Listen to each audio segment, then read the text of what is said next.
takeaways from what you heard from Senator Vance?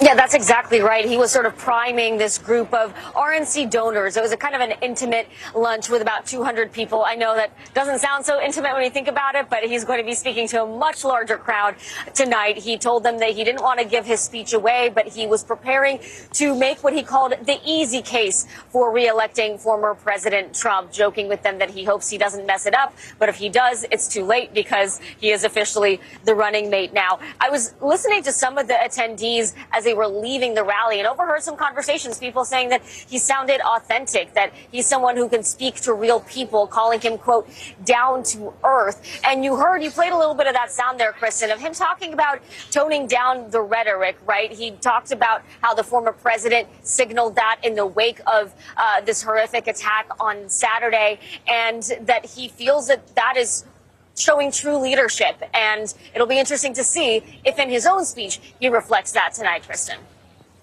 Well, and let's talk about that a little bit, Dasha, because for a lot of Americans, they are just getting to know Senator Vance. Maybe some of them read Hillbilly Elegy, maybe they didn't.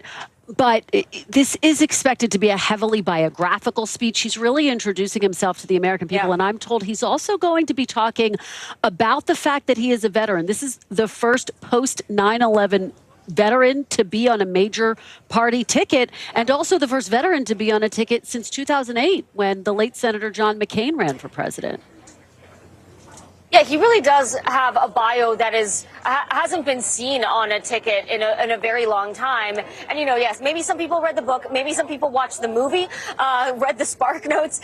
So he's familiar to people. So this is not necessarily an introduction, but a reintroduction in a new context. He's so young. He is so much younger than the former president, his running mate. And so he is going to be delivering his bio and delivering the case for this ticket to, of course, a friendly audience. But he's aware, he's a media savvy guy. He knows that a lot of people are watching from afar who are looking to see, hey, is the guy that whose book we read, is the guy who we heard on the campaign trail, is this the same guy? How's he changed? What's he going to be like as a running mate and potentially vice president, Kristen? All right, Dasha Burns, thank you so much for your great reporting. Joining me now on set is Eric Trump, Executive Vice President at the Trump Organization and, of course, son of former President Donald Trump.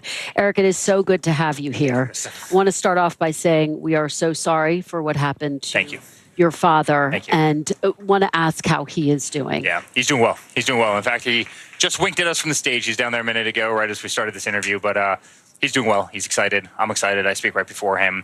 And we're going to have an amazing night. And honestly, the love at this conference has been amazing. I've done 3 of these at this point, and you've done a bunch of them as well. You've seen it. But and off air, I was just telling you, the kindness from the media toward me, right? Oftentimes I go into hostile territory where people like to take shots, and the kindness has been off the charts. And it's nice to see. Honestly, it's refreshing. And maybe it took a bullet whizzing by somebody's ear and, almost killing them to actually bring the whole country back together. After 9/11, we had one of those moments where every single house had a flag on it, an American flag, and people were patriotic again. And, sometimes in the worst, darkest days, that's kind of when countries come together. And I'm certainly feeling that right now. And just the tone of this entire convention has been beautiful. The love in a room, the support of the president, really just the love of everything USA, red, white, blue, our Constitution, our religion, has been beautiful to see, and it's really nice. Well, there's no doubt everything changed this weekend. I do want to ask you a little bit about what we're learning as it relates to the Secret Service and as it relates, frankly, to this new development that the Secret Service apparently made your father's campaign aware that there had been increased risks. This happened about 2 weeks ago. Now, we are told that U.S. authorities knew that there was an Iranian plot to assassinate your father. I am told that your father's campaign was told, quote unquote, in passing about it, wasn't given a whole lot of details, wasn't told that the threat was coming from Iran. Can you give me some specifics? What exactly did the campaign know? And was your father briefed on this threat against him? Forget about the threat for a second. Iran has never liked my father. My father bankrupted the country. He was appalled that Obama gave $150 billion to Iran.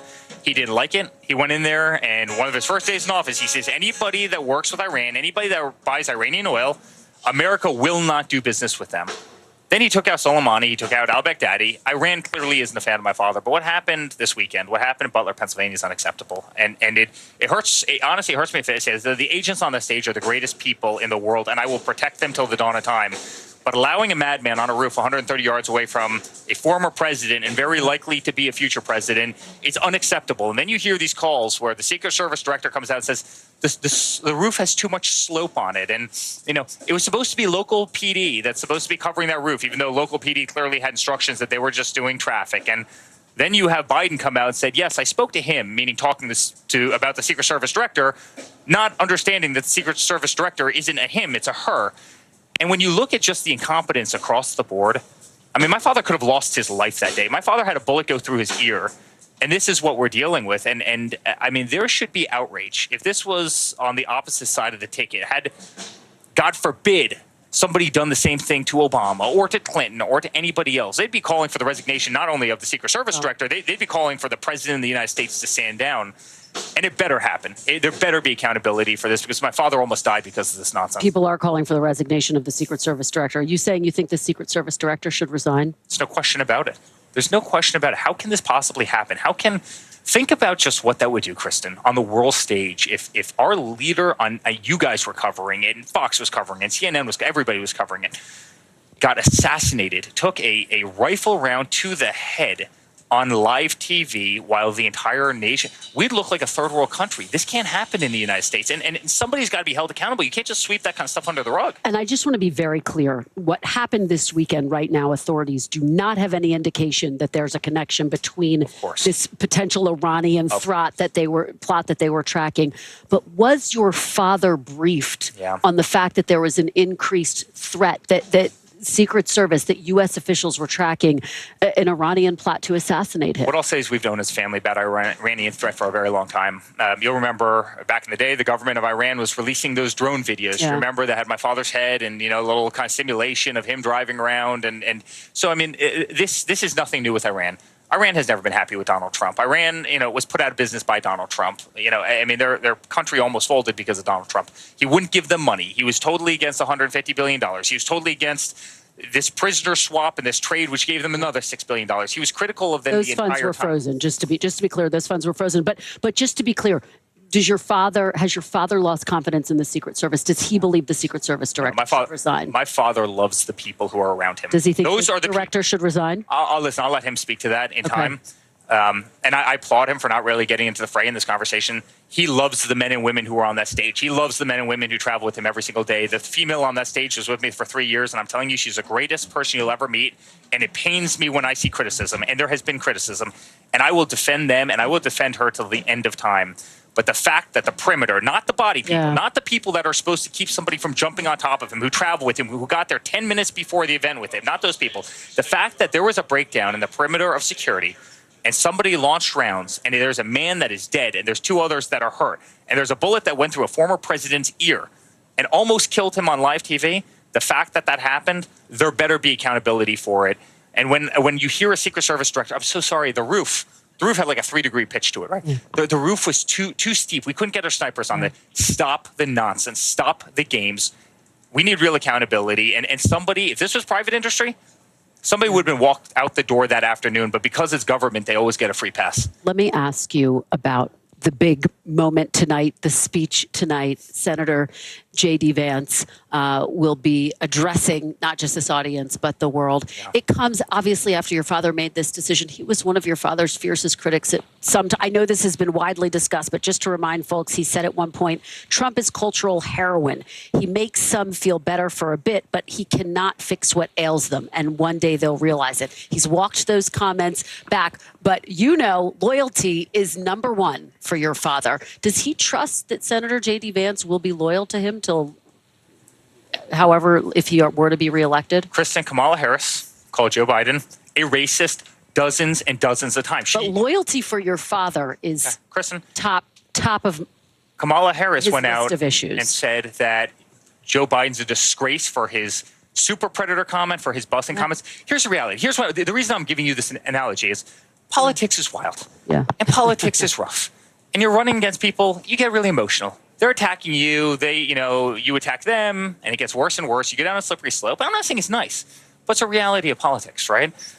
The reality is, over the last 6, 7, 8 years, J.D. Vance has become my father's top ally. The chemistry between them is incredible. The way they think is amazing. He wouldn't pick him if that wasn't the case. And he's an amazing guy. I think so much of my father's life, meaning being successful in private industry, rising the ranks of politics extremely quickly, mirrors J.D. Vance, right? I mean, and when you see them together, when you see the chemistry between them, it's incredibly strong. And it's going to be an amazing ticket. By the way, there's no one stronger in the Rust Belt than J.D. Vance. I think he's going to spend a tremendous amount of time there. But he's an amazing person. That chemistry is top-notch, and they've been strong allies for a very long time. Let's talk about your father. He said he's overhauled his speech in the wake of the horrific events this past weekend. Obviously, your father is a self-described counterpuncher. This is part of his brand. What do you say to people who are skeptical about his ability to deliver a message of unity in this moment? Well, listen, I think when you almost have your head taken off, it puts perspective in the world, right? I mean, he walked out here very humbled. You probably saw his reaction. Everybody was in tears in the entire auditorium, right? 48 hours earlier, he could have been dead. And then minutes before he walked out, his son puts him over the line. I was obviously the delegate that made him the Republican nominee to President of the United States. And listen, I think there's a humility there. Your life flashes before your eyes. You realize that it could have gone very, very different, that the history could have been rewritten in a very negative way. And so I think that does form some level of humility. At the same time, my father's a great counterpuncher. And, you can't take the fighter always out of the fighter. I've seen the speech, and it's beautiful. It's absolutely beautiful. And all the speeches have been beautiful. And this whole event has been incredible. But right now, this country needs a fighter. Nothing's working well, right? This country's got a lot of systematic problems. Our border, our economy, fentanyl. I mean, wars all over the world. Nothing's going right, and no one feels like the current government is actually fighting for this nation. And we need a fighter, and we need a puncher. Otherwise, we're not going to have a country. I know you have to go, and I'm going to let you go. Last question.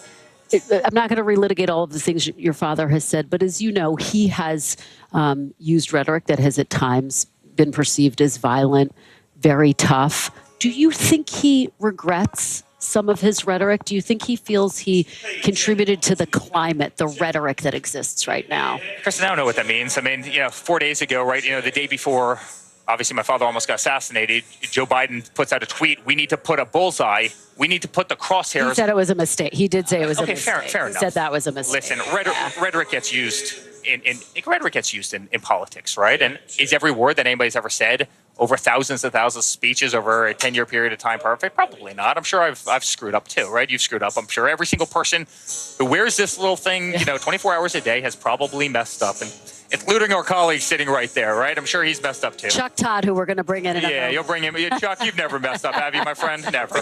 Still perfect. You're still perfect. But listen, he's in a great spot. His speech is beautiful. We're so proud of him as a family. I'm so proud of him. And I just want him to fix America. We love this country dearly. And this country can be so much better than it is right now. And he's the one to do it. So little headline there. The speech is done. Speech is done. All right.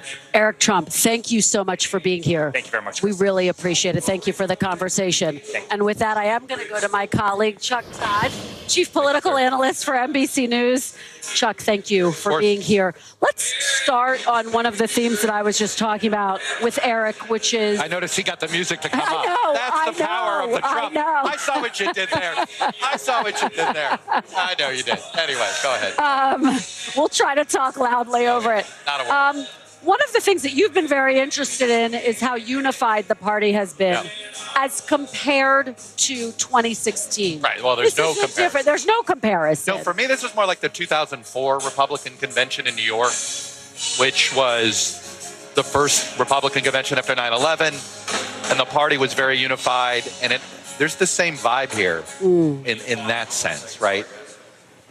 But what's interesting, just like in 2004, it's surface unity.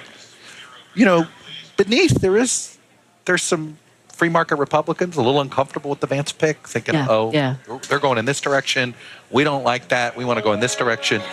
But it doesn't matter. There is an enthusiasm here. There is a confidence is what I would call it. Some might say it's cocky, but this is a bunch of folks who feel as if the party's about to win and win big.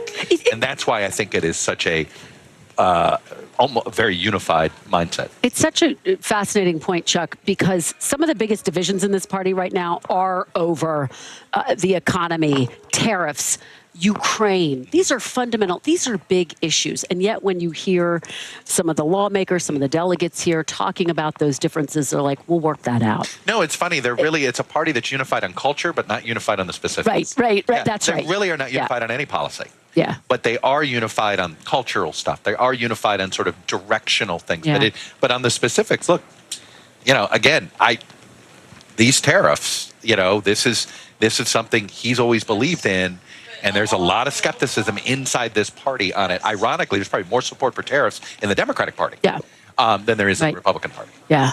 Let's talk about the Democratic Party. Huge development today, Chuck. Congressman Adam Schiff, running for Dianne Feinstein's Senate seat in California, came out today, the biggest name, highest ranking Democrat to come out so far and call for President Biden to step down. Right. How significant? We also know he's very close to Nancy Pelosi. That's why it's significant. Yeah. Okay. That's why it's significant. Yeah. Look, there's two potential motives for him to do this, right? One is there was some leaked audio that he already said this. Right. So at some point, it's that old expression, you can't be a little bit pregnant, yes or no.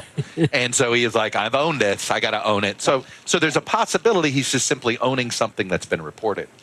But the way he did it, and we know how close he is, he was very careful before he called for Dianne Feinstein to resign, things like that. It was always done in conjunction with the Pelosi's. Yeah. In particular, of course, the former speaker. They have a very tight political relationship. And it gets at to what the real issue is for Joe Biden inside his party. It's the House Democrats. They're more panicked. Yeah. The Senate Democrats already knew they were going to lose the Senate, because Joe Manchin left. Right. All right. Yeah. The numbers just don't. So while there's concern, it's high-level panic because the two most important states for the House to win, for Democrats to win the House, are California and New York. Right. It isn't Pennsylvania, Wisconsin, and Michigan. And guess what? If Biden's at the top of the ticket, turnout sinks, and suddenly those winnable Biden districts in California and New York aren't so winnable anymore. Ironically, there's a whole bunch of House Democrats that would prefer to lose with Harris than lose with Biden. Yeah. Because they think Harris at least will get the base of the Democratic Party to show up in New York and California and therefore deliver the House to the Democrats. And Chuck, as we're having this conversation, we learned that they have delayed the roll call for Biden. By the way, that's step one. Okay. Biden not being in charge of the party. What does Joe Biden's not in charge of the party? Where do you think? How does this end? How does this end, do you think? Biden's going to have to acquiesce. Yeah. But this is step one. Yeah. He's not in charge. Yeah. They delayed it, even though he didn't want it delayed. Just yesterday, Jamie Harrison, the DNC chair, was in a Twitter weird debate with Nate Silver, 538 guy. Anyway, Nate Silver. Anyway, they're in this heated debate over the roll call. Yeah. And Harrison is defending it and defending it and defending it yesterday. Right. And then today. And today they sort of delay it. And it just sort of screams, Joe Biden's not in charge. Or, the party. And this is the first time there's rarely any separation between the party and the presidential candidate. And now that you're seeing this is step one. Yeah. This could be the end of the beginning. And now we're at the next phase of where this story goes. Two just extraordinary developments on the Democratic side as well. The unity of this convention is putting more pressure on Democrats to act. Yeah. All right. Chuck Todd, thank you for being here. You got it. And kicking off the show again with us. Really appreciate it. We have more news to get to, including the mounting pressure on the Secret Service, which we just discussed with Eric Trump, as the Department of Homeland Security opens an investigation into how a shooter was able to come within inches of killing the former president. But first, much more from Milwaukee. Mississippi Governor Tate Reeves joins us right here on set. That's next. You don't want to miss that conversation. And our special programming continues all night long with my NBC News colleagues Lester Holt, Savannah Guthrie, Tom Yamas, and Hallie Jackson, including special coverage at 9 p.m. Eastern when Senator J.D. Vance addresses the convention and the nation. You're watching a very special edition of Meet the Press Now, live from Milwaukee. Stay with us.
have you with us. I'm Joe Fryer. And I'm Savannah Sellers. Developing right now on Morning News Now. Growing frustrations over the migrant crisis. Reports of new drone attacks by Houthi militants. The storm is creating dangerous conditions all across the region. Now let's get to some financial headlines. New rules are coming to cap credit card late fees. Talking tuition as a new class of freshmen gets ready to go to college. This is a big decision for families. Do you think this could impact how people vote? 100%. Morning News Now, streaming weekdays at 7.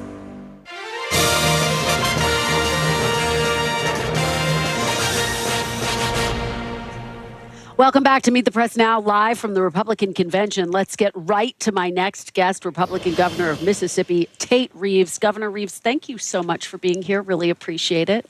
It's an honor to be here with you today. It's an honor to have you here. We appreciate you taking the time for the conversation. I want to get your reaction to former President Trump's decision to tap Senator J.D. Vance of Ohio for his running mate. He is someone who is viewed as the future, potentially, of the MAGA movement. He's also someone who has some isolationist views, particularly as it relates to Ukraine. What do you make of this pick?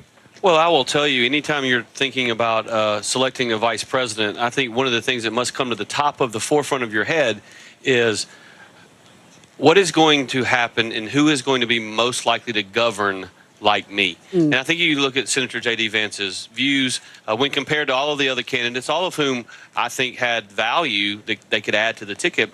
But clearly Senator Vance has views very similar to President Trump. I also think that Senator Vance is going to bring something to the ticket because when you think about that Senate race just a couple of years ago and how well he did in rural Ohio, there are a lot of people in rural Ohio who are a lot like people in rural Wisconsin, rural Pennsylvania, rural Michigan, and quite frankly, rural Mississippi. And so I think he's going to add value from that perspective as well. So he has political value. He has value with respect to governing as well. Let me read you something that Philip Klein of the National Review wrote of Vance. This is about his views. He says, Vance has been a leader of a movement aimed at wrestling away the Republican Party from the orthodoxy of free markets and muscular foreign policy. Instead, Vance's vision is for a Republican Party that embraces large government programs, is more open to taxing corporations, that shows more foreign policy restraint, and that wields the power of the state in the culture wars.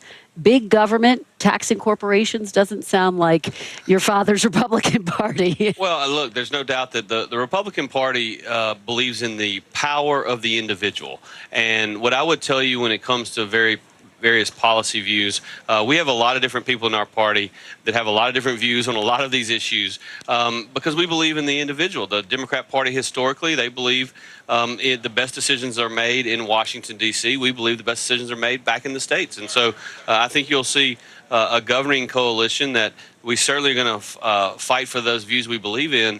But I think Senator Vance is an excellent pick. Does any of that, though, give you pause about the future of where the Republican Party is heading? Do you worry that there's going to be too much focus on big government, not enough focus on trying to intervene in what's happening in Ukraine, for example? Well, I certainly don't support big government. In fact, I think big government needs to get out of the way and empower the individual.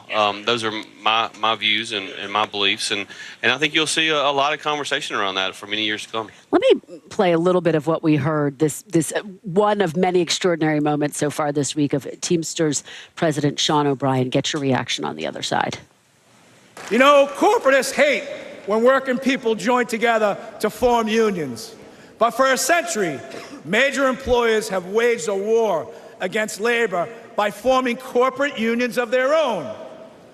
We need to call the Chamber of Commerce and the business roundtables what they are. They are unions for big business. The biggest recipients of welfare in this country are corporations, and this is real corruption. We must put workers first. What did you make of that speech? Someone said it was a sign that the conservative movement is no more. What did you make of that? Well, I don't know that I would go that far. I will say about that speech, I give him credit for having the courage to come into this crowd and give that speech. I will give him credit for that. I do think that big corporations have, in many ways, colluded with big government over the last several years. And I think that when you look at a state like Mississippi, the vast majority of Mississippians are employed by small businesses, and our economy is booming today. We have the lowest unemployment rate in our state's history. We have more people working today than at any point in our state's history. That's not true everywhere in the country, but that's true in Mississippi, and it's being driven largely by capital investments by small businesses all across Mississippi. I want to ask you about the speech that we're going to hear tomorrow night from former President Donald Trump, the main event. He says he's torn up his speech. He has rewritten it. He is going to strike a note calling for unity for the country. What are you anticipating? And obviously, I just was discussing this with his son, Eric Trump. Donald Trump is known as a counterpuncher. He's very proud of the rhetoric that has gotten him into office the first time, and that is, he's known for on the campaign trail. What are you anticipating? What do you hope to hear? Well, I think the crowd in this building tomorrow night is going to be electric. Just having spent some time on the floor the last 2 days, the one thing I can say about the Republican Party is we are united in our attempts to take back the White House. It is a time in American political history unlike very few we've ever seen. What happened in Pennsylvania on Saturday really shook me personally. My daughters were there, watched it with me.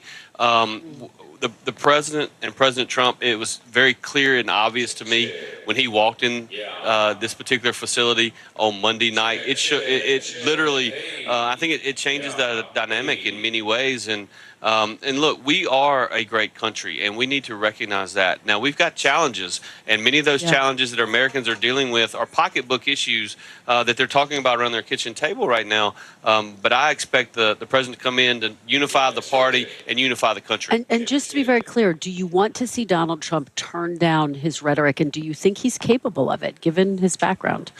Well, look, Donald Trump's going to be Donald Trump. We know that. That's okay? not a yes. Donald Trump is going to be Donald Trump. He and I have campaigned together many times over the last 5 or 6 years, but I do think that the moment that occurred Saturday night changes a lot of things. It really does. Changed everything in this country. It's an unbelievable moment. Governor, thank you for being here. Thank you for sharing your thoughts. We really appreciate it. Thanks so much for having me on. Absolutely. Good to see you. Coming up next, facing renewed calls to withdraw from the race, President Biden pitches Latino voters, a critical voting bloc in the key battleground state of Nevada. You're watching Meet the Press Now, special coverage of the Republican National Convention.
Democracy is happening now. Welcome to a big night that could help shape Republican politics for years to come. Now never stops. It comes down to turnout. Who shows up? Is it going to be that big block of independents? Now is where it counts. What are the issues that matter most to you guys? What did this debate change for you? Their number one issue is the economy. 2024.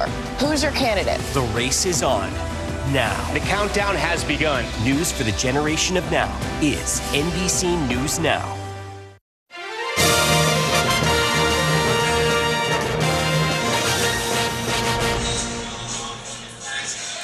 And welcome back. President Biden is set to speak at a Latino civil rights organization's annual conference any minute now after courting black voters in a speech at the NAACP's annual conference yesterday. It comes as we have new reporting that the president has become increasingly defiant about calls to bow out of the 2024 race. NBC News now reporting that he is determined to push forward, tightening his inner circle and growing combative with fellow Democrats who have been questioning his mental acuity. As we mentioned earlier, California Congressman and Senate candidate Adam Schiff became the very latest Democrat to call for the president to exit the race.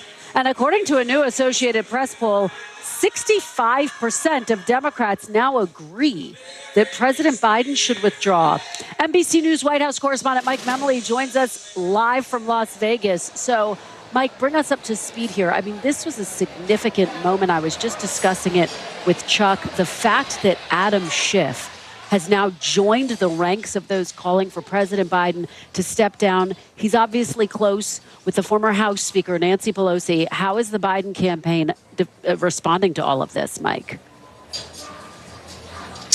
Well, Kristen, you're right. This is very significant. And I think about the conversation you had with Congressman Schiff on Meet the Press on set there in Washington just 2 weeks ago, where he was more delicately posing the situation that Democrats are privately talking about across the country, that this race, in their view, should be much more winnable, that Democrats should be further ahead against Donald Trump than they are at this moment, and that perhaps the president needs to think long and hard about his continued candidacy. Clearly, the president is not getting the message from the likes of Schiff and others when it's proposed more delicately, more politely, and so they are becoming far more blunt and more explicit in calling for the president to step aside. The Biden campaign is pointing simply to the letter that the president sent to members of Congress a little over a week ago when he said that all of this talk of a decision that needs to be made of who is going to be the nominee is over, that any further division only helps Donald Trump.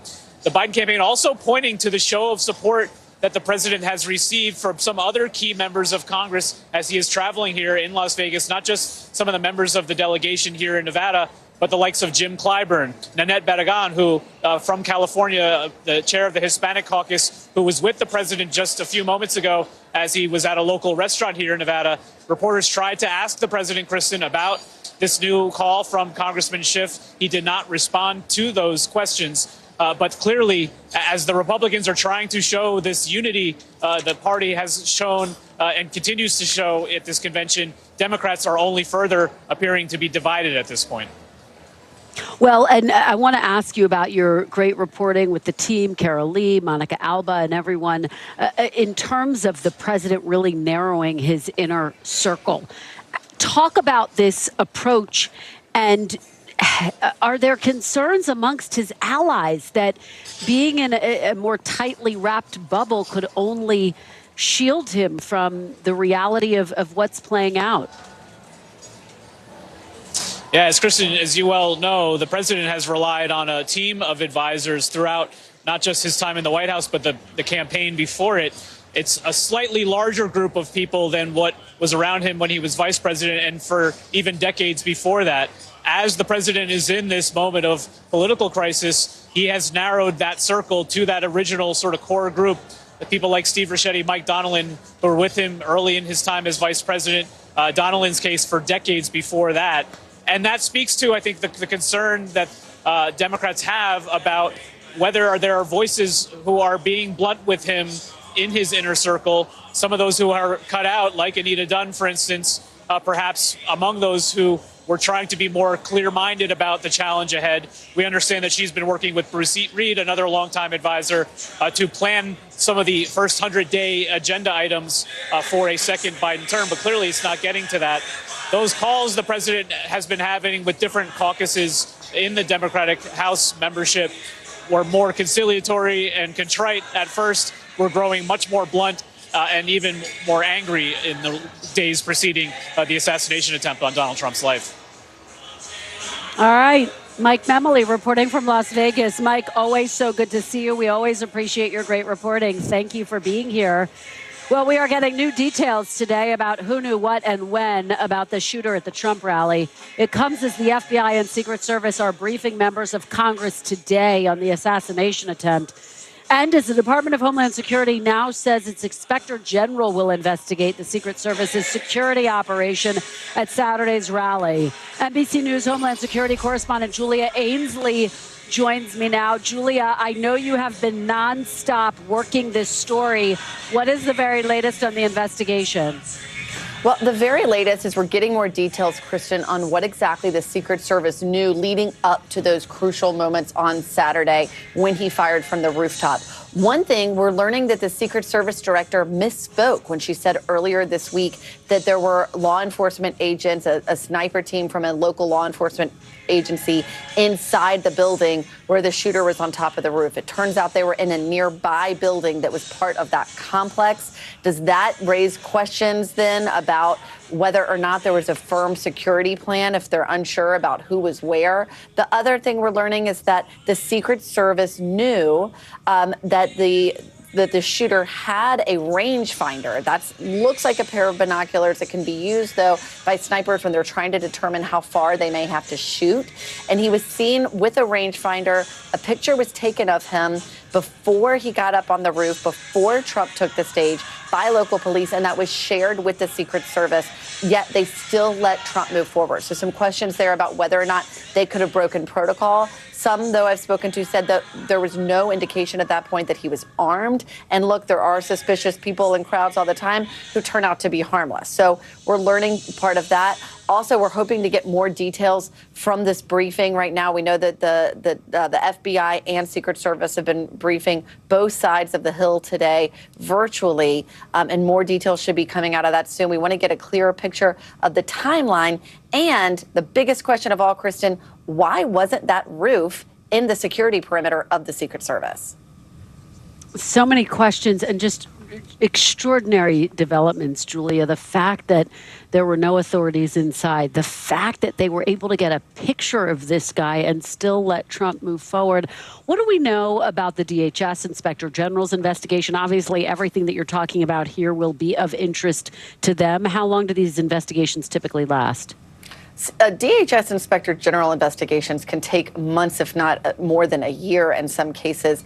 Other investigations may move more quickly. We understand that the House Oversight Committee has now subpoenaed testimony from the Secret Service director. There's an independent review board being launched by DHS and the White House to look into what happened. The DHS Inspector General, though, will have the ability to do a full discovery, get a lot of information, interview who they want to, as long as these people are still employees. They can compel their testimony and try to figure out why exactly these decisions were made leading up to the event, why they came up with the security plan. Were they short-staffed, under-resourced? Why was so much left to local law enforcement outside of what they determined to be the security perimeter? I will say, Kristen, as a journalist reporting the story, all of these investigations mean sometimes we don't get answers because the Secret Service can come to us and say, I can't answer that simple question for you. It's part of an ongoing investigation, and those investigations can take months.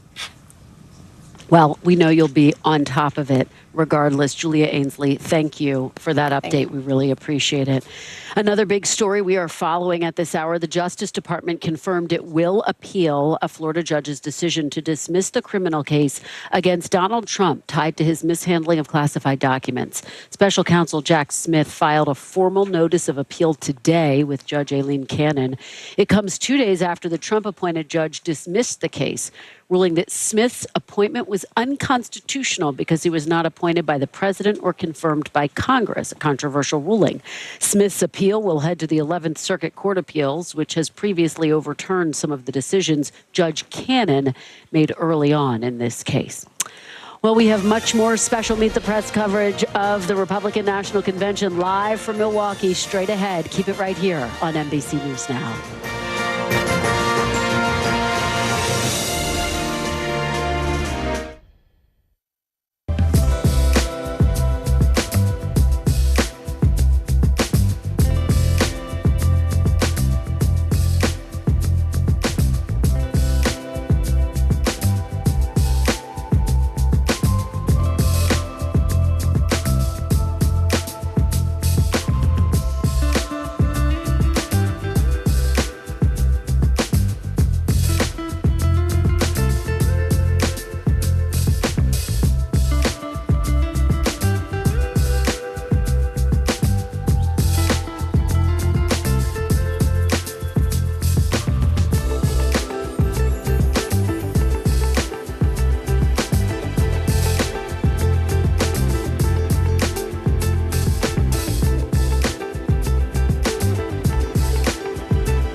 you comfortable with the role the Supreme Court is playing in the 2024 election?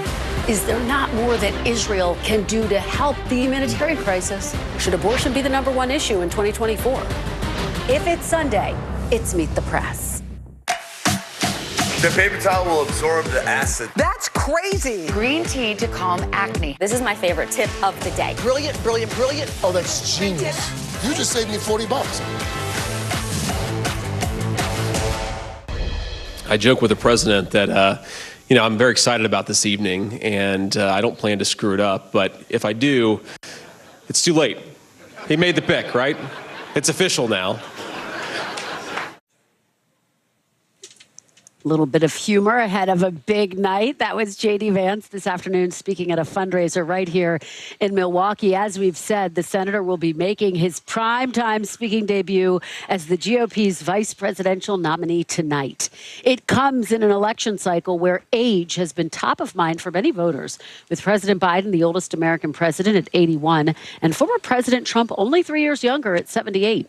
In stark contrast, Vance is 39 years old, making him the first millennial to appear on a major party's presidential ticket and the youngest vice presidential nominee in decades. Joining me now is Lance Trover, Republican strategist and a former spokesperson for Doug Burgum's presidential campaign, and Lonnie Chen, fellow at the Hoover Institution at Stanford University and former policy advisor to the Romney presidential campaign. Thanks so much to both of you for being here. So let's start with the stakes of tonight. They could not be higher for J.D. Vance. Lance, what are you going to be watching for tonight? And quite frankly, what does J.D. Vance need to do tonight? Look, I think I like seeing the humor out of him right there. It shows the realness and the person that he is. And I think you go back to the Hillbilly Elegy book and his story and his history. And I think that is what's really going to resonate with a lot of Americans, because let's face it, a lot of Americans don't know who J.D. Vance is. Tonight is the night to introduce himself. And I'm waiting to hear that kind of story come out tonight. And I think it will have a big impact across the country. Lonnie, we know it's going to be heavily biographical. How does he introduce himself in a way that really resonates, really sticks? Well, I think the notion that he's grown up with a lot of adversity, and I think that his story is going to be a story that a lot of Americans will relate to, that he's had to overcome a lot of adversity, that he's risen to some really remarkable heights in a very short period of time, gotten a remarkable education, served his country. Those are all the things he wants to emphasize. But the other thing I would say is he has a unique ability to define what this Make America Great Again agenda is. He sort of has been on the vanguard of this neo-populist movement we've seen in the Republican Party, talking about what it means to have a pro-worker trade policy, a pro-worker economic policy. He's going to be able to touch on some of those things, although not get into the details, obviously. But I think that is something he can do uniquely. And the fact that he is 39 years old, I mean, seeing him and the former president sit next to each other, the contrast couldn't be more stark. To some extent, this pick was about Donald Trump saying, this is who I'm passing the torch to. Well, we look at what's happening on the other side right now. I mean, we had Adam Schiff come out today and say Joe Biden needs to step aside because of this age issue that's really driving everything on the other side. So this was obviously a strategic decision made by Donald Trump and the campaign to say, age is clearly a factor in this race, and we need somebody of a youthful nature to step up to the plate. And that's part of the reason I'm sure he was chosen. Yeah, Lonnie, what's so fascinating, I've been talking to some folks who say this is also the death of the conservative movement inside the Republican Party. Is that overstated? I mean, is this not a sign that the Republican Party is heading in a very different direction? It is a sign that it's headed in a different direction. I don't necessarily agree that it's the death of, let's call it, Reagan conservatism, or the previous generation of conservative policy. I do think, though, that over the next several years, if Trump is successful, J.D. Vance will have the opportunity to really make sure that that is not only a direction but a destination. I think we have to see. I really think it's too early, because you got a lot of Republicans who are fundamentally uncomfortable with some of the tenets of this neo-populist economic policy. And so we'll see kind of who wins out, but I think we're still very much engaged in that conversation. Yeah, Lance, one of the things that made last night so interesting was this team of rivals that came out to talk about former President Trump. You obviously had Marco Rubio, you had Ron DeSantis, and then at the top of the list, Nikki Haley, the only Republican who won a state against former President Trump during the primary. How significant was that moment? And do you think her speech was convincing enough to really win over some of her supporters who are sitting at home wondering who they're going to vote for in November?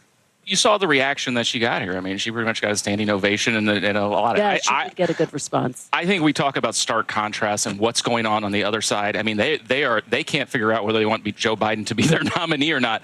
There is 110% unification over here, and I think that was very important, and that's what was shown last night from Nikki Haley to Ron DeSantis throughout the course of this week, and that is a stark contrast from what's going on with the Democratic Party right now. Lonnie, let me read you something that another former Trump rival, still a Trump rival, Chris Christie, the former New Jersey governor, had to say in an op-ed. He writes, Mr. Vance's first reaction to the assassination attempt against Mr. Trump was to turn directly to the current flawed playbook, demonize the other side, and lay the blame at the feet of the Democrats, as if they had pulled the trigger themselves. Clearly, this is not a message of unity in the face of what could have been a national tragedy. Mr. Trump, however, can demonstrate the will to change, not just how we speak to one another, but also how we act. We know that Donald Trump has rewritten his speech. Eric Trump says the speech is finished. What do you anticipate we'll see tomorrow night? Well, I think there will be themes of unity, of national unity in there, but Donald Trump is always going to be the fighter. Yeah. And that is, in fact, if you think about this campaign, you think about what makes him strong, it is this notion that he's always willing to fight. I mean, look at his reaction to being shot, right? So I think we can't expect too much of a deviation from that. Now, whether there will be personal attacks on Democrats, personal attack on Biden, maybe not. Maybe he tones that down. But it will still be a pugilistic speech, because to be anything else wouldn't be Donald Trump, and it wouldn't be true to form. That's really the central question, right? Trump is going to be Trump. I mean, he can't completely, one would think, and his son kind of confirmed this, completely, shed who he has been for all of these 78 years, and yet he clearly sees this as a new moment. Yeah. Well, you see the tone throughout the week here is one. I do feel like the rhetoric is much different here over the last several days. I think that's what's coming. You still have to make your case to voters. I mean, it doesn't mean you cannot attack the other side. Joe Biden was with Lester Holt the other night, was lobbying attacks at Donald Trump left and right the other day. So you still have to make your case out there. The question, I think, is how will that be done and what type of tone and rhetoric will be used. But if this week is any indication, it's going to be a much different Donald Trump on Thursday night. No doubt. Your former boss, Doug Burgum's going to be taking the podium tonight. What do you think we can expect to hear from him? He's getting some buzz as a potential cabinet secretary. Look, I think he ran a campaign based on economy, energy, and national security. There's a lot of talk about energy tonight. Particularly, I think he will probably talk about the importance of energy and how it affects our national security and how it affects our economy. That's been a message he's talked about since a year ago. I would not be surprised if that's a lot of what his message is about tonight as well. And Lonnie, what else will you be looking for tonight? Well, I think it's going to be a continuation of theme, but we're going to see more focus on national security issues, consistent with what the focus should be tonight. And ultimately, I think the Trump campaign believes this is a strong point of contrast to them. You have a world that's in relative chaos, and they're going to say, look, when Donald Trump was president, that wasn't the case, and they're going to draw that explicit line to Joe Biden tonight. So, again, I would expect that fighting spirit to come out of every speaker we hear tonight. All right. Lonnie Chen, Lance Trover, thank you so much for being here. Really appreciate it. Coming up after the break, we're counting down to night 3 of the RNC with Gold Star families, a D-Day veteran, and the family members of a Hamas hostage, all set to take the stage tonight, along with Trump's running mate, Senator J.D. Vance, the big moment of the evening. You're watching a very special edition of Meet the Press Now, live from Milwaukee. We're back after a quick break.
Hallie, and we are coming on the air tonight with new developments. Let's talk about the implications on women's health and then the political fallout. Start with what this law actually will and won't do. Cruise officials will do almost anything they can to get it back open ASAP. So how S is the P? In other words, how soon will it be open? I could keep talking till the Eiffel Tower starts sparkling. Yeah, you've laid down the gauntlet, so we have to continue to speak until it starts to sparkle. It's sparkling. It's happening.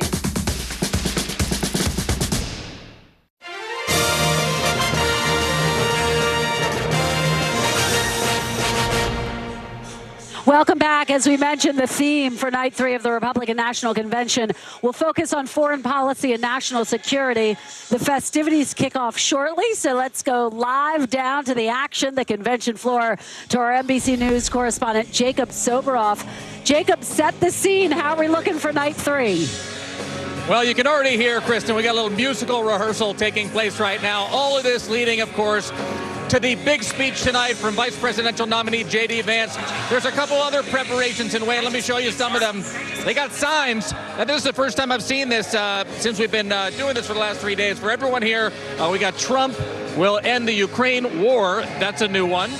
Here's another one, Make America Strong Again. And we've got the good old Trump MAGA, Make America Great Again. And you can see, Kristen, I'll just show you, on every one of these seats, they've got these signs for everybody to hold up tonight.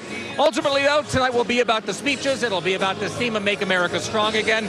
When it comes to speakers, there's going to be many familiar names, including Rick Grinnell, who I last saw 2 days after the election of 2020 when he was denying the results in Nevada. Tom Homan, the former ICE director, who was one of the people that put forward the family separation policy. It's all going to lead up to J.D. Vance, vice presidential nominee, as that keynote speaker tonight. People are excited. The band's rehearsing. I can barely hear myself. Well, I can barely hear you, Jacob, but I'm listening very closely to make sure I don't miss anything. We also saw former President Trump do his technical walkthrough. How did he do? How did he look? You know what, I was watching actually with our colleague Katie Tur in real time, and it was interesting to see him. He was slow, he was deliberate, and obviously he is preparing for his big night tomorrow night. He was surrounded by many aides, including Walt Nauta. He was surrounded by Jason Miller, and then Stephen Miller, no relation, of course, but Stephen Miller is one of the most preeminent advisors for former President Trump during that first presidential term. A controversial figure, certainly in the administration, but I thought it was a signal to go out there with Stephen Miller at a time when former President Trump is talking about maybe toning down the rhetoric, because that's certainly one of his sort of most outspoken advisors, to be sure. There's no doubt about that. And we know, obviously, the former president is also a former reality TV star. So he takes those walkthroughs very seriously. He's looking at every angle. He's looking at the light to make sure everything is just right. Jacob Soboroff, thank you so much for bringing us all of the action from the convention floor. We really appreciate it. I am back tomorrow with more Meet the Press Now, live from Milwaukee on the final day of the Republican National Convention. My colleague Hallie Jackson is sitting right next to me, ready to pick up the coverage from here. Let's do it, girl. We'll see you in a couple of minutes. Let's Thank you very much, Kristen, and thanks to all of you for being with us. Let's go. I'm Hallie Jackson, live from night 3 of the RNC in Milwaukee. We have just seen former President Trump. Look at him there. You heard Jacob and Kristen talking about it, taking the stage for that run-through ahead of his speech tomorrow at the close of the convention just about 24 hours from now. Yes, that's right. We are officially past our halfway mark. And you see his ear? Still bandaged. Tonight, the spotlight is less on him, to a degree, and more on his running mate, newly picked J.D. Vance, who will take the stage in a highly anticipated primetime speech in what is the biggest night of Senator Vance's political life. Look at him. This is his first formal campaign event just in the last couple hours right here. This is a Republican fundraiser. He joked a little bit about tonight's speech. He said he hoped he didn't make the former president regret his pick, but it's too late now, he said. What's he going to say tonight? Well, sources familiar with his speech tell me that Vance will really hone in on his own upbringing. Raised in poverty in rural Ohio, the campaign sees that as a powerful story. 4 sources also tell NBC News that overall here at the RNC, the campaign is editing the final speeches to try to tone down political rhetoric and instead focus on policy.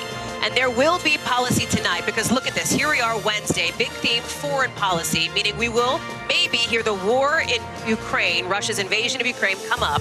this is an area where Republicans are not totally united. And Senator Vance, notably, is one of the loudest voices on Capitol Hill, advocating against giving additional aid to Ukraine. Listen, there's also a lot of attention and some criticism coming for Senator Vance because he used to be himself a critic of the former president. Criticism, of course, coming from Democrats on that. Back in 2016, Vance suggested Donald Trump is, in his words, America's Hitler, reportedly, branded himself as a never-Trumper publicly, alleging the former president was unfit for office. He has evolved since then to now become, of course, the former president's running mate alongside him there in the VIP box at the convention both nights. And now the heir to the MAGA mantle. So what is he going to do with it? How will he use that? And what does his brand mean for Republican politics for the next generation to come? All questions we could get answers to tonight. Our team is fanned out across the convention center following every update. Kristen Welker is with me in the booth. Dasha Burns is out on the convention floor. And our chief foreign correspondent, Richard Engel, is with us as well. Dasha, let me start to you. And of course, as we toss to you, the band picks up. It's sound check time ahead of night number 3 here at the RNC. And J.D. Vance is so new to politics and to Republican politics, he's never even attended the convention before, let alone speak at it, let alone deliver the nomination speech for the vice presidential nomination here. Talk us through what we know about what he's going to say. I know you just are fresh off that fundraiser with him where you got to see it firsthand, him and his first formal campaign event. And Hallie, in full transparency, we are having a little bit of audio problems here. But let me tell you what we saw from J.D. Vance, the senator from Ohio, just a few hours ago. He spoke to a group of RNC donors here just outside the premises of the convention. And he said he was going to give not too much of a preview, just a little preview of what he was going to say tonight. He said he's going to make what he called the very easy case for re-electing former President Trump. Of course, he's also only been in the Senate for a couple of years, so this is a bit of a reintroduction of who he is as now a running mate for former President Trump. A lot of people know him from his book, Hillbilly Elegy. Some people maybe didn't read the book, maybe did see the movie or read the Spark Notes. So there are going to be questions from the audience, from the MAGA base about who is J.D. Vance today? Is he the guy that criticized former President Trump back in 2016, the guy that authored that book, or is he the guy that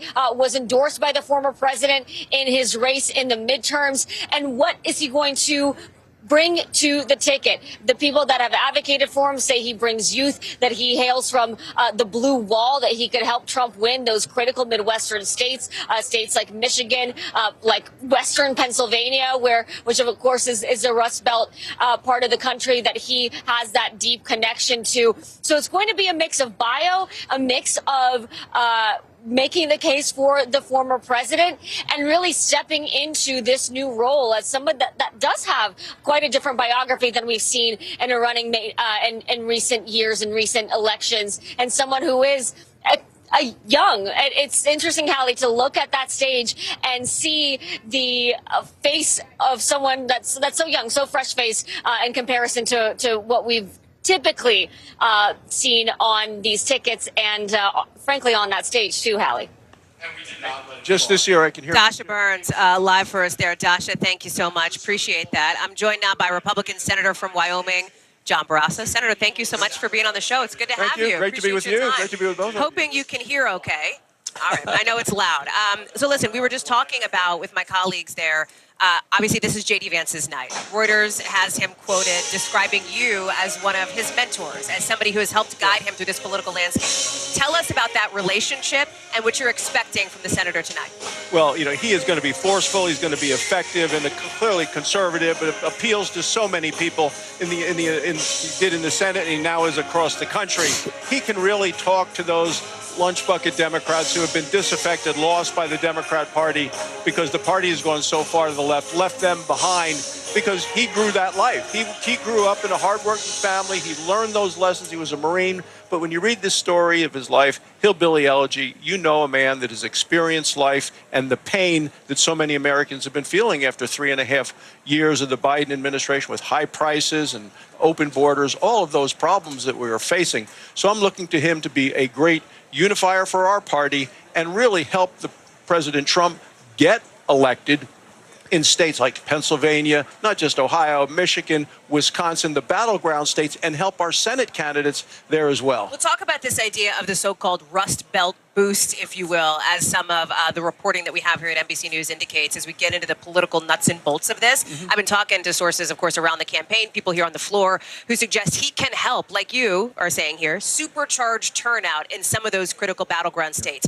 How do you see his political impact come November on the ticket? Well, I think he helps. I think President Trump was ahead in so many of these battleground states even before the debate with President Biden, where we showed many problems with President Biden today. JD now just, I think, will add to that advantage that President Trump in these specific states, as well as elevate our Senate candidates in those states. You're talking Michigan, Wisconsin, Pennsylvania. Yeah, all of those are states that are pickup opportunities. And even in his home state of Ohio, turnout's going to be higher there. President Trump was going to win anyway. I think it really helps Bernie Moreno carry the Ohio Senate seat against Sherrod Brown. Have you had a chance to catch up with Senator Vance in the last couple of days? I know it's been a whirlwind. Talked to him last night by phone, and he's doing well. We're going to have a lunch for him tomorrow here with just his Senate colleagues, people that have worked with him in the Senate and some of those who are running for the Senate, so we can congratulate him and send him off on the campaign trail, knowing that he has the full support of each and every one of us. You have obviously taken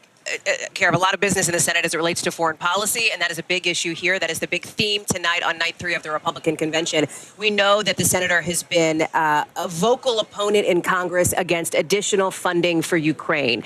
Are you comfortable in your position with the way that a Trump-Vance presidency would pull America away from helping one of its allies? Well, I think that actually what's going to happen with a Trump-Vance presidency is more peace through strength. First of all, I think that if Donald Trump had been in the White House, Ukraine would have never been attacked by Vladimir Putin. I think that would not have happened at all. You know, when I talk to JD about these specific things, he talks in our conference. I'm chairman of the conference. We get together every week. His concern is with China and us having enough weapons and the capacity to make the weapons that are needed at a time when we've been giving weapons to Ukraine, weapons to Israel, and with China being the long-term threat to the United States, that we want to make sure that we have the military wherewithal and the force that we would need to maintain peace through strength, and not just to invite aggression against us, because after the way that President Biden pulled out of Afghanistan, we lost a Wyoming soldier as a result of that. You know, we all these Marines that were killed. I think that just set us up for aggression by China, by Russia, by Iran, by North Korea. All of them got more aggressive as a result, what was viewed as a very weak America and a weak American president. Let me ask you about something else that has come up as it relates to Senator Vance. He's made some comments about the 2020 election, including saying in a February interview that it had problems. He has suggested he would not have immediately, if he were vice president, certified the election results as you yourself did. How do you reconcile that election denialism with where the party is and with where the country is on that front? Well, you're right. I certified each of the states, and there were irregularities in the 2020 election. There were irregularities in every election. Well, that's the difference between widespread fraud and irregularities. But I want to ask you about Senator Vance specifically. If he were vice president, he would not have done what Mike Pence did. You supported what Mike Pence did in backing and certifying the election results in 2020. Does that give you pause? I have great confidence in J.D. Vance as vice president. I have great confidence in him doing the right thing if he's vice president of the United States. There's also this issue of a debate, because we know that based on our reporting, Vice President Kamala Harris has spoken with the newest vice presidential nominee here in Senator Vance. TBD on if they're going to agree to one. How would you counsel your mentee on whether or not to do that? Talk about your life, your faith, what this country means to you, and the future of America. Take a look at where we can go to the future, and don't hold back. You know, you might have seen him on the Sunday shows, and he is very aggressive in defending the positions. I think he does a very good job of talking about an America of the future, what he has come from, what every American has come from, can have that, what they're coming from, and what they can be in the future, and the opportunities that are available in this country. And it's a great story of someone who's come from very, very poor upbringings, joined the Marines, disciplined himself, worked hard. Now he's a father, young children. His life experience, I think, prepares him very much for this job that he's about to undertake. 39 years of life experience, which is not nothing, but it is a relative degree of political inexperience, given that he is in his first term here. Does that concern you in any way here, that he could be a heartbeat away from the presidency at that age, with that experience? Well, Donald Trump got elected with no political experience, and it didn't seem to harm him and his ability to get the job done. JD is prepared for this job. I'm ready to support him. I'm happy that he's been nominated. It's going to be a very strong team, and we need...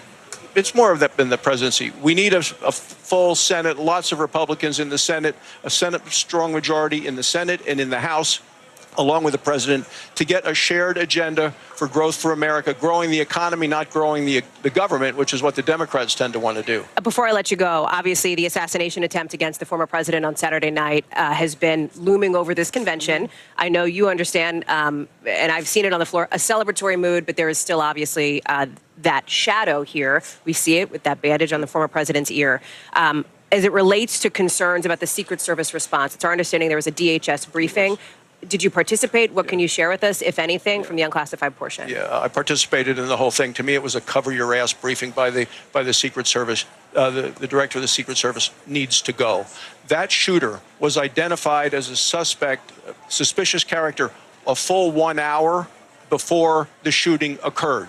Had a rangefinder, a backpack, and then they lost sight of him and never really followed up on that. This was an hour before. That's what you heard today in this briefing. We heard today in the briefing. 60 full minutes. 60 full minutes from the time he was identified as a character to be looked at, and then they lost track of him. There didn't seem to be any bit at all in this whole briefing of anyone held accountable. I wanted to ask a question. I talked to other senators who wanted to ask questions.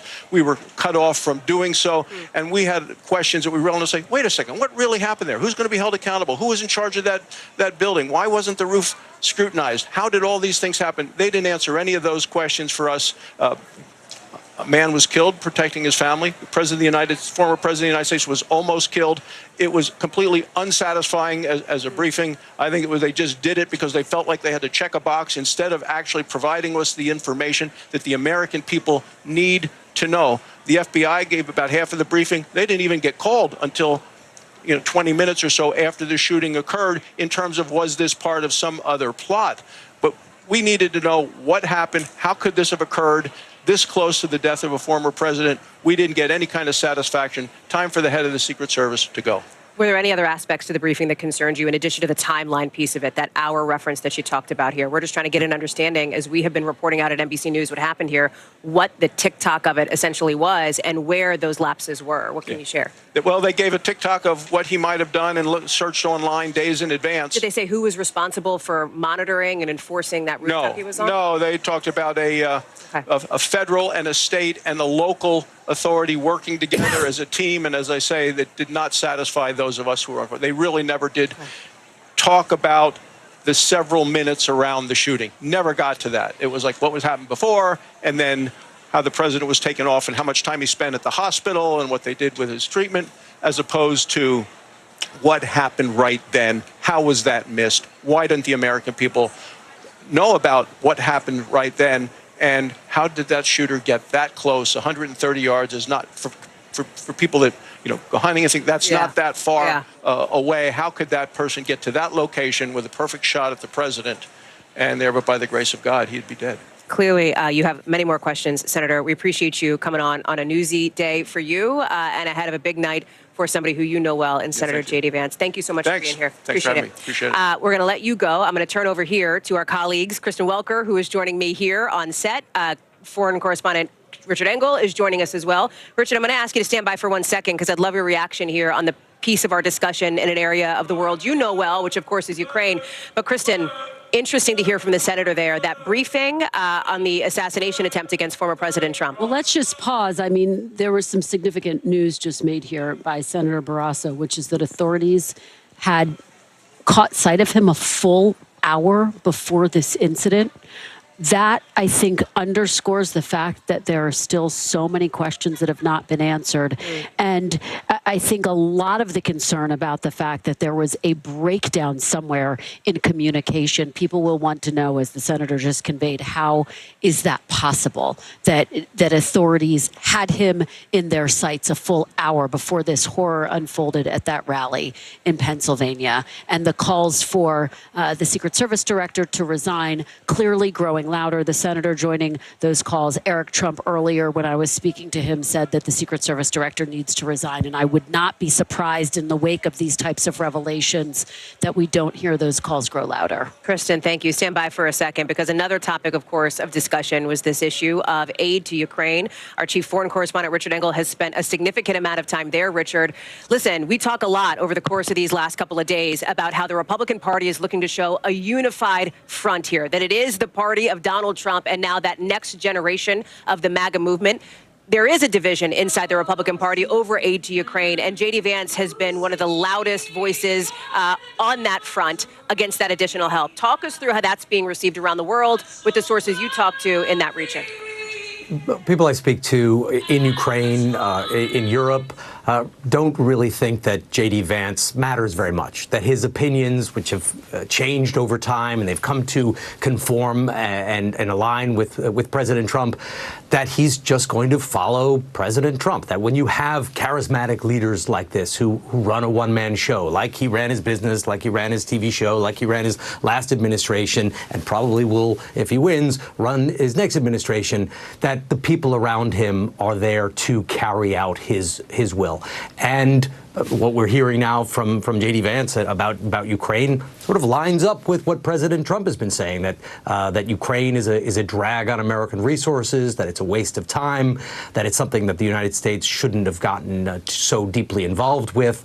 And there's real concern that Ukraine could get abandoned quickly by President Trump, not by his vice president, that even though he's very opposed to China and has made China and this sort of new Cold War dynamic a centerpiece of a future foreign policy, their concerns, would he stand up and defend Taiwan? There is increasing concern that he might not do that. And what about the Palestinians?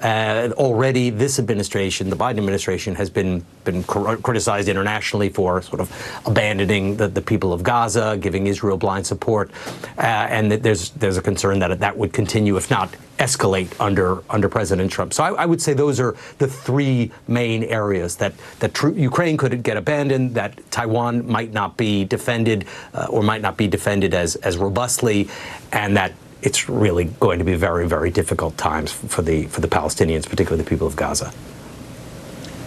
Pull back, Richard, because you have covered, obviously, international incidents, developments. Politics is a part of that for many years here. We're sitting here in Milwaukee, literally in the thick of it here, the convention floor just behind us. Give us some perspective beyond these policy issues, beyond what you're talking about here, these obviously incredibly important and significant wars, these conflicts. I'd love some of your reported analysis, if you're comfortable with that, on how you see what's happening here in Milwaukee.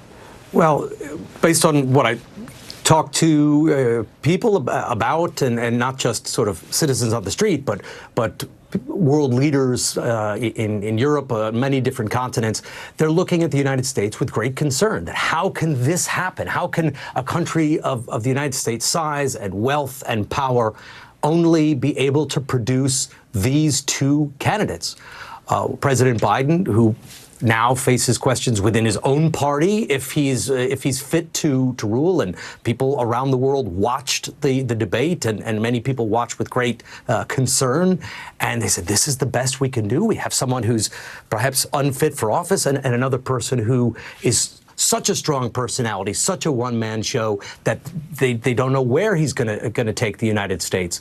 And that is tempting governments to say, well, maybe we can't rely on the United States. Maybe we need to clean up our own house. Maybe we need to be able to defend ourselves, look for new alliances. Maybe the United States isn't going to be our reliable partner. So there is a tremendous amount of concern right now. And I'm not one of these people who says, oh, the U.S. is at the center of the world and all world politics revolves around the U.S. But this time, it does seem to be true that the future of Ukraine, the future of Israel, the Palestinian people, Taiwan, many other regions do seem to be in a holding pattern as they see what's going to be the result of the November elections. Our chief foreign correspondent, Richard Engel, it is great to have you on. Thank you very much for joining us here on night 3 of the Republican National Convention. Our thanks to Kristen Welker as well, who will rejoin us momentarily. Any minute, of course, as we talk about Republicans here, there is a Democratic response that is inevitable. And you're looking right now at the stage in Las Vegas, where President Biden is set to speak at that microphone not too long from now, trying to push past an intra-party revolt, with party officials on the Democratic side saying today they will move to formally nominate him in early August, even though some in the party want more time to consider other nominees. It comes as Congressman Adam Schiff earlier today became the most prominent Democrat yet to call on President Biden to withdraw from the race. The president tuning out reporters who asked him about that in just the last hour. Listen. Mr. President, any response to Adam Schiff?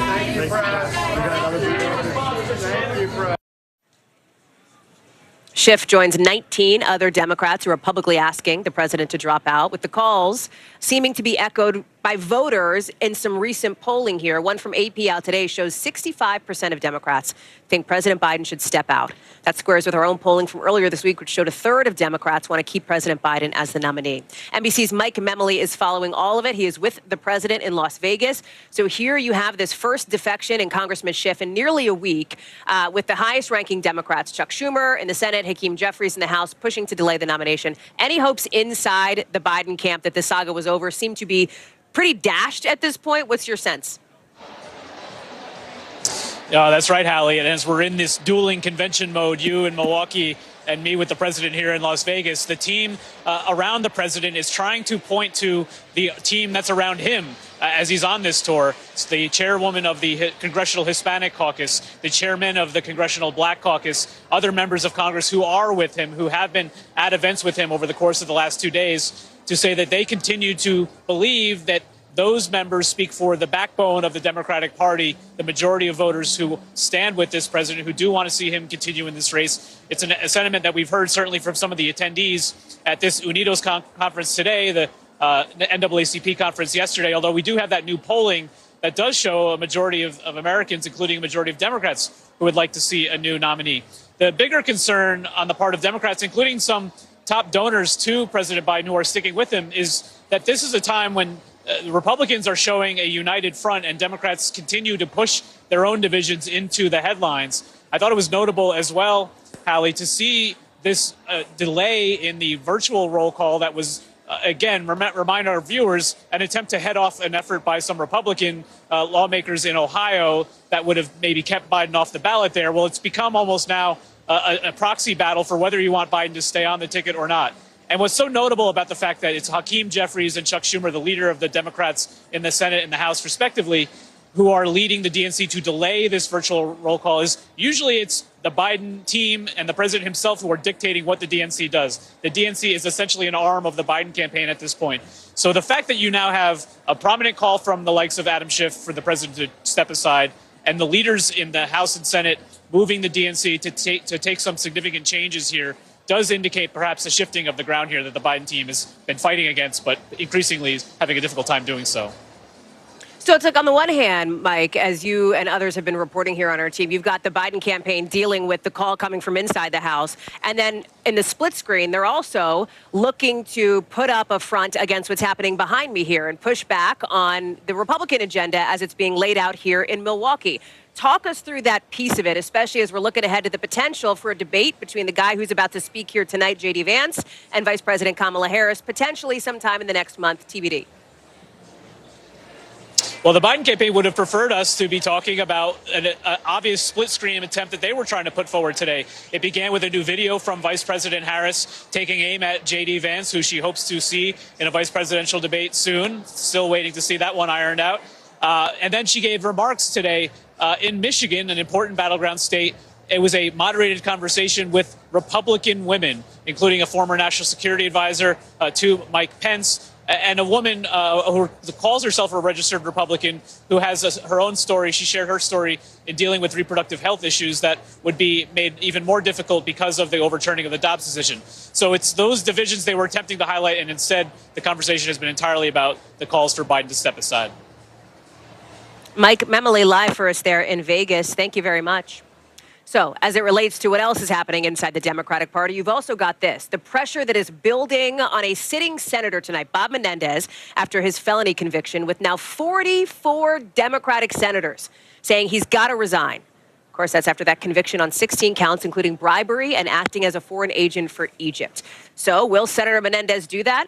Doesn't seem like it, at least not from his public posturing at this point, his public positioning. He's filing paperwork to run for re-election as an independent just last month. He says he will appeal.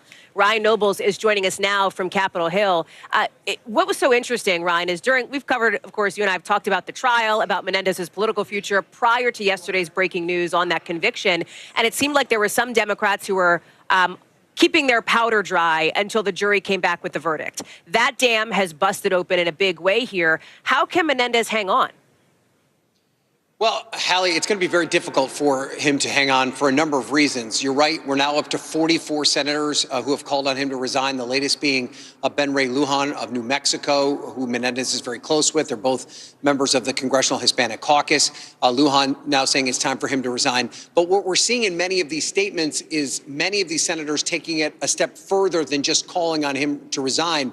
They're also warning Menendez that if he doesn't do this on his own, if he doesn't resign on his own, that they are willing to take the next step of voting to expel him. And that would be a place that Menendez, given all of the political headaches that he's had to deal with and the legal headaches that he's had to deal with over the last year, he probably does not want to add to the list that he'd be the first senator expelled since 1862. So that's just increasing the pressure. But as of yet, Menendez has not formally filed that resignation.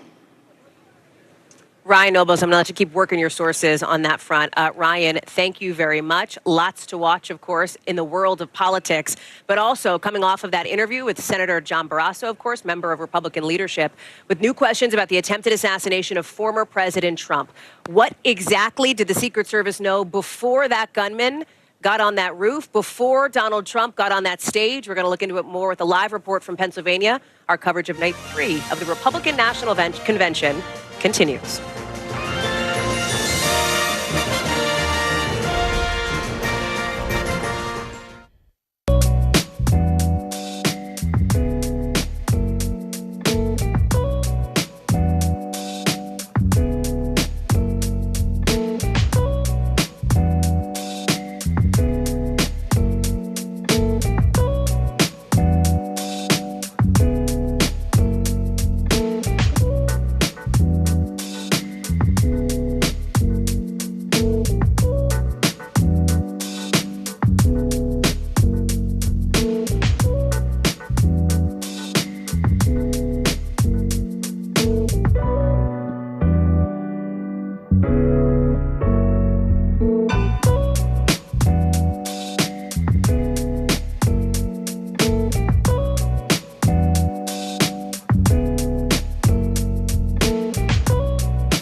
For the generation of now is NBC News Now.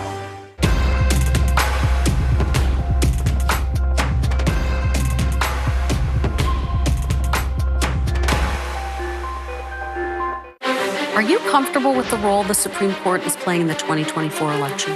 Is there not more that Israel can do to help the humanitarian crisis? Should abortion be the #1 issue in 2024?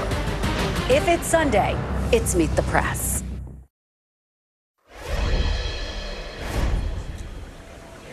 Today, the FBI and Secret Service briefing lawmakers on the attempted assassination of former President Trump, laying out that timeline from that night. You heard it from Senator Barrasso in just the last 20 minutes. They say, according to this briefing, Senator Barrasso says that he was briefed that an hour passed between the time the shooter was essentially spotted, raised as a concern, photographed, and when he actually shot off the gun. More questions being raised now about who saw what when, before and during the shooting. One source tells NBC News local police actually saw the shooter with a rangefinder and told the Secret Service they were looking for him before Mr. Trump even took the stage. The DHS Inspector General will investigate how the agency handled the rally, and the director of the Secret Service now ordered to testify in front of a House committee Monday over the security breach. House Speaker Mike Johnson is calling on her to resign. I want to get to Shaq Brewster, who is live for us in Butler. It is not just Speaker Johnson. Shaq, I don't know if you're listening to the top of the show here. Senator John Barrasso also said he wants to see the Secret Service director step down, saying that today's briefing was simply, in his words, a cover-your-ass moment. He's furious. He was pretty lit up about this. Talk us through some of the details here and the reaction from where you are in Butler. Yeah, Hallie, and it's because of that briefing that we have our clearest understanding or picture yet of the timeline and what happened before those shots were fired, including a detail from that briefing, according to at least 3 sources who are familiar with the briefing, that 20 minutes passed between when Secret Service sniper teams were able to put their eyes on the shooter and when those first shots were fired. Let me tick through that timeline and picture that we're getting right now. And as I do this, just keep in mind that we first heard shots being fired around 6:11 p.m. on Saturday. Here's what they're piecing together. That an hour before Donald Trump hit the stage, the suspect was spotted and photographed as a suspicious person. At 5:51 p.m., Pennsylvania State Police notified Secret Service that a suspicious person had a rangefinder, which is an important detail because that is something that you use to measure the distance to a target. It was then at 2 minutes later, at 5:53 p.m., that Secret Service notified the snipers, and 10 minutes later, Hallie, that is when Donald Trump hit the stage, and then about 2 minutes after that began to speak. Again, the shots were fired at around 6:11 p.m. The key point there is that, according to this briefing, Secret Service knew there was an active threat well ahead of the point in which Donald Trump hit that stage. And we're also getting a sense of how much planning went into this, how much planning this 20-year-old shooter was involved in. Specifically, sources are telling us that with his body after the shooting, they found not just a cell phone, but what they're calling a transmitter, which we know was essentially a remote control to a fireworks detonator. Now, we do know that in his car, investigators found 2 suspected improvised explosive devices. They described them as rudimentary, but they were enough to do damage to law enforcement who were responding to it, and potentially could have been a distraction if the detonators went off and if that measure was successful there. So, Hallie, we're learning a lot of new details, a lot of it coming from lawmakers and sources who are familiar with that briefing that lawmakers got this afternoon. Shaq Brewster, we mentioned the investigation into how the Secret Service handled the rally. You talked about the sort of local, federal, state piece of this. Talk us through about sort of the status of the Secret Service staffing and how they make decisions on who is covering what when. Yeah, and I mean, you noted at the top that there are increasing calls for the Secret Service director to resign or to be fired, and part of that is because a lot of the blame is shifting to the Secret Service. Now, you mentioned any event, any political event, any rally that the Secret Service is protecting, there's a collaboration between local law enforcement, state police, and the Secret Service. And we know in this instance there were multiple agencies involved. We know, for example, that it was the Butler Township Police that responded to the initial reports of a suspicious person on the roof. I know you talked to Stephanie Gosk a little bit about her interview yesterday with that. All of the communication, or what some people would say the lack of communication with this attack and this attempted assassination, that will all be under investigation. And Hallie, the number of investigations are only growing. We know the Inspector General is launching 2 different investigations into the planning of the rally and to the planning of of the sniper team. We know that there's a state investigation. The FBI is looking into this as well. And then there's also independent reviews and congressional investigations. So a lot of questions are being asked, and a lot of investigations are going to be looking to answer them. Shaq Brewster, thank you very much, live for us from Butler. When we come back, we'll bring you back here to Milwaukee, where we are live for night 3 of the Republican National Convention. Our continuing coverage will continue right after the break here on NBC News Now.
NBC News Daily is #1 for afternoon news across all of television. I'm Morgan Radford. I'm Vicki Wynn. I'm Kate Snow. And I'm Zinklea Samwat. What's happening around the world? Israel's military is building up there along the border. And what matters here at home? New numbers are out today showing more encouraging signs for our economy. Let's zero in on exercise. We know we're supposed to be doing it. What does it do for our health? What needs to change for social media to be a safer place? NBC News Daily, weekdays from 12 to 4 on NBC News Now. We are back live from Milwaukee for night 3 of the Republican National Convention. Turning to take a look at the floor, it is filling up. Not quite as empty as it was just a few hours ago, as folks are packing this convention hall ahead of the primetime speech, the main event tonight, from new Republican vice presidential nominee J.D. Vance. He's going to be introduced by his wife, Usha. So we're taking a closer look at the woman he says he'll be turning to, as Usha Vance is accomplished in her own right. J.D. Vance has said he benefits from having a powerful voice on his shoulder. NBC's Yasmin Vasugian has more on how she's handling the new spotlight on her family.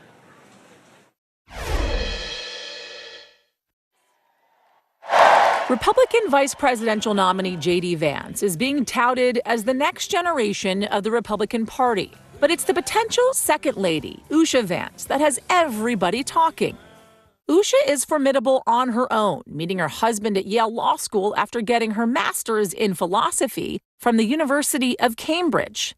And if that's not enough, she clerked for Supreme Court Justices Brett Kavanaugh and John Roberts. J.D. Vance speaking with Megyn Kelly in 2020. People don't realize how just brilliant she is. In a rare appearance on Fox and Friends alongside her husband, Usha Vance was asked if she was ready for the scrutiny of being a second lady. The first campaign that he embarked on to be a shock. It was so different from anything we'd ever done before, but it was an adventure. And so I guess the way that I'd put it is I'm not raring to change anything about our lives right now, but I really, I believe in JD and I really love him. And so we'll just sort of see what happens.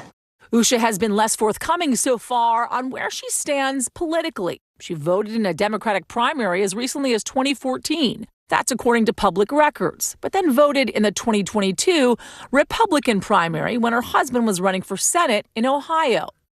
She's Hindu, raised by Indian immigrant parents in California. Her husband credits her with helping him return to his faith. Even though I was raised Christian, I'd never been baptized. So I was baptized the first time in 2018, I think. It's funny, Usha was not raised Christian, is actually not Christian. Oh, really? Yeah, but I remember when I started to re-engage with my own faith, Usha was like very supportive. On Monday, after Donald Trump announced his VP pick, she resigned from her corporate law position, saying in a statement this, to focus on caring for our family. The couple have 3 children, and with the stakes so high in this pivotal election, Usha will serve not only as a mother, but likely counsel to her husband, the possible next vice president of the United States. Yaz is joining us now. Yaz, we're so glad you're with us. We miss you here in Milwaukee. Talk us through Usha Vance here, because her husband has sort of joked that maybe she could help him when it comes time to debate Kamala Harris, if and when that happens. He talks a lot about and touts her CV, Hal, and I think you can understand why, right? University of Cambridge, Yale Law School as well. He has said, essentially, when it comes to that debate, which, by the way, the date has not yet been set, he lives with a litigator at home. And so he is very prepared to debate someone like Kamala Harris, who obviously is a good debater herself, being a lawyer. So certainly, I think J.D. Vance is going to be looking to Usha for some counsel, especially when it comes to their relationship and what he has said, that she humbles him to a certain extent throughout this entire process of being chosen as the candidate for vice president of the United States for the Republican Party, Hal.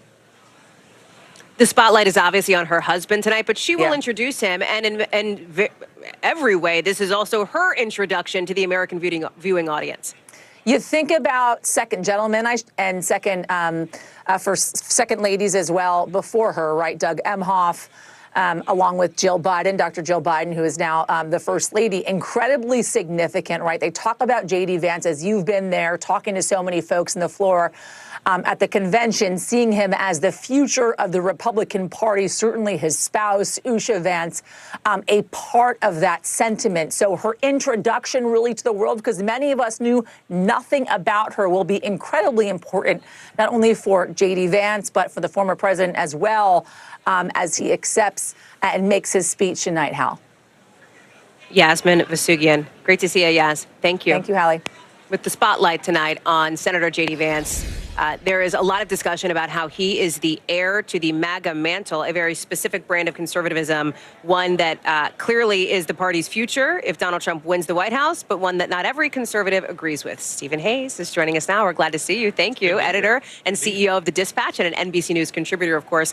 He's joining us now. Okay. I will say that you have not left much gray area of how you feel about this position here. That's the only thing that's not gray right now for me. On your podcast recently, here's what you said about J.D. Vance. You called him, I want to quote here, the avatar of the incel, alt-right, angry, populist conservative males. Explain that. Yeah, I mean, he comes out of this intellectual tradition on the right, the new right, that basically is not just MAGA, but I would say MAGA plus. He has said in interviews that he's given to Steve Bannon's podcast and other podcasts he's given on the right, he has talked about the need to sort of go further, and the fact that the sort of processes that we've used, the rules that conservatives have tried to play by in the past, haven't worked. So it's time for conservatives to get pretty wild and to go beyond those rules. And I think for those of us who are believers in the rules-based order, it's cause for concern. He's going to go, I think he's likely to go far. The people he listens to are Donald Trump Jr. He's very close to Tucker Carlson. And he has this community in the sort of alt-right world that I think will drive a lot of the policy decisions he's making. Stephen, I got to stop you for a second because I don't want to wait to get to the news. We are working to get one of our Capitol Hill correspondents up, and that is because we have some breaking news here on NBC News Now, not on the Republican side, but on the Democratic side, related to sitting Senator Bob Menendez. According to 2 sources directly familiar with the conversations he's having, he is calling allies and telling them it is his intention to resign from his Senate seat. This has been an open question for the past 24 hours after his felony conviction on those 16 bribery charges, including bribery, including other charges as well. You heard from more than 40 Senate Democrats now at this point who have urged Menendez to do that. Yeah. His posture previously had been defiant.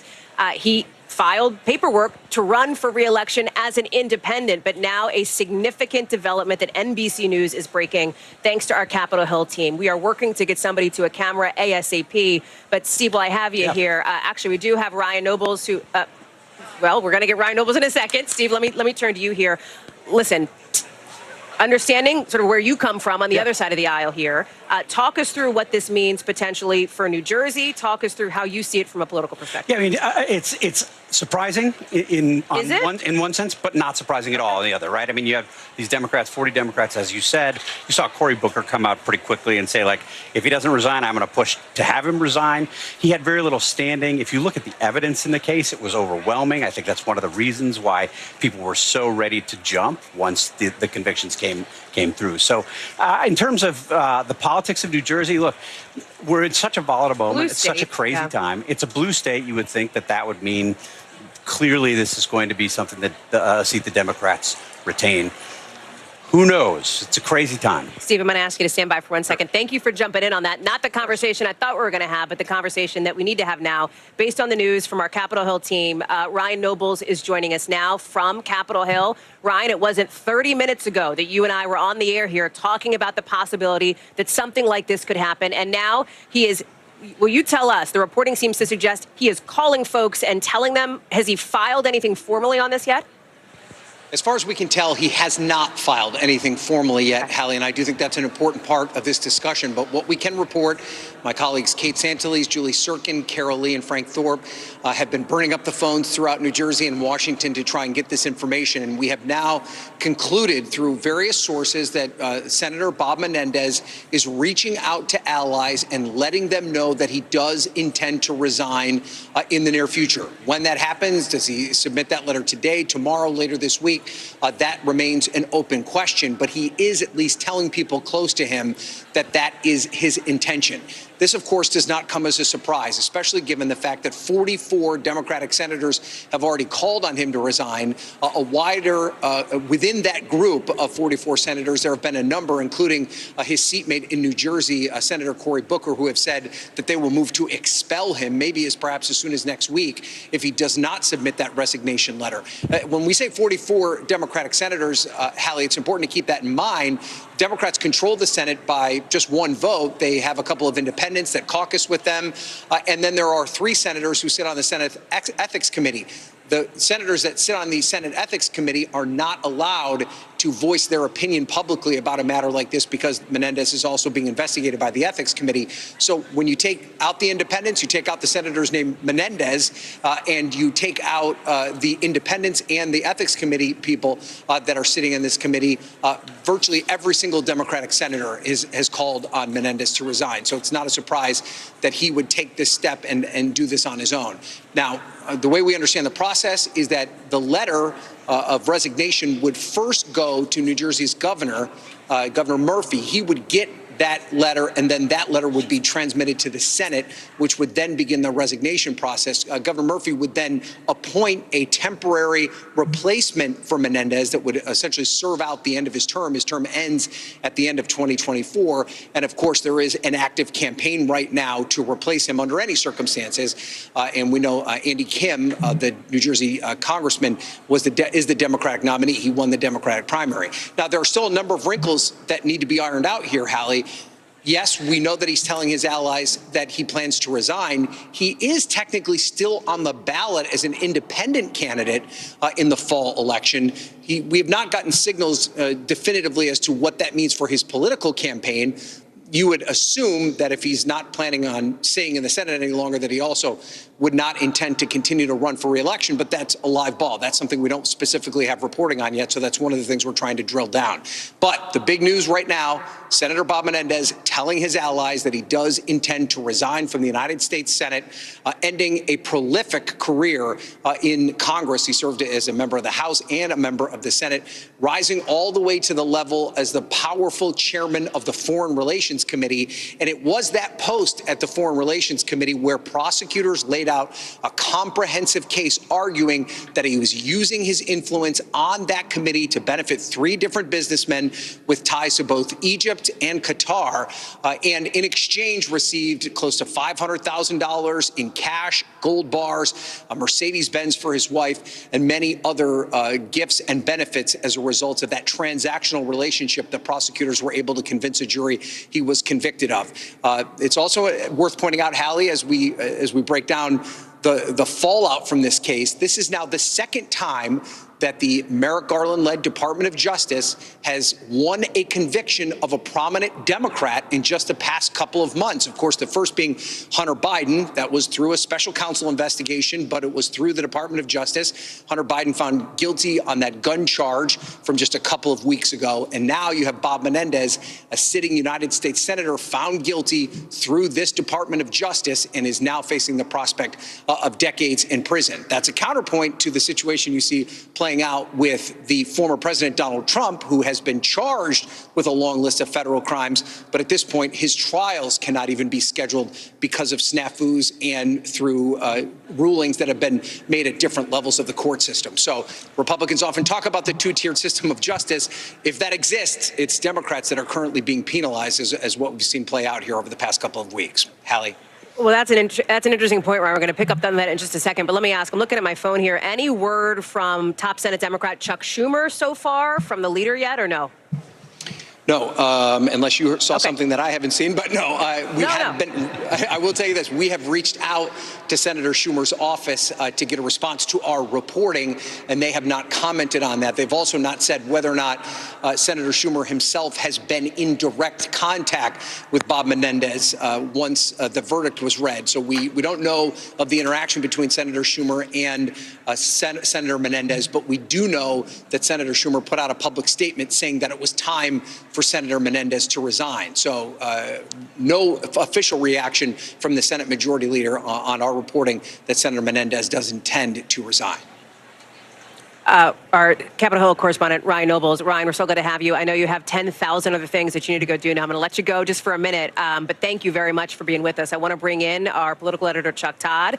So here we have it, Chuck. Right. This is the moment that I think people had been asking about ever since we got that developing news 24 hours ago on that felony conviction. Right. Well, and there were some people that thought he should have resigned a long time before when the indictment came down and all of this. I also may have lost the thread on the timeline. It might have been No. Well, that's okay. Okay, I don't. Time is a flat circle, but either way, this week. Every day is a week, and every week is a year. So don't worry about it. But look, this saves the Democrats from a wrenching vote of having to expel him. Right, the embarrassment. He decided would be historic. It is, and look, he's got a son who's in Congress who just won a primary, shares his name, his namesake. I gotta think, and this is what this feels like. I gotta think he realized what's in the best interest. If he wants his son and daughter to have a professional, that it's what's in their best interest. That because he was going to get expelled, and that would have perhaps even cost his son a chance here. So what this does do is it puts to. There was always a little bit of concern among Democrats that somehow Menendez would stay on the ballot as an independent candidate. There would be a little bit of a backlash or here or there, and then all of a sudden, could maybe that the seats Senate seats in play? Right. Now it won't be. I assume I'd be shocked if the governor didn't appoint Andy Kim just right away. He's already the Democratic nominee. It's in the New Jersey's best interest to get your senator a little extra seniority. You might as well do that if you think this person's going to be there. So I think we're probably days away from Senator Andy Kim. Politically in New Jersey, you've laid out the landscape there. Yep. I wonder, as you've talked with folks sort of around the political landscape, how they see this. Well, look, he was a machine politician. The old, he ran a machine himself, and in some ways was a beneficiary. And this is the way New Jersey politics has been run. It's such a weird state where literally a machine decides your ballot placement. It's unusual compared to other states. And Menendez had sort of figured it out, run with it pretty well. I feel like this is the end of a larger era in New Jersey. I think people realize this machine-style politics creates corruptible moments, creates corruptible opportunities here. And while this isn't directly related to it, some of his other transgressions, which he was found a hung jury on, could arguably tie back to sort of how much political power he had in New Jersey because of New Jersey's unique system of politics. So part of me thinks this could be sort of a bigger moment in New Jersey politics where maybe this sort of the corruptible machine aspects of the states, both parties and how they operate, might finally go away. Chuck Todd, I'm going to ask you to stand by for just 1 second. We've got to sneak in a very quick break, and I do mean very quick because Jacob Soboroff is making his way to the New Jersey delegation down here on the floor behind me. We're going to have more on this breaking news here with our reporting here at NBC News that Senator Bob Menendez is telling allies he intends to resign after his felony conviction. I'm looking for Sobo on the floor. We'll have him in just about 60 seconds. Don't go anywhere.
Report live from Tel Aviv, from Juarez, Mexico. Top story reporting from Baltimore. Every weeknight, it's your news playlist.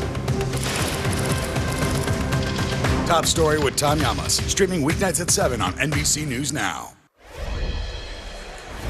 We are back now, and we are following that breaking news live here from Milwaukee, of course, that NBC News has been discussing, that NBC News has broken now, that Senator Bob Menendez, according to two sources familiar with his conversations, is telling allies he intends to resign from his Senate seat after his felony conviction. Jacob Soboroff is on the convention floor here at the RNC. And Jacob, you've made your way over to the New Jersey delegation. Anybody there? Any reaction? What you got?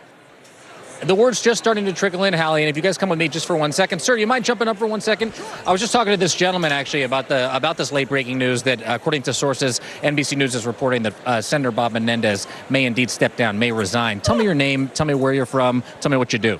Joseph Branco, Hoboken, New Jersey. I'm the chairman of the Hoboken Republican Party, and I am a landlord, a real estate owner. When I told you what was being reported here at NBC News, you told me that that wasn't necessarily good news, in your opinion, for the Republican Party in the state of New Jersey. Why? I think that if he does not run as an independent, if he does run as an independent, he'll be taking away votes from Andy Kim, therefore helping out our Republican candidate running for U.S. Senator. And so your concern is if there's a replacement named a Democrat, that person also may be in the race. Is that Jeff, right? I can hear somebody talk about redialing. What you're saying is that if the governor then appoints somebody as a U.S. Senator replacement for Menendez, is he going to be eligible to run? And so these are questions, Hallie, these are questions I actually would love to hear from you and Chuck on this. These are questions that are circling here in the New Jersey delegation. You're running for Congress. Mr. Bucco, you said that this was news, obviously, that sounds like you wanted to hear. Well, look, the Democrats have been in trouble for the past year. We've seen a lot of Democrats, a lot of their, let's just say the things that they're doing are not good for the public. Right, you're selling your soul for votes. You're taking away people's money, and you're not doing it honestly. Like when you get bribes, when let me just stop you for 1 second. Will New Jersey politics now be different without Senator Menendez, a legendary figure in New Jersey politics, as one of your two senators from the great state of New Jersey? Absolutely, 100%. Hallie, Chuck, as I said, the news is just trickling in, and as you can see, we don't have a full crowd here yet in the New Jersey delegation, but a lot of questions on the minds. Thank you, gentlemen, very much, of the Republicans here in the delegation about how it's going to impact the race now, if indeed Senator Menendez is going to be stepping down. Jacob Soboroff, glad to have you there. Chuck Todd, real quick, the answer to that question that gentleman asked is... Well, that's the thing. No, I mean, that's why if you appoint Andy Kim runs. Right. But no, if you appoint somebody else, then they're a placeholder and they wouldn't be eligible to run. That's why Democratic governor, he's going to appoint Andy Kim, the senator. To your point, It would be, frankly, political malpractice if he did. Well, you know that our teams are speed dialing the Democratic governor and have been now for the last hour or so. Chuck Todd, thank you so much. Our thanks to Jacob Soboroff, to Stephen Hayes, who joined us a bit ago as we've been in this rolling coverage now for the last little bit. We've got more special coverage live from the Republican National Convention in Milwaukee picking up right now.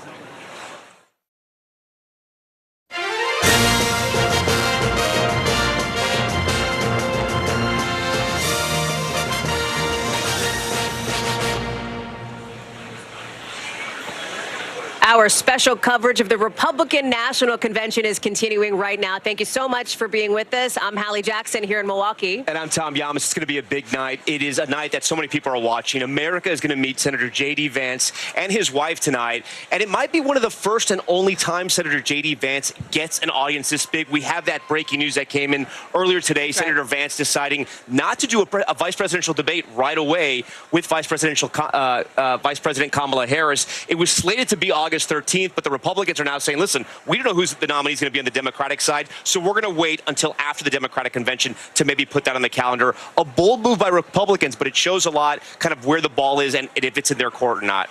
One of the interesting things about J.D. Vance is he is set to take the stage, as you note, Tom. He is, of course, having the biggest moment of his political career, but he was already in so many ways a household name to a lot of folks because of Hillbilly Elegy, his best-selling book that really pushed him to prominence back before the 2016 election, turned into a Netflix movie, of course, all about his childhood, his upbringing, raised in poverty, his arc, essentially, then going on to the Marines, serving overseas in Iraq, Yale Law School, and then his rise to the Senate in 2022. Sources tell me, and Kristen Welker, who is just joining us, that he will lean heavily into that biography here, introducing himself, but also linking his life experience to some issues that the Trump campaign sees as critical here, like inflation, like trade, for example, and like the fentanyl crisis. No, it's also true, and we're going to be watching basically what he says in that speech and how he interprets or how he telegraphs the MAGA agenda to the greater American audience. And if he sticks with that MAGA agenda, tried and true, if that is the law to him, or if he interprets it and runs it a different way. Of course, we've seen him multiple times here at this convention already, alongside former President Trump, who himself was here. I was on the floor as former President Trump. Well, not technically the floor. They closed the floor. Yeah. I was in the stands. It was a little bit dark. Yeah, that's right. They eventually turned the lights on, which was helpful to see, but you can see him there, that bandage on his ear. This is his walkthrough, as they call it. He's getting a sense of the layout for his own convention speech set for tomorrow night. This is now the third time we have seen the former president here in the convention hall since that assassination attempt against him on Saturday night. And we should tell our viewers what he's doing right here, right? He's looking at basically the camera angles. He's speaking to the producers of the convention. These are not people that work in the American media. These are people that work for the Republican National Committee. And they're going over, this is the way the speech is going to look. This is the way the videos are going to run. Here's where you're going to speak. And these are your angles. And here's where the teleprompter is. He's done this before, but it's important to him. You know, I also saw somebody doing one of these. You know, it's up here, Thomas. All those balloons I see him. That'll drop after the end of this. But you got to know the producers of the convention. Their heart stops right at that moment because if the balloons don't come down, it's a very bad sign. Yeah, that's the story. Part of the story the next morning. Another major headline that we're following: despite President Biden's defiance, he is staying in this race. One of the most prominent Democrats, California Representative Adam Schiff, who also is running for Senate, publicly urging the president to drop out. That stunning announcement as Schiff tries to secure a Senate seat in this high-stakes election. We're going to be watching all of this throughout the night. It's a huge development. And, Hallie, I almost want to make the argument that this was supposed to be the week for Republicans, right? And they have definitely dominated the news coverage. But this move by Schiff today, it almost steals the narrative from the Republicans. I don't know if it's a fight that Democrats want to have in the media right now. But the news today, I would say, is as big as Senator J.D. Vance's speech. And here to talk about it with us, of course, is our team of correspondents and analysts, including our chief political analyst, Chuck Todd. Chuck, to Tom's point here, this is a critical moment for President Biden. We've talked about what this means for Democrats on that breaking Menendez news that we've just been involved in here. And as we see, of course, the president continues to remain defiant. He ignored reporter questions on that when he was in Vegas just a little bit ago. This is the reason we're covering the Schiff news as an earthquake is not because it's Adam Schiff. He's just, another, in some ways, you could argue he's another future senator expressing his opinion.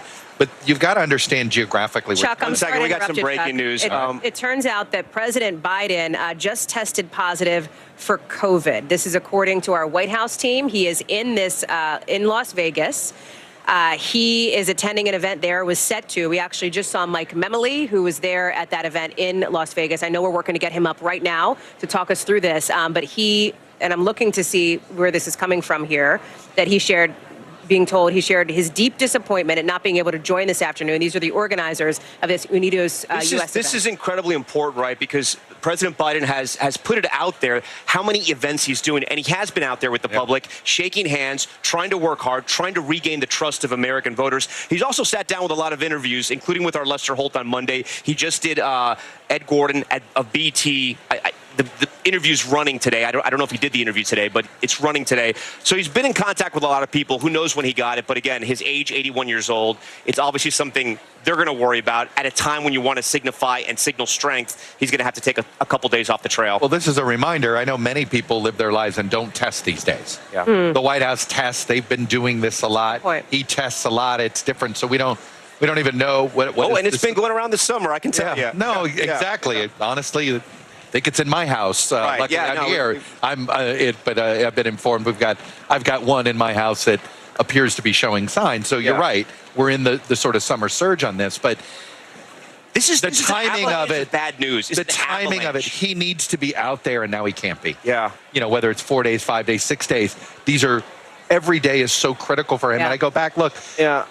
I kind of think we're bordering on Sixth Sense Bruce Willis territory, where every Democrat kind of knows this candidacy is over, except the candidate. Right. And it's what this starts to feel like. Adam Schiff doesn't do this without the blessing of, if he knew Nancy Pelosi. We're talking about politically dead, not Sixth Sense. And I know, but it's sort of that feeling when you're all watching the movie. Does he know? Right. Is he aware that basically the entire party has given up on him? The entire party is starting to give up on him. There's now polling out there that's showing this. I think we're about 10 days away from him getting to acceptance, but he's in this development couldn't have been worse timing for him because he needs to be out there. Yeah.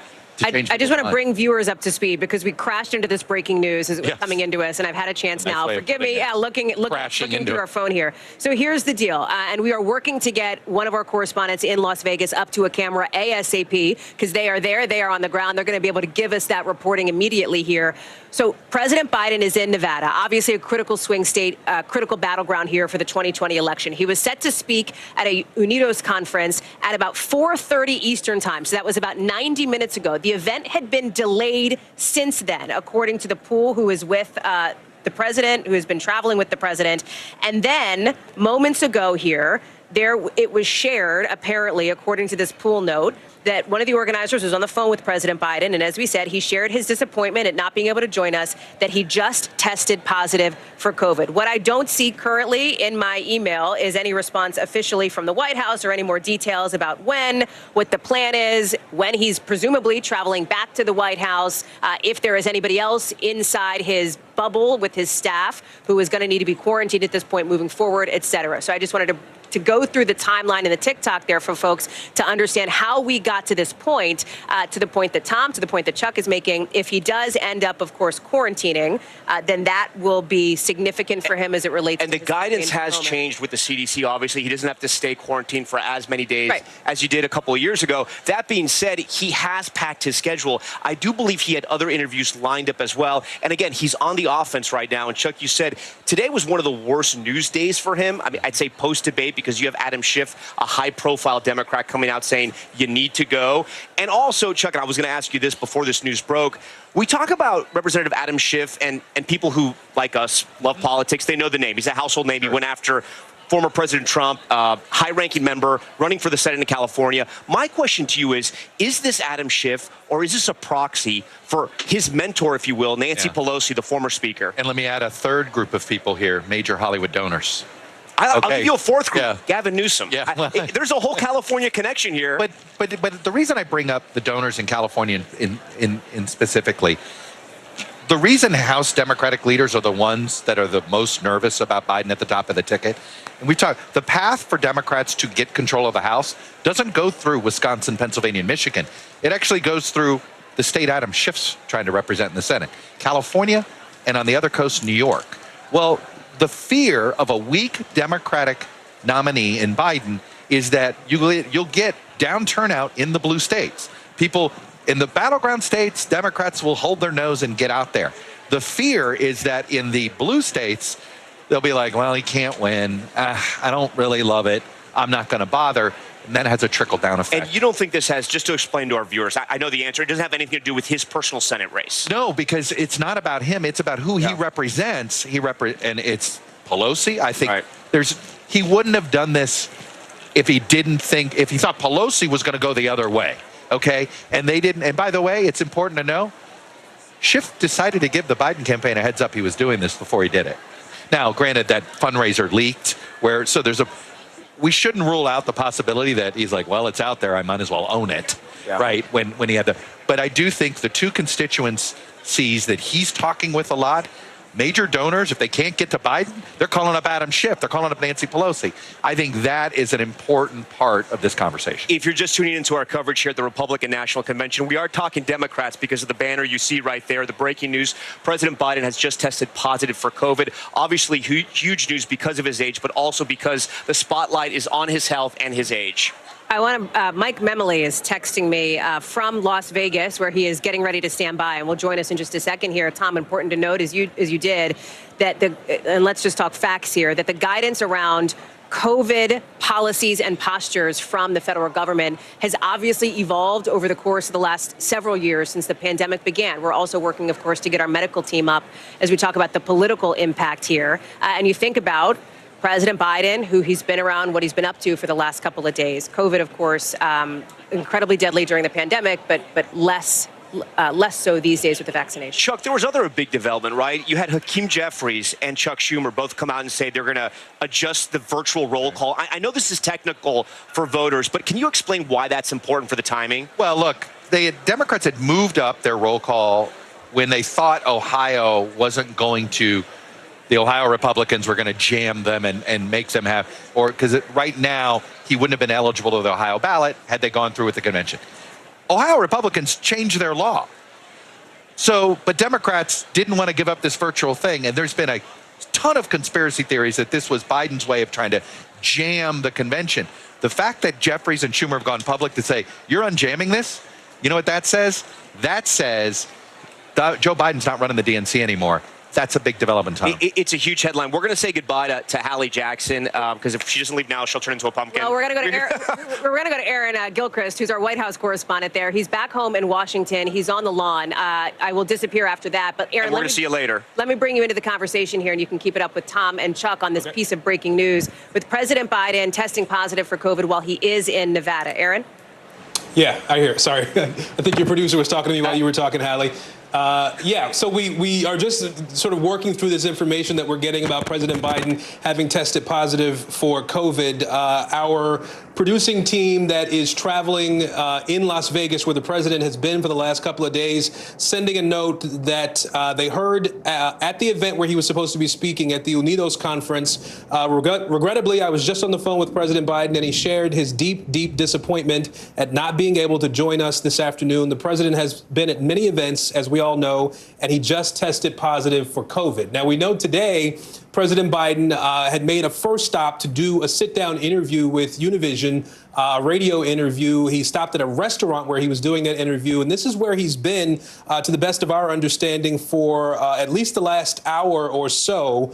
And it seems that at some point today he took a test and obviously tested positive for COVID. Just yesterday, he was at the NAACP conference, also in Las Vegas. He made at least one other stop, an off-the-record stop while he was there in Las Vegas yesterday. This all, of course, comes at the time when the president has really been ramping up his travel around the country. We know he had been in Michigan, in the Detroit area last week before he spent some time in Rehoboth Beach, at his home in Rehoboth Beach over the weekend before leaving, before coming back to Washington and then leaving for Nevada.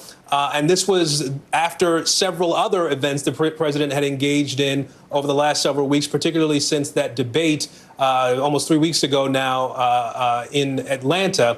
President Biden, I can tell you just from having traveled with him in this time period, spends a lot of time in very close proximity to a lot of other people. I was with him in Harrisburg, Pennsylvania, a couple of Sundays ago, and the president spent almost an hour face-to-face, shaking hands, taking selfies. I saw him hug at least a few people there while he was talking with folks. And so he's spent a lot of time in close proximity to a lot of people. And we know that this is a way that COVID can and does spread. We've seen sort of spikes over the last couple of months in different parts of the country. And even though many of us have gotten back to our normal routines, this is something that people are still getting. We have been sort of digging through some of our records, trying to figure out when was the last time the president had COVID or had been given a COVID vaccine and booster shot. We believe it was in, I think, July of 2022 was the last time that the president tested positive for COVID. And like I said, we're still digging through some of our records to see and trying to get some reaction, direct response from the White House about, actually, you know what, just popped up in my email as I'm talking to you. So I'll read this statement from the press secretary. Earlier today, following his first event in Las Vegas, President Biden tested positive for COVID-19. He is vaccinated and boosted, and he is experiencing mild symptoms.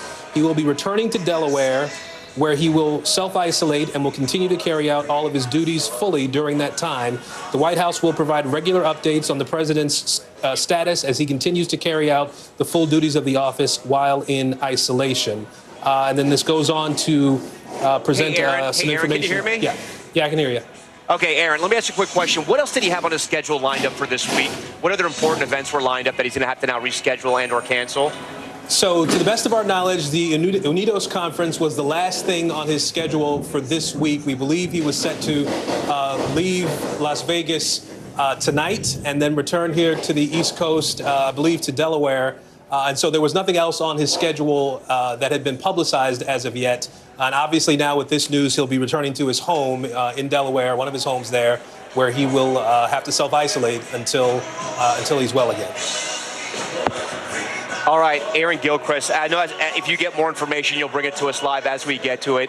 I still have Chuck Todd here, who's following all these breaking developments for us. In one way, it's almost kind of strange. He was facing a really bad headline, but I don't know which headline now is worse, that he has COVID or that, you know, a top Democrat is asking him to step aside. Yeah, I mean, it goes to what he needs to do right now to convince people he shouldn't step aside. He now can't, right? Like that to me, it's sort of, and the Democratic Party is sitting in purgatory here a little bit. And, you know, those that think Biden needs to stay in the ballot blame, you know, the anger at, there are people that are very angry at Adam Schiff and others because saying, well, now it's self-fulfilling, right? The more divided the Democrats look, the more divided the Democrats become, right? And so, but at some point, it's pretty clear where the momentum is in the party, what the rank and file want. He keeps saying all these people voted for him. You know, because the third item that came out today was a really devastating AP poll that came out that showed large majorities, every demographic group, older Democrats, younger Democrats, Democrats of color, white Democrats, across the board. They think he needs to step aside. And then I do want to ask you, what do you think about the Republican play that Senator J.D. Vance now is going to delay that debate with Vice President Harris? Well, yes. And in fact, if you're Kamala Harris, it was a weird, you know, the timing of it. She called him and left the voicemail. Was sort of odd anyway, a little bit before the convention. The timing of this was always weird to me, how they were going to do it. In fact, the first date never made sense because you're not going to have a debate in the middle of the Olympics. Even though it was on another network, everybody's attention is going to be on the Olympics. So I I thought that Trump's campaign's response was quite clever and, frankly, quite accurate. All right, I want to bring in Zach Pitt-Kansas. He's a Democratic strategist and a former senior advisor to Hillary Clinton. Zach, how do you sort of take all this incoming if you're President Biden right now? You have that major headline that Representative Adam Schiff has asked him to step aside from the ticket, and now he's just tested positive for COVID. Well, obviously, like many Americans who test positive for COVID, he's going to have to take a little bit of a break, and he's going to have to rely on his surrogates and people like me who are going to go out there and talk about the very clear contrast that Democrats and Republicans have in this race between Joe Biden's record of creating 15 million jobs and putting a cap on prescription drug costs at $35 for insulin for seniors, and Donald Trump, who's responsible for overturning Roe v. Wade and allowing states across the country to criminalize abortion, even in the case of rape and incest. We have a really good story to tell, a really strong contrast between President Biden and Donald Trump, and we're going to continue to do that. And when he can't be on the campaign trail, paid communication and the many allies he has in the party, including me. Yeah, Zach, what about the other story being told, right? And that's by your own party, that one, they don't want President Biden to be the nominee. And number two, the devastating polling that just came out today from the AP, which shows pretty much, as Chuck was describing, every demographic, saying they'd rather someone else run. Well, I've also seen polling that shows that the majority of Americans would like Donald Trump to get out of the race. The polls are not are what's going to decide this about who's in and out of the race. But Joe Biden is our nominee. He's going to be our nominee, and eventually where people are going to unify around him so that we can get back to the job of making the clear contrast between his record and Donald Trump. And it's really, really important that we educate voters around Donald Trump, because the Project 2025 agenda that they're pushing through would be devastating for middle-class families. Defunding the Department of Education, cuts to Social Security and Medicare. It is critically important. Zach, I just want to pause you for a second. We're watching live pictures of President Biden right now. He's boarding Air Force One. I'm told these are live pictures. This is a bit odd because he has tested positive for COVID, but he is not wearing a mask. It's unclear why that's happening right now, but I'm being told these are live pictures. We do have a statement from the White House. I do want to get you up to speed on some of what the White House is saying. They're saying that he presented symptoms this afternoon. He was not feeling well. He had a cough, general malaise. He felt okay, but then they decided to give him the test, and that's when the results were positive. He has received his first dose of Paxlovid. He will be self-isolating at his home in Delaware once he gets there. So essentially that's what the White House is saying. He's going to make his way from Las Vegas all the way back to Delaware. And of course, we wish the president well. We hope he has a speedy recovery and that he's okay. COVID, this time around, any time around, it can be really rough. We do know that I think he was given the vaccine. And I just want to read this to make sure that is indeed correct. But I think I had read earlier that he had taken a vaccine, and so he had been vaccinated earlier for this time around. We're going to have to wait and see how those conditions are as we get more information. But again, if you're just tuning into our coverage, President Biden testing positive for COVID right now while he was campaigning in Las Vegas. Again, trying to reassure voters that he is up to the job, doing several high-profile interviews and also hosting campaign rallies, shaking hands with voters. He's been out there a lot since the debate. He's claimed he's been out there, with more than 20 different events. Some of that includes radio interviews and TV interviews as well. But he's met a lot of Americans and likely been exposed. There's a bout of COVID going around this summer. You've likely had it with your friends or family. It's all over the country right now. It's something we have to live with. It shouldn't be totally surprising, but it just happens at a really bad time for President Biden. Also on the same day that Democratic Representative from California, Adam Schiff, has publicly called for him to step aside. Joining us now are two Republican strategists and consultants here. Brian Lanza, he's a former Trump campaign spokesperson. It's all right if you can't hear me. I'm Cuban. You can hear me. I'm pretty loud. Tricia McLaughlin as well. She worked for Vivek Ramaswamy. We thank you both for joining us right now. Tough day for Democrats, right? You had the news that I just mentioned, plus testing positive for COVID. I do want to focus on news from the Republican side. We're going to see Senator J.D. Vance tonight here at the Republican National Convention. Brian, first up with you. I know you've worked on conventions and you've helped candidates get ready. What would your advice be to Senator Vance? tell his story. I mean, he has a great story. And his story is what's appealing to the broad base of the American electorate. It's a rise from the bootstrap story. And I would tell JD, and by the way, JD's a former client of mine. I helped him with his U.S. Senate race. Tell your story, because it's a compelling story, and more importantly, it's an American story. You come up with a home with a hard upbringing, a mother addicted to drugs, a grandmother who brought you up. He did the GI Bill. He was a veteran. He went to the best schools, and he learned. That is the American experience. So what we're telling JD is, you tell your story, because that's compelling to a broad base of the electorate, and his story is bringing more people, working class people, to the party. This is going to be the biggest stage of his political career, right? Yeah. Maybe of his political life, you never know. Will he meet the moment? Is he someone who meets the moment? He is. His level of preparation to meet the moment is unreal. And so he's ready to meet the moment. I think he's going to hit it out of the park. And that's one of the reasons President Trump picked him as his VP. The one thing that JD does really well is he rises to the occasion, and he's exceptional at delivering a message. And so what he's going to deliver the message is, this is the new Republican Party. It's no longer the corporate class Republican Party. It's the party of the middle class and the working class. And there's no better person to deliver that message than Senator Vance. Republicans have sold Senator Vance as Trump 2.0, if you will. You know, maybe he's MAGA Jr.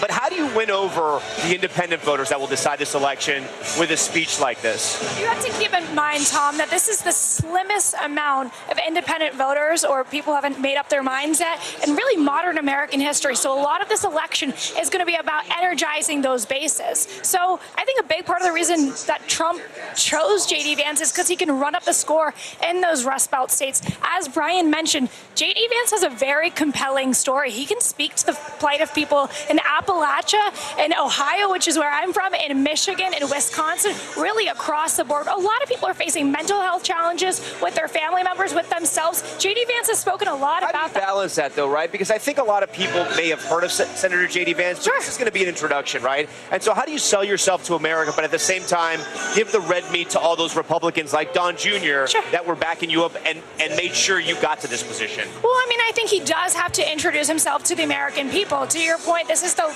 biggest stage. Most people don't know that he's a veteran.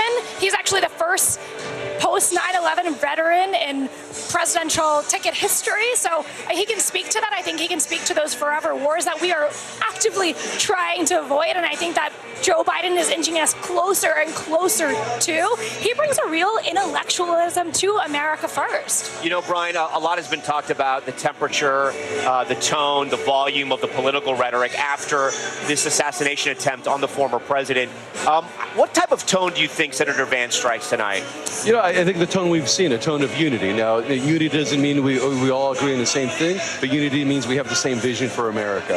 And so you're going to hear Donald Trump's vision and JD's vision, which is a positive vision for America. It's a positive economic vision. It restores America's strength abroad, and that's what you're going to hear from JD. And he's probably the best messenger to deliver that. It's also going to be the first time, maybe, I don't want to say ever, but unless you haven't been following that Ohio race, that we're gonna meet his wife. And you worked with Senator J.D. Vance on that Ohio Senate race. What can you tell us about his wife? Supremely smart, supremely supportive. She's a great mother to her kids, to their kids. She's supremely intelligent. I mean, she has the ability to look at a problem, analyze it, and fix something real, and fix it fast. And that's what complements J.D. I mean, they, as parents, you see them interact with their kids, and it's really what we want out of America. We want a young vice president, young family, the diversity of it. I mean, our party's attacking that diversity, and I think they should be ashamed of themselves. And that's the best part is he brings the family is a diverse image, but it's the real image of America. Some have said that she shies away from the limelight. She does not like politics, very similar to Melania Trump. How do you still use someone like that on the campaign trail in these closing months before the election? Someone who maybe doesn't come naturally to, but you kind of got to have the whole Vance family out there supporting the cause. I mean, to Brian's point, I think that she's a very articulate, smart woman. I've heard her speak before in Cincinnati.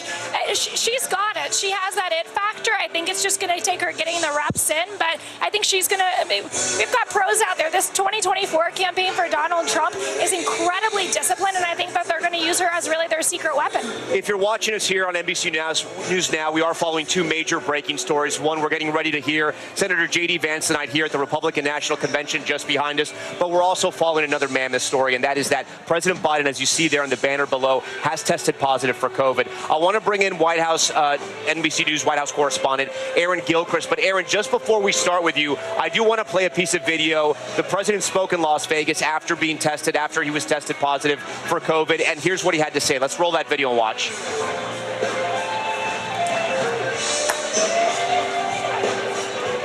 Okay, I misunderstood here. Apparently, we're going to see it here. He says, "I feel good." It's good. I feel good. I'm not an expert lip reader, but I'm being told that's what people who read a lot of lips say. Aaron, get us up to speed. I know that the White House has put out a statement. What more do we know? Yeah, this is the video of the president boarding Air Force One early, I should point out. He was not slated to leave Las Vegas for another several hours. There were three events on his schedule for today. We understand that he was able to participate in the first event to some degree, and the other two events, obviously, he's not going to be participating in, as he's now on Air Force One and will be making his way back to Delaware, headed to his home at Rehoboth Beach, where he was already scheduled to go after today's events. But he'll be going there obviously early to take care of himself. The information that we got from the White House press secretary was that the president was not feeling great at some point today, and ultimately it was decided that he would be given a COVID test, and that test came back positive. I do want to read you some of the statement we got from the president's doctor. We should point out that as president of the United States, there is a medical team that travels with him at all times, regardless of where he goes. And the doctor's statement says, the president presented this afternoon with upper respiratory symptoms to include a runny nose and non-productive cough with general malaise. He felt okay for his first event of the day, but given that he was not feeling better, point-of-care testing for COVID-19 was conducted, and the results were positive for COVID-19 virus. He went on to list some of the vitals that he took for the president, everything testing normal there. The president now is headed back to Rehoboth. I do want to point out as well that just as I'm talking here, I think no, that's it. That's where we are at this point. And the president giving, as you saw, the press corps, the traveling press corps with him, a thumbs up and saying that he was good, that he was feeling good, as he very slowly got out of his vehicle there and slowly walked up the steps, Tom, to Air Force One. All right, Aaron Gilchrist, we appreciate it again. If you're just watching our NBC News Now coverage, we had that breaking news. It came in about 30 minutes ago. The president has tested positive for COVID. He was campaigning in Las Vegas, meeting with voters. He woke up, didn't feel great, still did the event, thought he could get through it, but then when they tested him later in the day, they realized that he was positive for COVID. This is the first video we have of him. This was moments ago. The president, for some reason, not wearing a mask, even though he tested positive for COVID. He's saying he's good. I feel good, if we're reading his lips.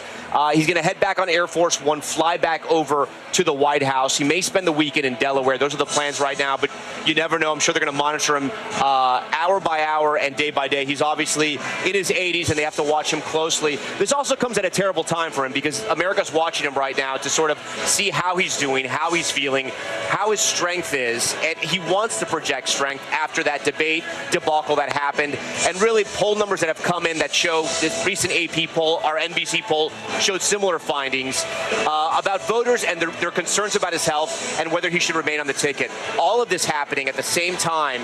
Representative Adam Schiff, a Democrat out of California, a very high-profile Democrat, has publicly called for President Biden to step aside. President Biden has responded. The campaign has responded that he's not going anywhere. But we've also learned that the vice president, Kamala Harris, had wanted to challenge Senator J.D. Vance to a vice presidential debate that was set to take place on either August 13th or August 12th. She actually called him, left him a voicemail. The two candidates spoke, but it seems like the Trump campaign doesn't want to have that fight right now. They don't want to debate right now. And, you know, I have Brian Lanza here and Tristan McLaughlin, two Republican strategists. Is this a smart play on the Republicans' part not to debate Vice President Harris right away? Well, listen, we'll debate her eventually, but right now, you know, their ship is sinking. Why change the narrative? I mean, Joe Biden, we wish him the best of health, but it just highlights the fact that there's a problem with having a president that at such an advanced age, especially one that's going through a neurological decline. And so this is a problem for them. But yeah, we'll debate, you know, Kamala Harris, you know, when it's appropriate, and we're eager to debate them. It's just we're eager to debate them on our terms, not their terms. What about you, Tricia? What do you think? I think it's smart to punt it back to the Democrats and say, get it together, and then we'll talk about a debate between Vance and Kamala if she's the VP. Yeah, and I guess Republicans have the argument here that they're not sure whether this ticket stays together. Why waste the time? Why waste the resources to sit down, prepare for that debate if it changes and potentially Kamala Harris ends up debating former President Trump at some point. When you think about the Democratic Party, do you think this ticket, if it's not President Biden, it will be Kamala Harris and somebody else? Yeah, I don't. I mean, because truly for President Biden to step out of the presidential race is a step down from the White House. You can't be mentally declined not to run for president and mentally fit to be president. So I don't see President Biden resigning in humiliation, resigning in disgrace for lying to the American people about their health. So I've never gone under the assumption that he's going to drop out of the ticket and drop the presidency. Ryan Lance and Trisha McLaughlin, we thank you so much for joining our coverage. I know we'll see you again. Our special coverage of Night 3 of the RNC continues. We're live tonight from Milwaukee as we stay on top of a number of breaking headlines, including new details on the assassination attempt on former President Trump and that breaking news about President Biden testing positive for COVID. Right after this break, Ohio Governor DeWine, right here live. Stay with us.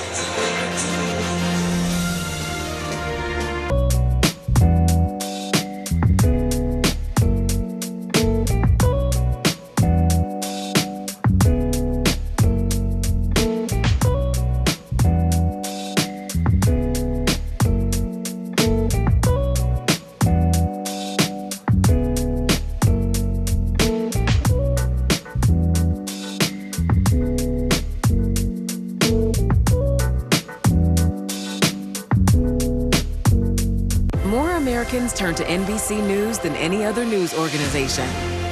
The fire has grown leaps and bounds. What you see behind me is typical. How you doing? Pretty bad.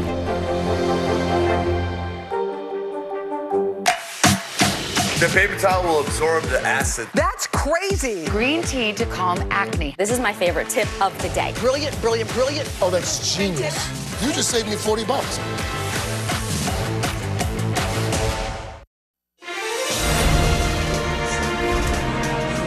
Welcome back to our special coverage of Night 3 here at the Republican National Convention. We're also following breaking news at this hour. President Biden testing positive for COVID. We will update you on that story as soon as we know more. We do know that the president is vaccinated. He's been boosted. He is on his way back to the White House. He has been treated. We've already seen video of the president. He says he's doing okay. We're going to talk more about that later in this hour. But joining us live now here from the Republican National Convention is Ohio Governor Mike DeWine, a member of his state's delegation here at the RNC. Governor DeWine, thank you so much for being here. Great to be here. Thank you. My first question, look at over this convention. You guys weren't able to do this in 2020. 2016 was the last time. You happy to be here? Oh, it's great. Look, for Ohio, this has been an extra special, great convention. But I think for everybody else, look, we're a unified party. You saw Nikki Haley last night speak. Great speech. You've seen other people who ran against Trump. Right. We invited them to come here, so it's all good. Yeah. Talk to me about Senator J.D. Vance. He is the junior senator from your great state. Do you know him? Have you gotten to know him? Why is he good for former President Trump? Yeah, I know him pretty well. As soon as his book came out, I called him. I said, "This is fascinating." Fran and I got to know him and his wife Usha. I've had dinner with them. So yeah, I think, this is a big night. He's going to introduce himself, frankly, to the American people. Yeah, what does he add to the ticket, do you think? I think first of all, he's very articulate. He's very bright. I think if you've watched him in the last several months, he's really articulated Donald Trump's message exceedingly well. That had to be one of the reasons that the president wanted him on this ticket. Second, though, I think his life story is an amazing story. Anybody who has a problem in their family, who's had addiction in their family, he can relate to that. He's had that trauma. And frankly, my experience in life is that people who've experienced trauma themselves are better people. Yeah. They're better right. office holders. No, of course, and it affects all families across America. Some people don't consider Ohio a battleground state anymore, but you neighbor a lot of battleground states, right? You're there in the Midwest. You have that blue wall up there. Some people have argued that Senator J.D. Vance gives something to former President Trump in trying to get those blue-collar voters in those Midwest states. Do you think that's true? Yes, I do. Look, he's a Midwesterner. There's something about the Midwest that's just a little different than the rest of the country. Yeah. It's like every other region. He grew up here. He's one of us. And I think people will relate to that. Look, this is an introduction to most people, so it's going to be a process for them to get to know him. But what they see, I think they're going to like a lot. You know, I want to show you a poll. It's a poll you might be familiar with. This was right after your big election victory in 2022, right? You won your re-election. And here's the poll right up here. You can see it on our screen, Governor. So you won big, right? You won by 25 points. Senator J.D. Vance only won by 6 points. So how do Republicans make that argument that he can appeal to all those blue-collar voters, he can get more votes in those Midwestern states? I know you're a household name in Ohio. I know it's a little bit different, but that's a big spread. Well, look, that was his first introduction to the people of the state of Ohio. And frankly, Donald Trump endorsing him in that race made a huge, huge difference. We know that in the primary. Look, he did well. He got elected to the United States Senate. I've run 15 times in Ohio statewide, so I'm not sure it's a great comparison, but I understand. I do want to ask you, you haven't always been on the same page with former President Trump, right? We're talking about President Biden and COVID. You had a different view of COVID and how to run your state. You also had differences on candidates for office. Are you happy he's the party's nominee? Yes. Look, we were delighted to have an Ohioan. The first time we've had an Ohioan on the Republican ticket since 80 years ago. So Governor, 1944. I wasn't alive then. I didn't ask you about Senator Vance. I asked you about former President Trump. Are you happy that he's the nominee? Look, clearly, he's the consensus. He is who our party is behind. This is where our party is today. Are you happy about that? Yeah, sure. Do we have differences? Yes. We're a big party, and we have people with differences. I disagree, for example, with J.D. Vance in regard to Ukraine. I'm a strong believer that we must back Ukraine. It's in our national interest to do it. And he said that he's not as interested in Ukraine. He'd rather focus that money on the border, and that's a big difference with you. Yeah, sure, it's a difference. But we only have two parties in this country. We expect to see differences within those parties. That is not unusual to see differences. Yeah. Governor DeWine, you are a man that is wise. You have been around a long time. Age is an issue for President Biden. Do you think those conversations are fair? Do you think that the argument Democrats are making within their own party that he's too old to run, he doesn't have what it takes to do another 4 years, are fair? As somebody who's maybe still in his prime and ran for re-election in Ohio and won. Well, look, I think what I've gained over the years is wisdom. May have lost some other things, don't hear quite as well. So in my case, I happen to think I have a lot to give. I've got 2.5 more years as governor, and I'm excited about that. Look, people are going to have to make their own judgment about President Biden. I'm not sure I have any better insight than anybody else does in regard to that. Yeah. Do you think it's a fair argument to have, though? And post-debate, do you think Democrats were right to be concerned after that debate? Well, look, we all saw the debate. My wife and I actually saw him at the White House probably about a month ago. He was leaving. We were taking some family members there for a tour. He happened to stop the motorcade. I've known him from the United States Senate for many, many years. He came out and talked to us. Look, the conversation we had with him that day, candidly, was just fine. Right. It was fine. So I'm not one to say. Yeah. But we all watched the debate. I appreciate your honesty on that point. Let me ask you about what happens in Ohio. If your party is successful, you're going to have a vacant Senate seat. You have the power to appoint the next senator of Ohio. We had Vivek Ramaswamy right here, right where you were sitting, and my colleague Ronny Jackson asked him about it, and he signaled that he would be very interested to serve either in the administration or in the Senate in Ohio. Would he be a good senator? Well, first of all, he's extremely articulate. My wife and I both watched that speech last night. We thought he was phenomenal. Great presentation to the people in this audience and across the country. I'm not going to get into names at this point. What I've said is, we got to win this campaign.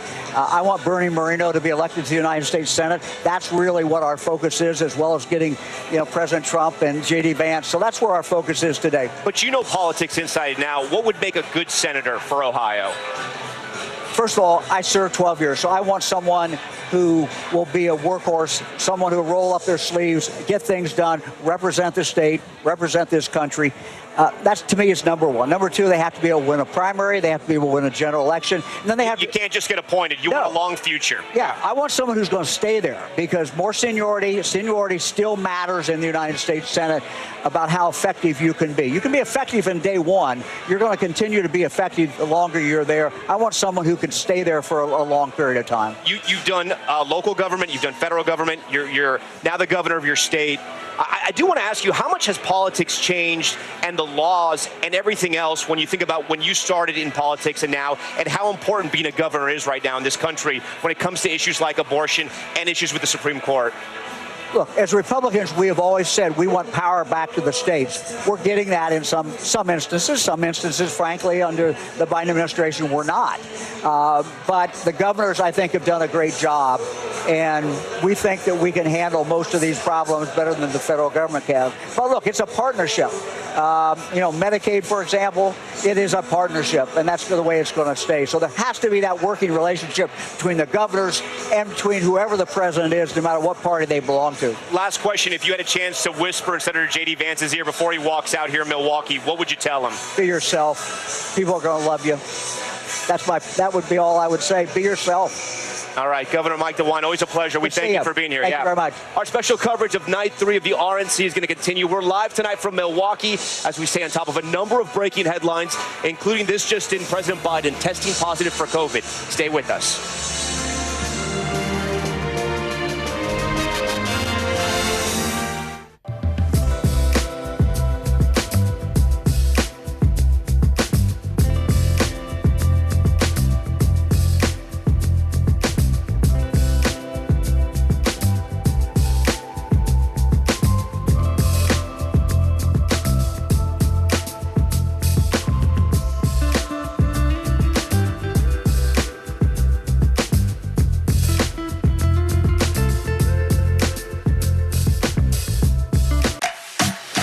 The paper towel will absorb the acid. That's crazy. Green tea to calm acne. This is my favorite tip of the day. Brilliant, brilliant, brilliant. Oh, that's genius.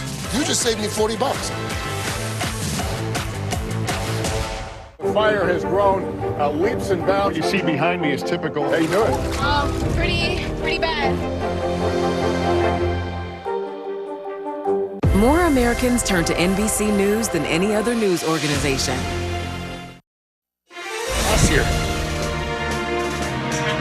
Welcome back. We are live from Milwaukee once again. Night 3 of the Republican National Convention is underway. Here is a live look at the convention floor, which is just behind me. It is where all the action is going to happen tonight, and it's where in a couple of hours, Senator J.D. Vance will introduce himself to the American people. Hallie Jackson, my colleague, is down on the floor. Hallie, we've been following that breaking news. President Biden testing positive for COVID. Is it something the delegates on the floor are talking about?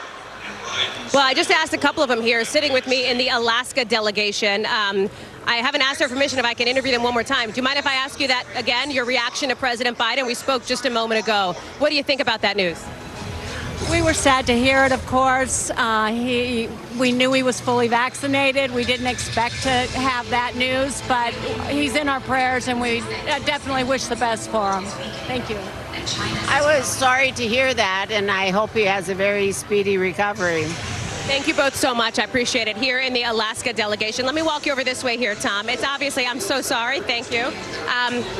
As you know from your time down here on the floor, and forgive me, it is just so loud. I'm going to kind of walk here with you because they're playing a video. That's why it's also a little bit dark. I'm going to try to find a little bit of a better spot to chat with you from. People are on their phones. Everybody's got their phones. That's how they find out the news. Hello.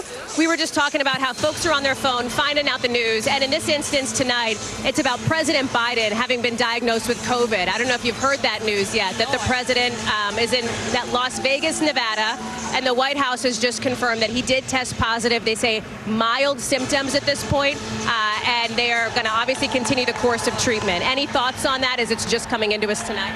Well, with anybody who's acquired COVID-19, I always pray for their health, good health. My mom had dementia, and we were always protecting her from COVID-19 because we know how devastating it could be to their health. Any reaction from you, sir? I hate to see anybody come down with COVID, especially a senior citizen like that. I hope that he does get better. It's hard on a person, and so we don't want any harm to come to him in that fashion. So, we'll send our prayers out to him as well. Thank you so much to the both of you. I appreciate it. It's one of those moments, Tom, when you're sort of telling people what the news is live as we're getting it in. And boy, what an avalanche of developments and breaking news we've had, even in just the course of the last hour, Tom. I'm going to toss it back to you back up in our booth. Hallie, we appreciate it. There have been so many headlines today on this campaign on both sides. I want to bring in our next guest here at the Republican National Convention. He comes from the great state of Florida and the great city of Miami. Joining me now is Miami Mayor Francis Suarez. You may remember him as a 2024 Republican presidential candidate who went on to endorse former President Trump after he dropped out of the race. Mayor, how you doing? Great to have you here. It's great to be with you, Tom. When you look out of the convention floor, right, you're one of the new faces, the younger faces of the Republican Party. What do you think? Well, I think it's interesting that tonight's VP choice is going to be someone from my generation, a 39-year-old, someone who also has a tech and finance background. As you know, I've sort of made my claim to fame being a tech mayor, right, and also someone who came from humble beginnings, which I think is important. I think this election is going to be about connecting with everyday people and pocketbook issues. And I think the Democrats have sort of lost that, I believe. And I think, President Trump is trying to really maintain that focus by choosing J.D. Vance. Were you upset that Senator Rubio didn't widen out this ticket? Well, as you can imagine, as a Miami guy, obviously I'm very close to the senator. I supported him in 2016, and it would have been great to have him. But, listen, he has rallied behind J.D. Vance. We all have. This is about being a team. And we're team players, and we know that the president has chosen a very qualified person who has a great narrative, a great story, and is very capable and has been a magnificent senator in the short time that he's been there. So he's going to do a great job tonight, and I think he's going to articulate a vision for the next generation of America. Some people think Florida is now a red state. It's no longer a battleground state, and we could debate that. But South Florida, Miami-Dade, where you're from, that is definitely still a battleground. Republicans have made gains with Hispanics there. It's one of those unique counties in this country that is majority Latino. What are the Hispanics in the city of Miami telling you about this election and what they want to hear about? I think they want to make sure that they're not treated as a monolith, right? What happens, and what I think the Democratic Party did at some level is take them for granted by calling them Latinx and sort of branding them monolithically. I think, Cubans have different issues than Venezuelans, Nicaraguans, etc. And so I think part of the reason why the Republican Party has been successful, and you saw gains, as you mentioned, in 2016, Democrats, Hillary Clinton specifically, won Dade County by 30 points. In the midterm, just in 2022, DeSantis and Marco Rubio won Dade County by 10 and 12 points respectively. So that's a 40-point swing, which means that the policies that have been implemented by the Republican Party have resonated with the specific categories of Hispanics in Dade County, and I think that's important. Do you think the branding of socialism and connecting that with the Democratic candidates in 2020, is that still a problem for Democrats in 2024, or have they been able to shed that label? No, it is absolutely a problem, Tom. I think that for some reason they have a hard time shedding the label. They don't want to just come out and say, look, we're not about socialism. We believe in the And I want to be clear, way. President Biden in no way is a socialist. It came from Bernie Sanders that he was a democratic socialist, and the Republicans, they played politics with that phrase. And I'd agree at some level that the president has tried to shed that label. I just don't think the party has done it very effectively for some reason. I think there are some people that are very sympathetic to socialism ideas in the party, and I think that's part of the problem. But I don't think the president necessarily falls in that category. Republicans certainly, we have no problem condemning socialism, particularly people who came from socialist countries like my parents did and saw it destroy their country of birth. We love this country. We feel blessed to be here. We think the American way is the best way, the best road to prosperity. And we see it in Miami, where we've lowered taxes, we've reduced crime to record levels, and we have the highest wage growth in America and the lowest unemployment. So these Republican principles have created prosperity in a city that used to be blue. Speaking of crime, I do want to ask you this, because the headlines were seen all over the world in the videos. What happened at the Copa? What happened in that game in Miami where people just stampeded the stadium? It was dangerous, it was criminal, and it was out of control. How did that happen in a city in America? In your city? It didn't happen in my city. Yeah, it's South Florida at least. Yeah. So it happened in Miami-Dade County, and it was unfortunate. I think there was obviously not significant, sufficient security. It wasn't, handled the way that a Super Bowl should be handled. And I think as we embark on the World Cup, which is coming in 2026, I'm sure that not only Hard Rock, FIFA, and of course we're here to help, even though it's not our jurisdiction, it wasn't our responsibility. We were asked late Sunday night to provide aid, and we did, just like we provided aid and officers here to Milwaukee at the behest of the chief of Milwaukee, the police chief. So we're here to help. We want to be able to help them as well. And then finally, last question, what do you want to do politically? What else do you think you can do for Floridians in your political future if you decide to run again?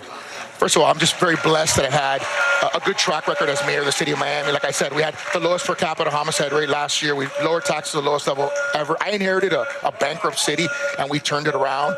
So for me, I think from a resume perspective, one thing that would be interesting is looking at an ecosystem like the state of Florida, potentially running for governor, maybe doing something in the administration. You want to run for governor eventually? It's something that I would consider for sure. Okay. Yeah. Mayor Suarez, great to see you. Thank you for being here. Good to be with you, Tom. Yeah.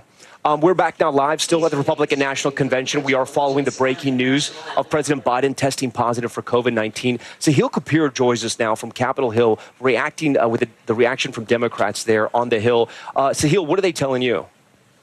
Hey, Tom. Well, we're seeing a slow trickle of reaction to President Biden's COVID diagnosis from Democratic lawmakers here.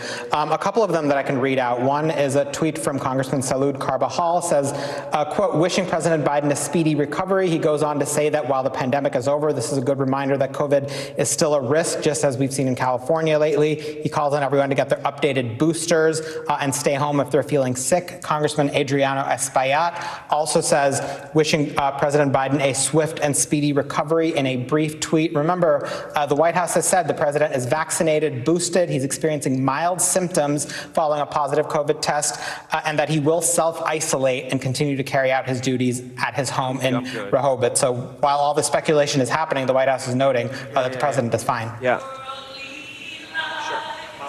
Sahil, I also want to ask you, the news that's come out about Representative Schiff as well.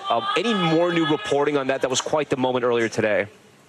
Yeah, Congressman Schiff becomes one of the most prominent Democrats to call on President Biden to step aside from this presidential race, to withdraw and have Democrats put another nominee in his place. Schiff had walked right up to the line of saying this a few days ago on Meet the Press, but didn't quite call on him to go. Now he is calling on him to go.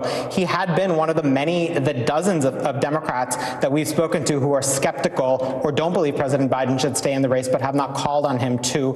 Schiff, in his statement, said he has serious concerns about whether the president can defeat Donald Trump, which he said is the paramount goal here, the single most important one, and said it's time for him to pass the torch, and in doing so, he will secure his legacy. Now, the Biden campaign has also responded to this, pointing to the president's recent letter to Congress, saying that emphatically he is not leaving the race, that he will stay in the race, that he has more work to do in the presidency, and he believes he is still the best candidate to beat Donald Trump. A lot of Democrats don't believe that at all. They don't believe he can win. This is not a universal opinion, but this is a growing opinion. Many Democrats worry that he's down right now in the polls, and that things will only get worse from here on. The Biden campaign, however, is defiant, refusing to step down, and they've got many passionate supporters within the Democratic base who are backing his decision to stay in the race and continue fighting. Sahil, and I'm sorry because it's so loud here at the convention hall. What is the total number of Democrats that have come out publicly, elected Democrats that have come out publicly on Capitol Hill against former President Biden, asking him to step down? It's a few dozen, Tom. I think it's about a couple dozen. There are more who have, again, walked right up to the line. But in terms of members who have explicitly said he should go, last I checked, it's somewhere around 25 or so. Now, when you consider, the fact that there are well over 200 Democratic members of Congress here, that's not a huge number, but it's still a growing number. And the president's insistence repeatedly that he will stay in the race has not quieted them. It's not broken the dam. The dam has still held, in large part because Democratic leaders, including Senate Majority Leader Chuck Schumer and House Minority Leader Hakeem Jeffries, have said they will continue to support the president if he stays in the race. It's also raising eyebrows that those two men could easily, put the kibosh on this talk about potentially replacing the president if they emphatically come out and say he is the best candidate, stop talking about it, he should stay. They haven't done that, which is continuing to, create this sense of unease, this feeling of purgatory as to whether he is really going to stay, whether this dam is going to continue, whether it's going to continue to be a trickle of members who call on President Biden to leave. And the other fear, Tom, is that if the president's numbers don't improve, there are Democrats who fear he will drag down the ticket, that he will bring down Senate Democratic candidates who right now are overperforming him in battleground states by anywhere between 5 points and 17 points. It's a massive, stark gap between the way the president is performing against Donald Trump and the way Senate Democrats are roundly beating their Republican rivals. It'd be hard to maintain this between now and Election Day, but that's the fear, that they might not be able to. Okay, Sahil Kapoor, we thank you so much for joining us. For more analysis, I'm joined tonight by senior political correspondent for the Wall Street Journal and a friend to this show, Molly Ball. Molly, thanks so much for being here. I wanted to have you on because I know you wrote that profile on Senator Vance. What do you expect to hear from him tonight? What we've been told by the campaign is that he's going to heavily emphasize his life story, the inspiring story that he told in his memoir, of course, that was a bestseller and then became a Hollywood movie, talking about his hardscrabble beginnings. The campaign really feels that not only is he well positioned to speak to white working class voters in the Rust Belt, who we know are so crucial in those swing states of Michigan, Ohio, and Pennsylvania, but really to all Americans who know what it's like to struggle. Anyone who's dealt with addiction in their family, anyone who's been able to achieve success despite being born into difficult circumstances. What I think we expect him to talk less about is some of his more divisive policy positions, the divisive even within this room, positions on foreign policy and economics that are quite a diversion from the traditional positions of the Republican Party. Where has he landed on abortion? I know his position has evolved, just like a lot of Republicans have evolved on abortion, including former President Trump, which has evolved, and you may call it whiplash. He's gone a lot of different ways. Where is Senator J.D. Vance right now when it comes to abortion? I believe the latest thing that he has said is that he remains personally pro-life, but he is in line with Donald Trump. The party is not necessarily in lockstep, but they are all taking this position that Trump has taken, which is that he won't move to restrict abortion any further than it already is, but will let the states decide. Now, that potentially lets the states restrict abortion quite severely, but he has said that he is now in favor of things like the abortion pill, which is, as you say, an evolution from his previous pro-life position. What do we know about his wife, and what can we expect from her? Well, she's a Yale Law School classmate who he met through Yale Law School, herself a very accomplished lawyer, clerked for conservative justices, John Roberts, Brett Kavanaugh. He has credited her with really a lot of his success, and they have 3 young children, live in Cincinnati. We'll see her tonight. She's going to speak right before J.D. Vance, and I think there's a lot of curiosity about her as well. Molly Ball, great to have you. Thank you so much. That'll do it for this half hour of our special coverage of the Republican National Convention. I'm Tom Yamas in Milwaukee. Stay with us. More on this historic night just ahead.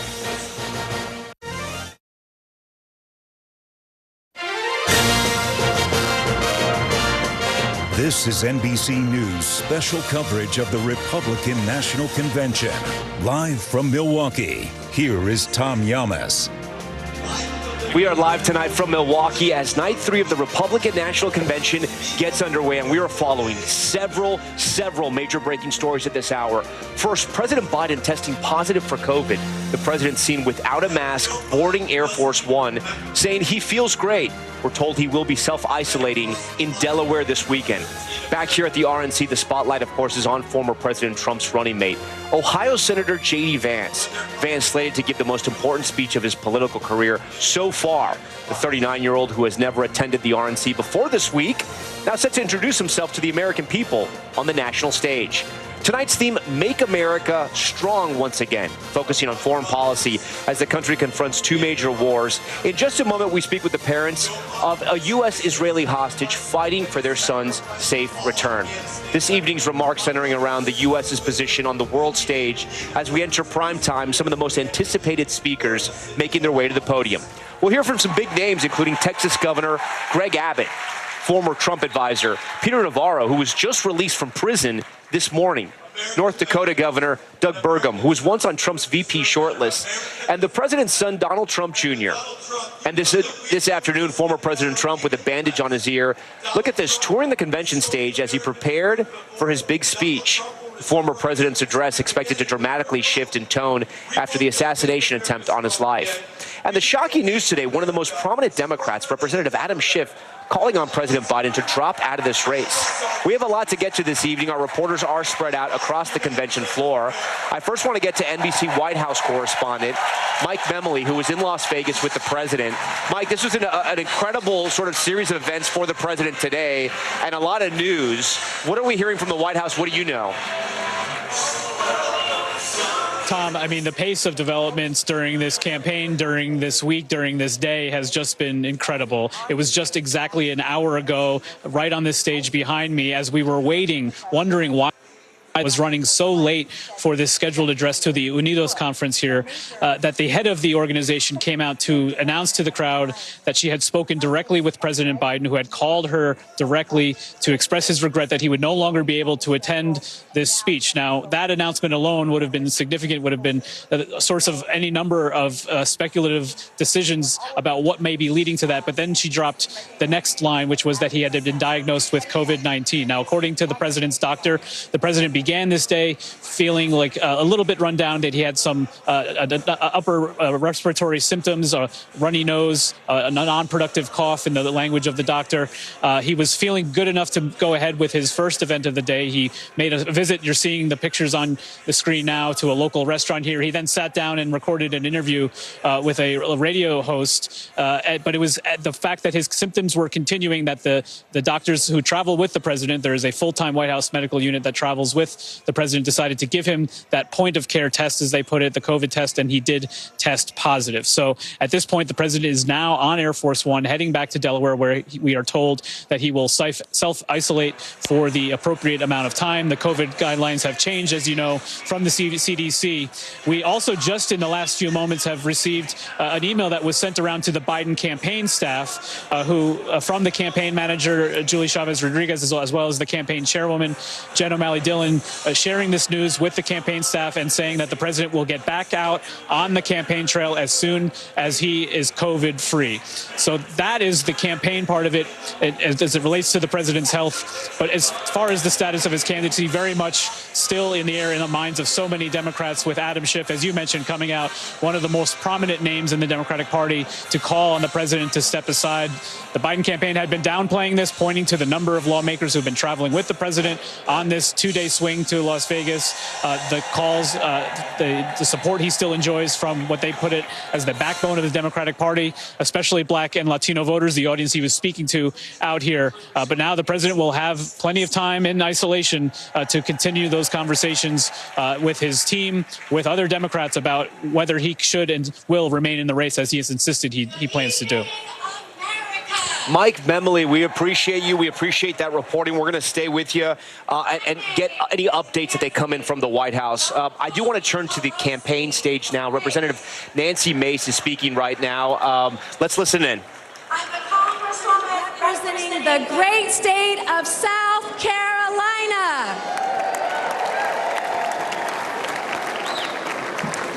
At the age of 17, I learned that dropping out of high school might not have been the best idea. So I took my first job at a fine dining establishment some of you may know as the Waffle House. Denny's was a little too highbrow. While Waffle House was an important part of my journey, it would not be my destination.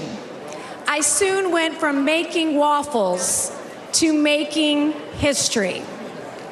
25 years ago, this high school dropout became the first woman to graduate from the Citadel, the Military College of South Carolina.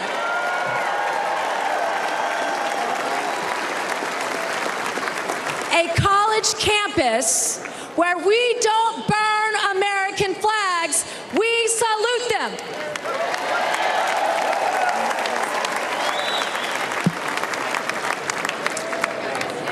I'm a single mom and a rape survivor. To women tonight who can relate, please know you have a friend and a sister in me. And I will fight like hell for you.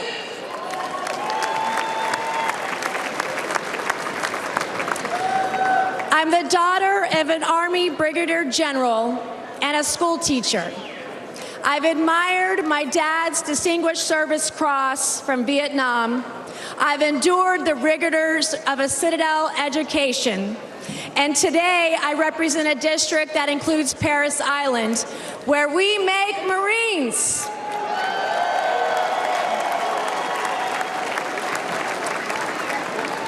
What we're witnessing today is proof that strength preserves peace and weakness invites war.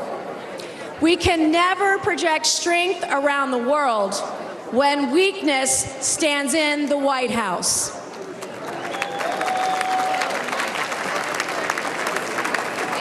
Nations like China see weakness as opportunity. China's fentanyl invades our borders. Their arms supply Putin's regime. China supports enemy states like Iran. They oppress their own people, especially their women. The world is watching America, and we must show them what we're made of.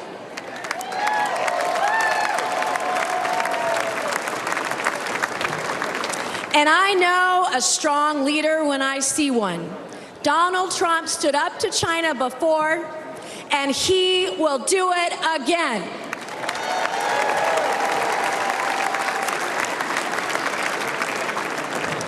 Anyone who thinks they can take on Donald Trump or take down America is now on notice.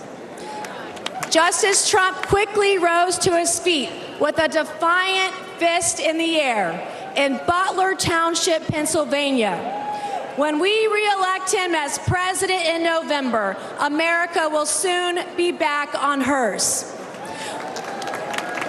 We will be courageous, we will be resilient, we will be united, and we will be prepared to take on the challenges of this historic moment. Thank you, God bless you, and God bless the United States of America, and God bless Donald J. Trump. Thank you. We've just been listening to Representative Nancy Mace from South Carolina. The next speaker, quite interesting. Representative Ronny Jackson of Texas. Interesting because he also served as White House physician under both Presidents Obama and Trump, and he treated former President Trump when he had COVID. He has also spoken and treated the president since that assassination attempt, treating and looking at his ear as well. We're going to have much more of that after he speaks with Garrett Haake, but let's listen into Congressman Jackson. All right, all right. Good evening, everybody. Good evening, and good evening to my delegation from Texas.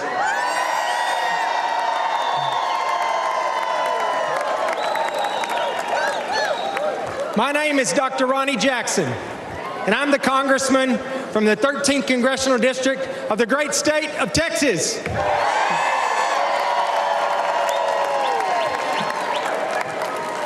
Prior to being in Congress, I served on active duty in the Navy for 25 years. I was a Navy deep sea diver, an emergency medicine doctor, and a combat physician in Iraq.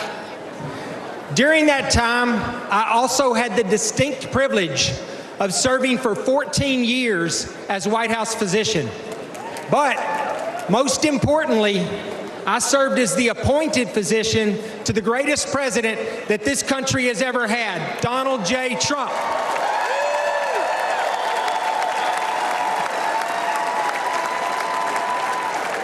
And not only that, but now I can say I served a president who literally took a bullet for our country.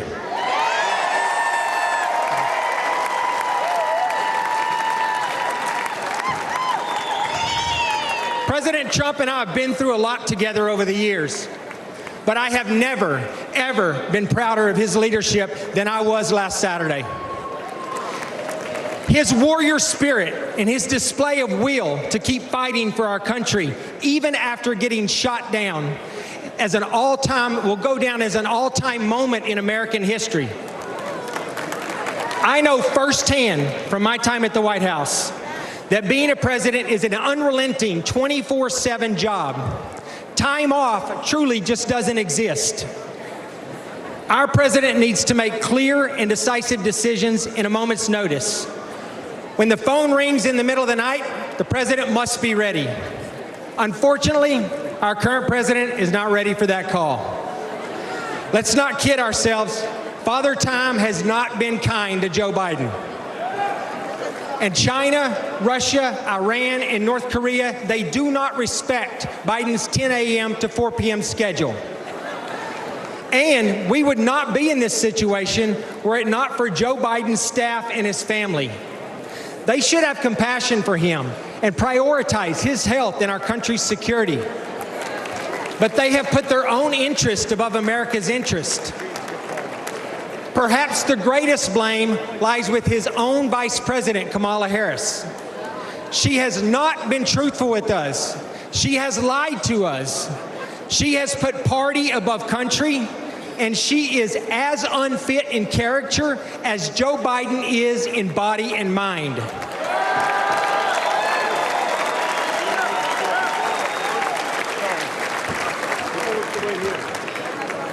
Between the wide open southern border, the botched Afghanistan withdrawal, record high inflation, and the devastating crime in our streets, this administration has now produced a legacy of failure, disappointment, and danger. There is simply too much at stake to have someone who can barely shuffle to a podium be the one that is responsible for the safety and the security of our country.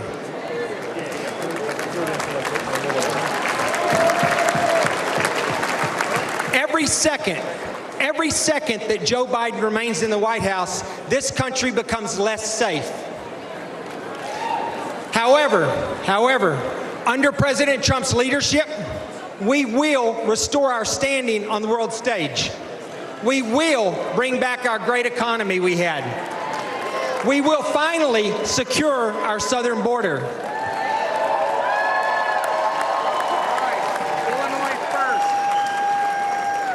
We will rebuild our great military. We will clean up crime in our streets. And most importantly, we will have a president who is respected by our allies and who is feared by our enemies and who leads with strength.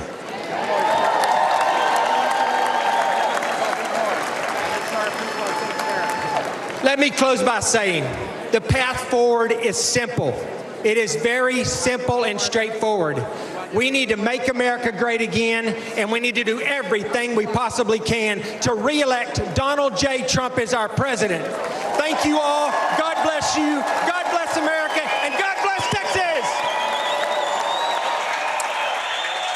We have just been listening to Texas Representative Ronny Jackson there, someone who served as the White House doctor under President Obama and President Trump, and really delivering a tough message there on President Biden, saying Father Time has not been kind with President Biden. I want to bring in one of our reporters, Garrett Hake, who's joining us now and who's been speaking to Ronny Jackson.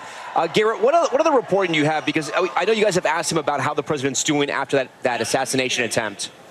Yeah, it's been interesting, Tom, because immediately after the assassination attempt, Ronny Jackson spoke to a group here in town where he said, I've been essentially treating the president. I've talked to him. I've worked on his ear. It's going to be fine, he told this group. It's not going to even need stitches. And essentially implied that Donald Trump is under his care as a doctor. In the several hours between that conversation and when I found him, it was clear that the Trump campaign had asked him to shut up, because all he would confirm to me is that, yes, he had examined the president's ear at some point. Subsequently, we've learned that he has spent a lot of time around the president since Saturday, basically acting as some kind of physician to former President Trump.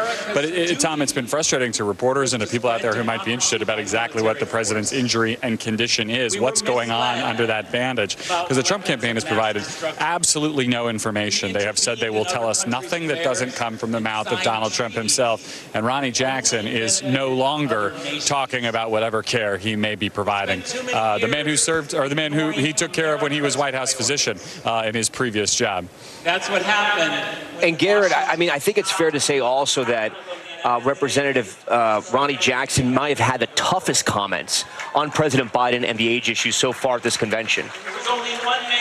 Yeah, look, if you thought perhaps that some of these speakers might pull their punches because of President Biden's COVID diagnosis today, think again. I mean, you heard that from Ronny Jackson, suggesting almost clinically that Joe Biden isn't able to do the job, although I will say he's the third or fourth person I've heard in some of these undercard speeches make that 10 a.m. to 4 p.m. joke. Speakers are going to have to start putting $1 in a jar or something if they want to keep using that material throughout the course of the week.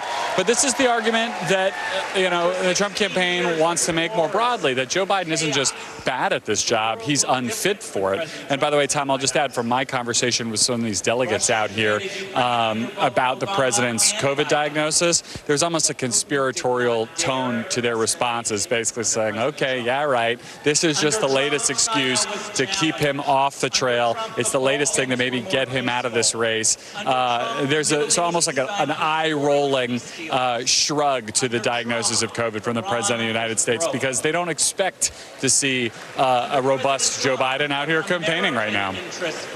Yeah, Garrett, do me a favor. Can you pull the curtain back a little bit for our viewers? Explain to us exactly where you are on the convention floor, because you're not exactly on the floor, but you're sort of in that balcony with other correspondents. I'm trying to work through my photographer here to make it clear exactly where we are, Tom. But if we can pull the long lens back here, I think you can get an idea. I'm basically just off stage right. For people watching at home, I would be, on stage right here. I basically have a view of the back of every speaker's head, the reaction of the crowd out here, and perhaps most interestingly, I can read the teleprompter along with some of these speakers and see when they are reading the remarks that they have prepared and have been improved by the Trump campaign, and when they are making things up as they go, like when Ron DeSantis last night chose not to use a closing line about making America great again, but pivoted as if to avoid using President Trump's signature phrase. So an interesting view. I can get down and chat with folks on the floor, but I'm in this skybox kind of, opera box, if you will, just off the floor here for the duration tonight. How's the competition there amongst the other correspondents? I see some notables next to you, some handsome young correspondents there. Everyone playing along okay? I don't recognize competition, Tom. It's just friends having a chat, It's just what we're doing. Garrett Hake, correspondent for The People. We appreciate that. A big shout out to whoever's on that long lens tonight. We really do appreciate all that. We've been following a lot of breaking headlines here if you're just joining our coverage. The big headline in the last hour, President Biden, the White House announcing he has tested positive for COVID. He woke up feeling a little strange, but he went along with some events, and then later in the day, he did take a COVID test. He tested positive. We have been told that he has been given some treatment for COVID. He has been boosted. He has been vaccinated. And he's going to spend the weekend at his vacation home in Delaware. We did see some video of him. This is earlier in Las Vegas, speaking of voters, shaking hands. He's had a lot of people. He's met a lot of people since post-debate because of that sort of yes, I understand. Because of that, because of what's happened post-debate, he's listened to a lot of people. He's had to shake a lot of hands. This is him leaving, getting ready for Air Force One. Down on the stage is Matt Gaetz, Representative Matt Gaetz of Florida. Let's listen in. Meanwhile, Joe Biden's been out of it. Democrats have been hiding the real Biden for years. We saw people in the witness protection program more often than we saw unscripted Biden. Under Biden-Harris, America has fallen sicker, lonelier, and poorer. Under Trump, we prospered, we were richer, inflation was low, and there were two genders. Under Biden-Harris, inflation has gotten so bad you can no longer bribe Democrat senators with cash alone. You have to use gold bars just so the bribes hold value.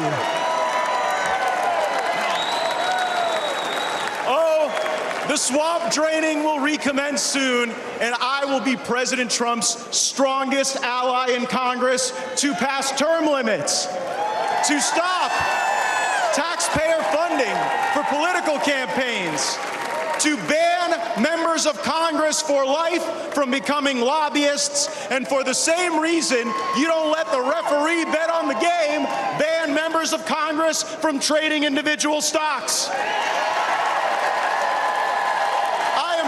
Stand before you, the only Republican in Congress who takes no lobbyist money, no PAC money. It's not good for me. I work for you, not them. President Trump, he'll never defund our police, but he will defund foreign aid to countries that hate us. And President Trump understands that if it isn't racist to check ID for a hunting license or welfare benefits or a fishing license, then it is okay to demand an ID to vote everywhere in this country in every election that's held.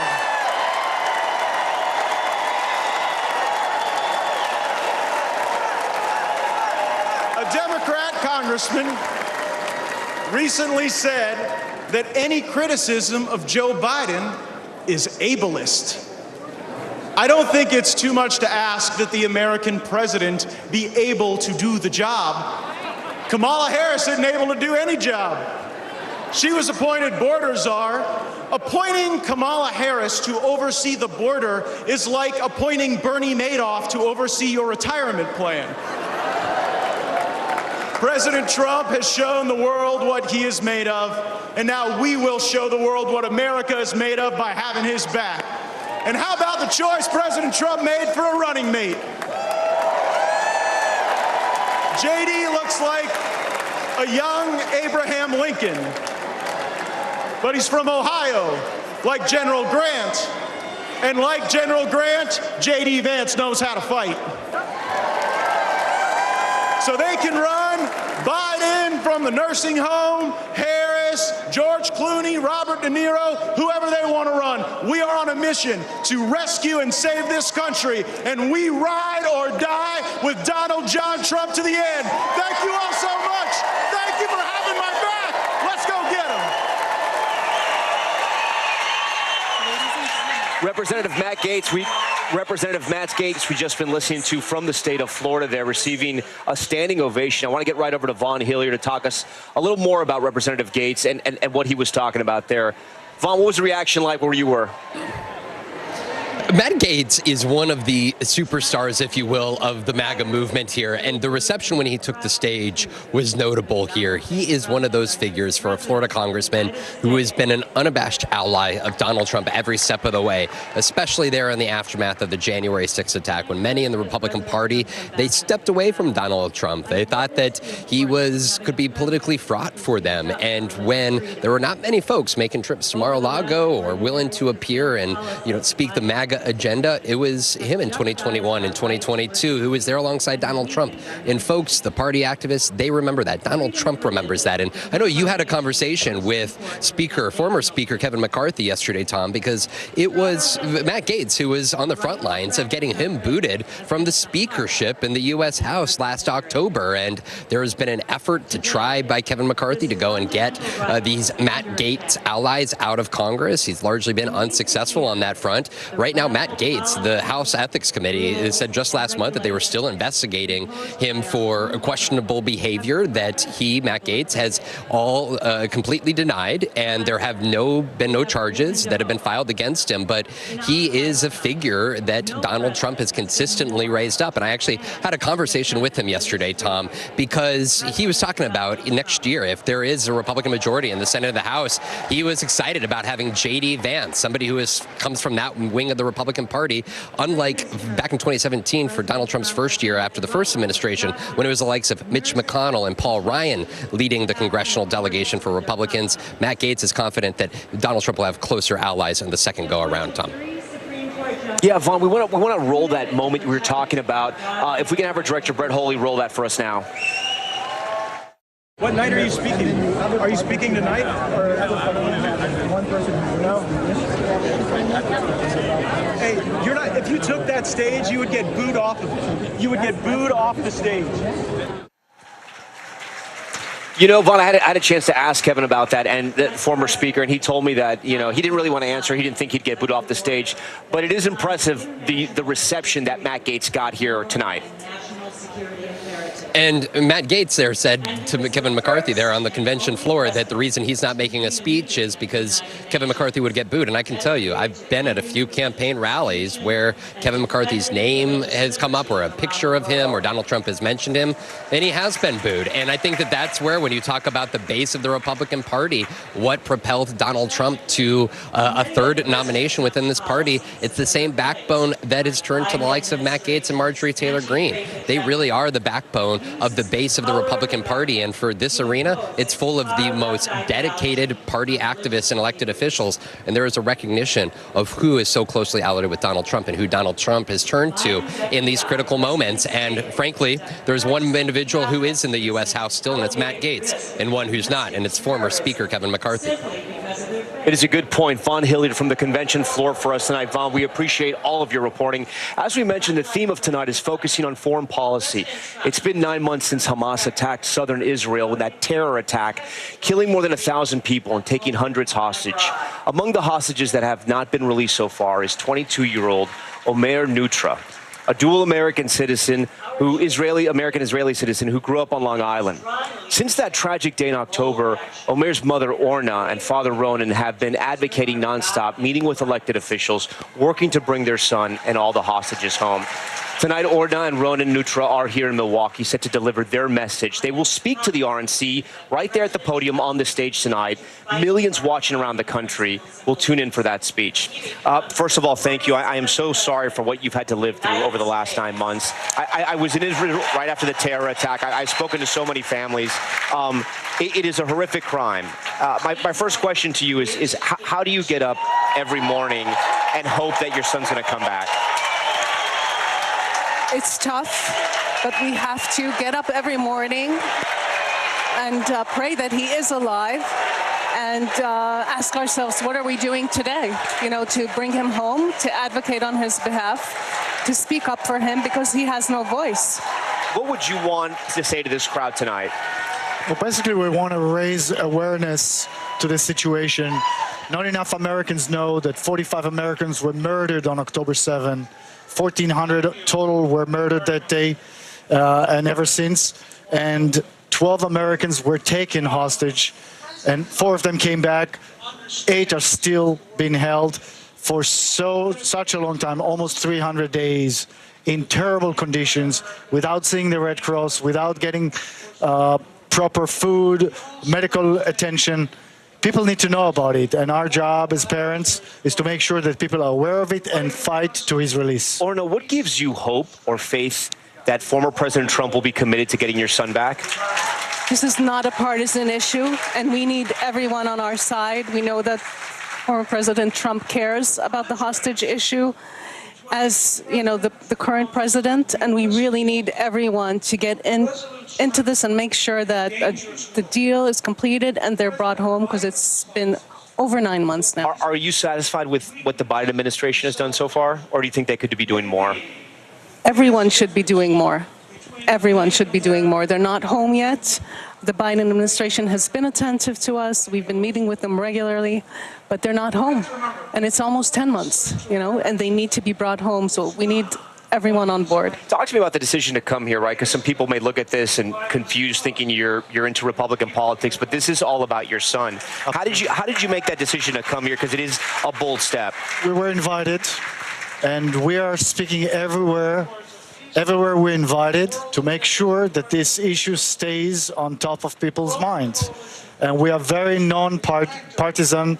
We're trying to call for everybody to work together, like Orna said. And our job is to make sure that it's still in the headline. We're competing with the news, but it's about human beings, about our son and 119 other people, among their 8 Americans.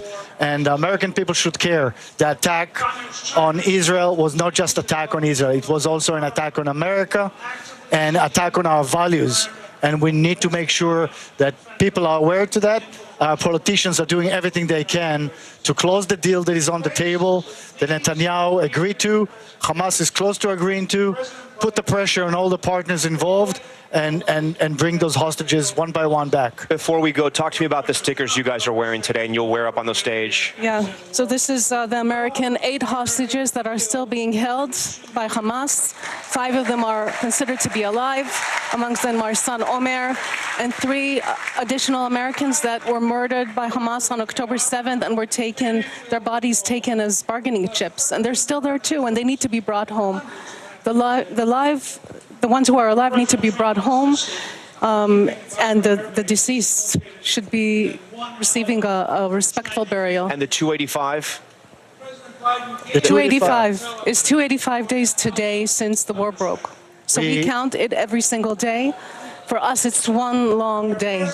since we last spoke to our son, 286 days. Can you imagine that? I cannot imagine that. Yeah. I cannot imagine that. We thank you for coming here and sharing your story. We look forward to your speech. We will be thinking about you and praying for your family that your son comes home safely. Thank you. Thank you. I appreciate it. Yeah. Our special coverage of Night 3 of the RNC continues. We're live tonight from Milwaukee as intense anticipation is building. Former President Trump's vice presidential pick, Senator J.D. Vance, set to introduce himself to the American people. We're going to have much more right after this.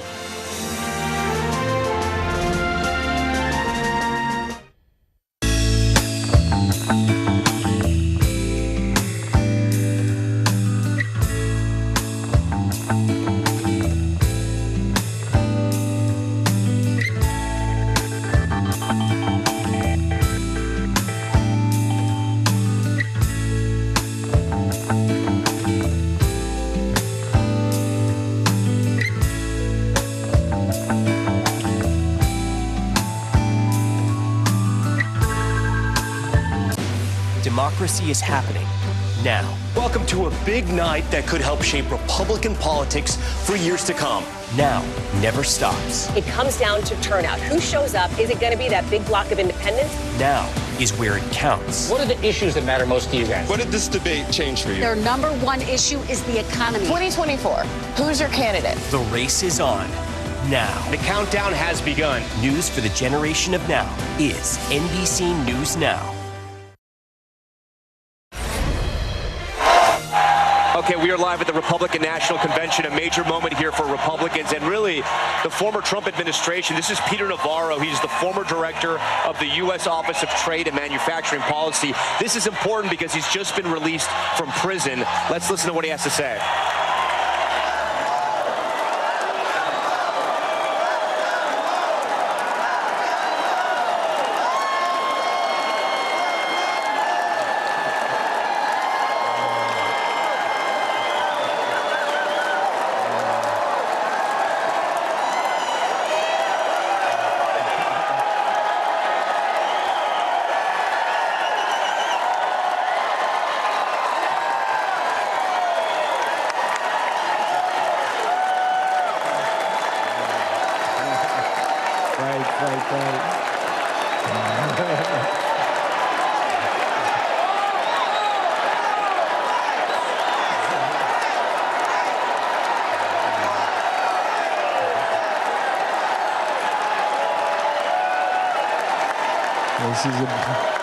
This is a beautiful thing. And I think I think you folks just want to know if you can see my MAGA tattoo I got there. Yes, indeed. This morning I did walk out of a federal prison in Miami. Joe Biden and his Department of Injustice put me there. Tonight I'm here with you in this beautiful city of Milwaukee. I've got a very simple message for you. If they can come for me, and if they can come for Donald Trump, be careful, they will come for you. If we don't control our government, their government will control us. If we don't control all three branches of our government, legislative, executive, and judicial, their government will put some of us, like me and Steve Bannon, in prison and control the rest of us. Here's how it went. Here's how I got in prison. The legislative branch came for me first. Your favorite Democrat, Nancy Pelosi, created your favorite committee, the sham January 6th committee, which demanded that I violate executive privilege. What did I do? I refused.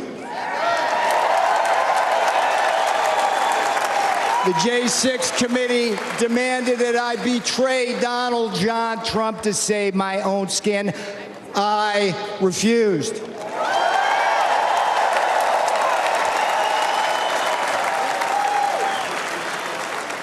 Here's the thing about the Constitution. They demanded that I break the law because they have no respect for it. I refused, and a Democrat majority in the House then voted to hold me in contempt. All right, what happened next? The next jackboot to drop was the executive branch. Another one of your favorite Democrats, Democrat Attorney General Merrick Garland. There's a winner. Him and Jack Smith indicted and prosecuted me for criminal contempt of Congress. Now, here's what's weird about it. It's something that Democrat prosecutors refused to do against one of their own, including two guys with blood on their hands, Eric Holder and Alejandro Mayorkas, the great border czar, right? They've actually gotten people killed. For decades, the Department of Injustice right now, the Department of Justice policy stated, hear me out on this, if Congress slaps a subpoena on a senior White House advisor like me, the advisor's duty is to politely tell them to go pound sand. That's exactly what I did. So far we got two branches, legislative and executive. The judicial branch delivered the final blow. Just as, here's another favorite of yours, just as Democrat Judge Juan Marchand, you know this guy? Did to Donald John Trump in his Manhattan kangaroo court, another Democrat judge, a guy named Ahmed Maida, keep your eye on this guy, Ahmed Maida, Obama appointee, they stripped me of every possible defense, and then what? Just like in Manhattan with Donald Trump, they threw me to the wolves of an anti-Trump jury, and where? The D.C. swamp. They convicted me, they jailed me. Guess what? They did not break me.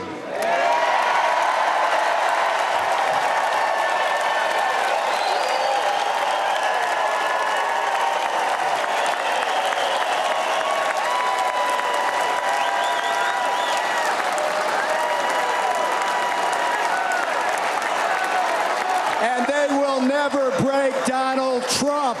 They will never break Donald Trump. All right, now here's the most important thing I'm going to tell you. You may be thinking this couldn't happen to you. Make no mistake, they're already coming for you.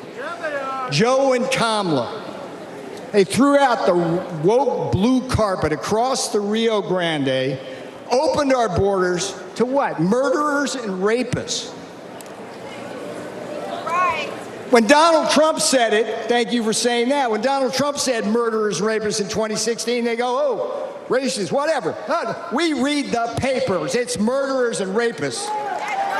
Murderers and rapists, drug cartels, human traffickers, terrorists, Chinese spies, and a whole army of illiterate illegal aliens stealing the jobs of black, brown, and blue-collar Americans. They put them right on your front doorstep. Right. Now, here's another thing Joe Biden did. You gotta love this, the green new scam. We're in the heart here in Milwaukee, around all this. This is where the auto industry, that new scam is destroying our industry, leaving us at the mercy of the battery factories in Shanghai and slave labor in the Congo. Biden inflation. You're going to hear a lot of this because it's so friggin' true. Biden inflation is coming after what's left of your savings and eating your wages. And the Democrats, here's the thing.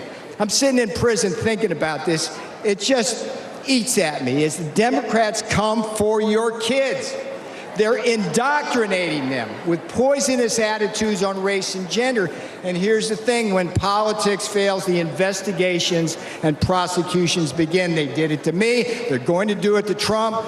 But hear me out. They've also done it to Catholics, pro-life activists, and parents who are just standing up for the kids at school board meetings.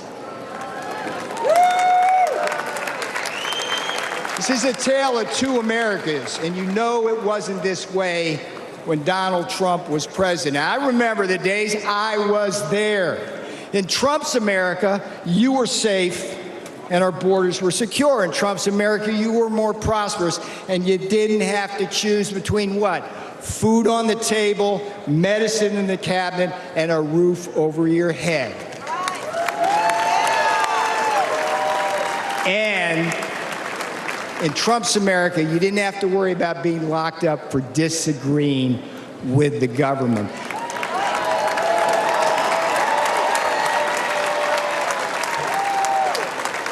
I went to prison so you won't have to.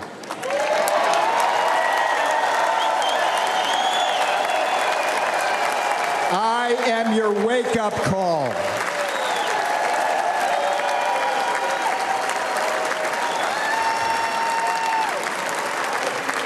All right, this is where I'm going to have fun now, because I'm going to leave you now with the last three words.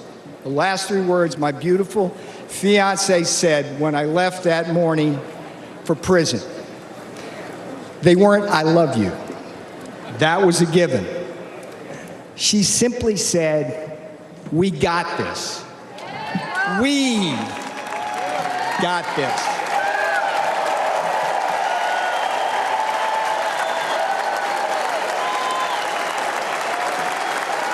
That's what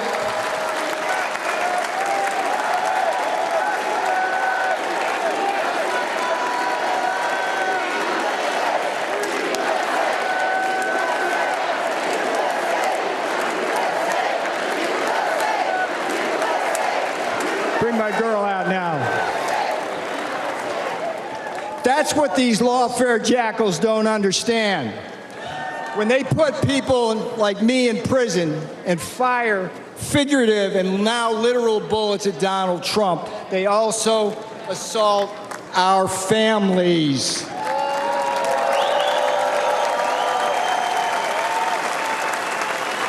On Election Day, America will hold these lawfare jackals accountable. Now, here's the sweetest thing that's going to come off my lips. Vote Trump Vance. 24 for Trump 47.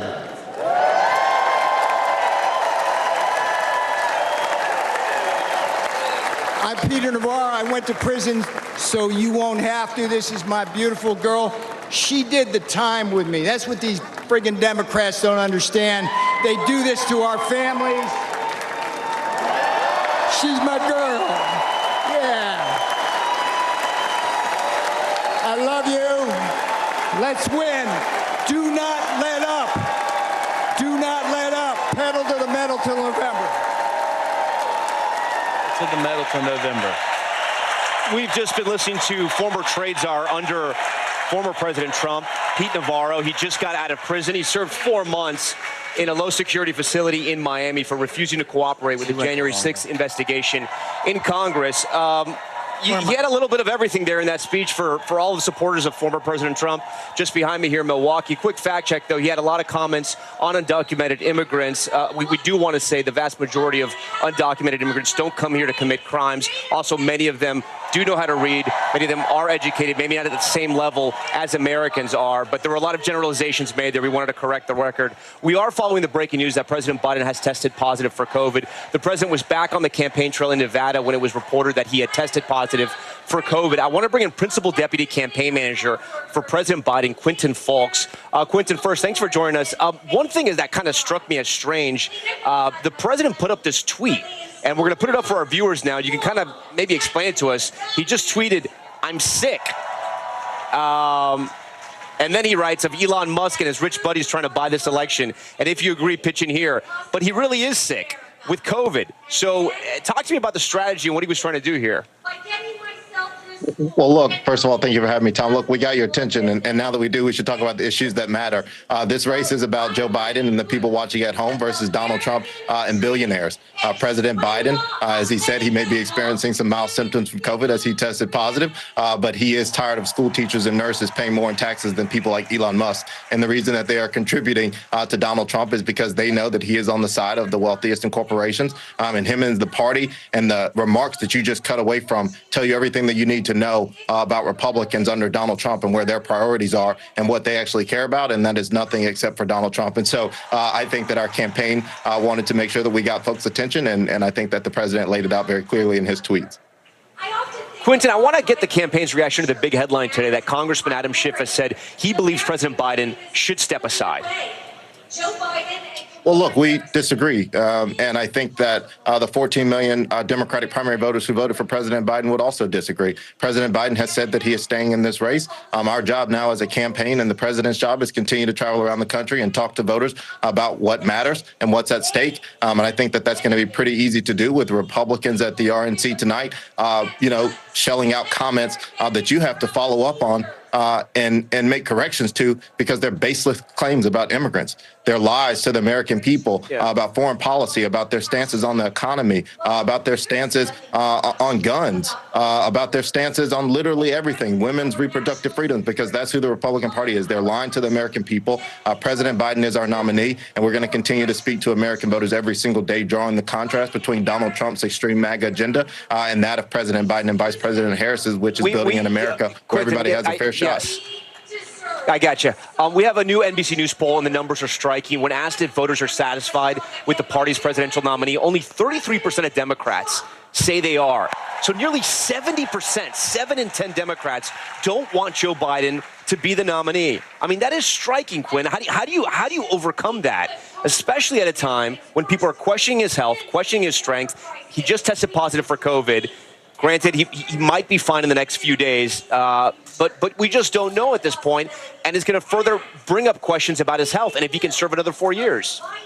Well, look, we do know the president did test positive for COVID, but it's because he's been crisscrossing this country, campaigning, speaking to millions of Americans about the issues that are at stake in this election. And what I would say is that the voters are on President Biden and Vice President Harris's side when it comes to the issues. And that's what our campaign has been focused on, talking to American voters where they are in their communities about the issues that matter to them, about housing, rent affordability, about health care, child care, about reproductive freedom, about a fair tax code. That is where our focus is, and we know that voters across this country agree with that agenda. 80 million of them in 2020, Quinton, and we are on course to talk to those voters. Yeah. Quinton, real quick before we let you go, I do want to ask you your reaction to Senator J.D. Vance and the Trump campaign deciding not to do the debate with Vice President Kamala Harris, at least not on August 13th.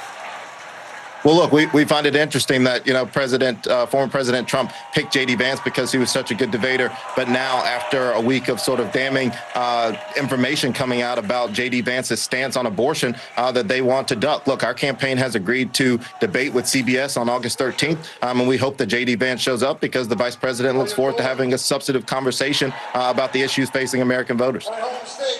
Okay, Quinn, we thank you so much for joining our coverage. We thank you for answering all of our questions. For more of the state of this race and what we can expect for the rest of the night, 3 here at the RNC, I want to bring in our political pros tonight. Hogan Gidley, former White House principal deputy press secretary during the Trump administration, and Ashley Davis, she's a Republican strategist and a former Bush White House official. We thank you both for being here. Hogan, I'm going to start with you. What do you want to hear from Senator J.D. Vance tonight? Well, look, I think many things he can discuss and talk about. The crowd's going to love it, sure. But what I really want him to do is kind of outline a lot about his background. I think he needs to introduce himself to the American people. And while a lot of people, in this arena may know him, the millions of people watching don't. They may know him from the book. They may know him from the movie Hillbilly Elegy, but they don't know about his real background, his real past. He needs to talk about that, humanize himself. But I would hope that he would also explain some of the comments he's made in the past by pointing out hey, I understand some people don't like Donald Trump. That's where I was, but I got to know the man. I got to witness the policies and feel the effect they had on the American people, and they made their lives better. Take them kind of on a trail, if you will, of where he was when he was younger, how he got to where he was, of course, running through the military, through college, but then talk about his political career. Talk about his evolution on some issues and why he came to support Donald Trump in the way that he does. You worked in the Bush administration. This has to be, I would think, a little bit strange for you, right? Because the party has changed so much. I was here in 2016 in Cleveland for that convention. The Bushes weren't there. We are here now. The Bushes aren't here. They're not even talked about. Does that bother you as somebody who's worked in Republican politics? A little bit, but I actually think, and I was thinking about this because I was originally a Nikki supporter. Yeah. I've known Nikki for a number of years. But I also think that the Republican Party is still believes what I had originally believed in, whether it was in 2000, 2004, is smaller government, less regulation, protecting our country, protecting our border, smart foreign policy. So even the rhetoric may be a little bit different. I mean, obviously the most popular speech so far has been who we just heard. Yeah. I mean, Peter Navarro. But I do think that the party still believes in the fundamental values of what I believe in. It's just talked about a little differently. Senator Vance says he doesn't care about Ukraine. Is that dangerous? Yeah, well, I have actually a theory on this. I have a policy that I do not criticize foreign sitting presidents about foreign policy. Okay. And I am hoping when J.D. Vance hears security level briefings that are beyond what he's getting right now, true security level briefings, that he'll understand that. So you're saying he has something to learn? That the U.S. security depends 100% on international security. And I think. Yeah. Do you want somebody in the White House that still has stuff to learn when he's a heartbeat away from the president? Hold on. In a time where former President Trump, we saw how much of a reality that is. Well, it's not so much about what he has to learn, I don't think, because he does get some security briefings. Obviously, the level he will get will be much different, more detailed, more information, et cetera. But what's most important here is who's at the top of the ticket. And what is the top of the ticket said about this? Donald Trump and he don't see eye to eye on this particular issue, and that's fine. But J.D. Vance is the number 2. He's not the number 1. And so he's going to have to carry the water for the former president on that issue. I want to bring in David Plouffe. He joins our roundtable of political pros. David, you're one of the great Democratic minds when it comes to strategy and getting people elected. I do want to ask you about the avalanche of bad news that has just hit the Biden-Harris campaign. And I know every time I have you on, we're hitting you with those tough headlines, but it's been a rough couple of weeks for the president. First, you had Representative Adam Schiff come out here, a high-profile Democrat, say he needs to step aside, and then you have him testing positive for COVID. If you were advising President Biden right now, what would you tell him?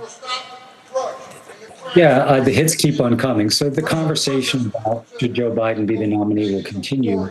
It can't continue that much longer because we have a routed electoral calendar. So I think he will deal with COVID responsibly, unlike his predecessor. But that doesn't mean that you can't be active. You still have a computer, you still have the ability to do satellite TV interviews, you've got your phone, a very powerful weapon for any president or presidential candidate. So I think he's going to continue to have to try and make the case to Democrats that he has what it takes to come back from the deficit he finds himself in right now. And that's the reality, is he's trailing. Does that mean it's impossible for Joe Biden to win? No. Donald Trump and his campaign will be the first people to tell you, in a divided country where Donald Trump himself is also an unpopular candidate, holding some unpopular positions with the American public, it's going to be relatively close. But right now, Trump has an advantage. So, you know, what's challenging is Joe Biden has got 2 things he's got to handle. Well, the most important thing is he's president. And having worked in the White House when a president was running for re-election, can't underestimate how hard that is, because that's got to come first. Then you've got this debate within the Democratic Party that you've got to wage to settle this down for Joe Biden and try and convince enough of them you're the nominee. And then you've got the general election, and obviously you can do a lot on item 2 to help item 3, but that clock's ticking as well. You know, ballots go out in the early states, in the battleground states, in about 80 days. So, you know, that every day you lose is a day lost. So it's incredibly challenging. There's no question about it. Yeah, David, I do want to ask you this. Representative Adam Schiff has an incredibly close relationship with former Speaker Nancy Pelosi. She has appointed him to high-profile commissions. You could almost say she's a mentor to him. Some people have brought up the question that maybe this is a proxy for Speaker Pelosi. She didn't want to go out and do this herself. Do you buy that? I don't. Listen, never underestimate the ability for Nancy Pelosi to be both effective and discreet and spin a powerful web. This is such a big thing for a very prominent member of Congress, soon to be U.S. Senator, to call on the incumbent Democratic president not to be the nominee. You're not going to do that because you're doing it for somebody else. So obviously there's been reports that Nancy Pelosi is talking to a lot of House members, a lot of House candidates. Of course she did that. Whenever I would talk to Nancy Pelosi through the years about politics, she knows every district, she knows what's happening in those districts. She's a savant in that way. But no, I think Adam Schiff did this of his own volition. And, it was reported that he said some things behind closed doors at a fundraiser. What always pains me is when someone does that and then they say, well, no, I didn't mean that. He was basically taking responsibility for what he said. But It's a significant move for we shouldn't underestimate that. It's a really, really gut-wrenching thing for someone to do. Hogan, the mantra for Republicans has been anytime, anywhere, any place when it came to a debate. So Vice President Kamala Harris calls Senator J.D. Vance, leaves him a voicemail, says, yo, I'm ready to rumble. Let's do this. They have a conversation. And now the Trump-Vance campaign saying, no, we don't want to debate anymore. We're not ready. We're not sure who the nominee is going to be. Is that a cop-out? Maybe he's just unburdened by what it's been. I don't know. Listen, I think J.D. Vance is an incredible debater. Obviously, he is brilliant with his past record in school, but you've seen him and heard him. I would love for those two to debate. Now, whether or not they're doing it because of scheduling and the parameters around the debate, the outlet around the debate. Well, they're saying they don't know who the nominee is going to be. I mean, that's their claim. They're not sure if it's going to be Gavin Newsom, who's going to be the nominee to the party. That's what the Trump campaign's saying. That's what the Trump campaign said. The Trump campaign's saying that. But they don't know who the VP, but I just wonder, sorry for interrupting here, I just wonder, in case the actual presidential candidate ends up being Kamala, that the Trump campaign doesn't want J.D. to a debater, and then eventually Trump debater, in case that happens. This is such a disaster. Look, Republicans hadn't had 2 hours of good press consecutively in my lifetime. We've had 2 weeks of incredible news right now. Now, this exclamation point, the convention's great, but there are a million lifetimes between now and November, and while we're riding high and everyone's excited, the grunt work that it takes to win elections, getting poll watchers, poll workers, voter registration, voter mobilization, that stuff has been dominated by Democrats in the last several cycles. And every time someone in here comes up to me and says, boy, we're looking good, we could dominate red wave. Does anyone not remember the red wave a couple of years ago? People have to understand this is a long way to go. And while we've seen a lot of successes early on, and Joe Biden sadly just got diagnosed with COVID, Lord knows I hope he has a speedy recovery. We have to focus on those types of things. And while the unity ticket looks pretty strong right now, and we've got Amber Rose and the head of the Teamsters in here going out into areas we don't go into, Democrats don't even know if they're going to have the same person at the top of the ticket. Yeah, Ashley, last word. You get the last word because we're running out of time here before we get into our 8 o'clock coverage. Do you think it's a Biden-Harris ticket? Do you think that's who's on the ticket come November? I don't think so. I think it's Harris, and I don't think that Biden stays on. And listen, as you said, I think it's we're always in disarray, or we have the biggest headline. So the fact that the McCarthy-Gaetz little scuffle yesterday is the biggest fight coming out of this convention, I'll take it. Yeah, people have argued that Republicans seem to be more unified than Democrats, and it's the first time in a long time. Yeah. Ashley, Hogan, David Plouffe, we want to thank you all. Great political pros. We appreciate all of your analysis. That will do it for this hour of our special coverage of the Republican National Convention. I'm Tom Yamas, live in Milwaukee. Hallie Jackson joins me as we continue our coverage now. We take you live now inside the convention hall. It's going to be an action-packed night. Of course, Senator J.D. Vance coming up tonight. We're going to bring you all the coverage. Stay with us. Tonight, the Republican National Convention, Day 3, and the biggest moment of J.D. Vance's political career.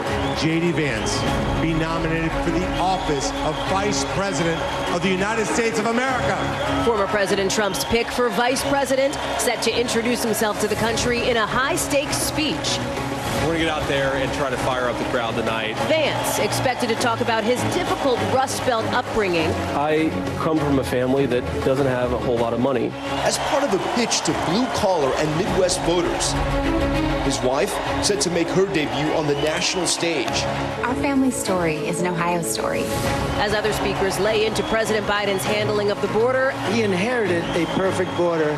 He destroyed it at a level that nobody could even believe. And foreign policy. How can we defend Ukraine's borders when we're not even defending our own American border? Tonight, we're on the floor. Folks were fired up here. He's going to, in a lot of ways, introduce himself to the American people. And with the newsmakers. Is this Donald Trump's party now? Absolutely. As the running mate takes center stage. This is NBC News special coverage of the Republican National Convention. Live from Milwaukee, here are Tom Yamas and Hallie Jackson. Jackson live in the thick of it here on the floor of the Republican National Convention in Milwaukee. And I'm Tom Yamas, here for night 3, and we're getting ready for the heavy hitters. Tonight, the American public will hear from Ohio Senator J.D. Vance for the first time since becoming former President Trump's running mate. Ahead of the big speech tomorrow when Mr. Trump will speak on this very stage, you see him there scoping out the scene. We have not heard from him since that attempt on his life Saturday, except in Truth Social posts. And our team had heard he's planning on toning down some of the rhetoric. He has said that he tore up his speech after that assassination attempt. In just the last few hours, we've actually heard from Senator Vance himself at his very first formal campaign fundraiser, if you will.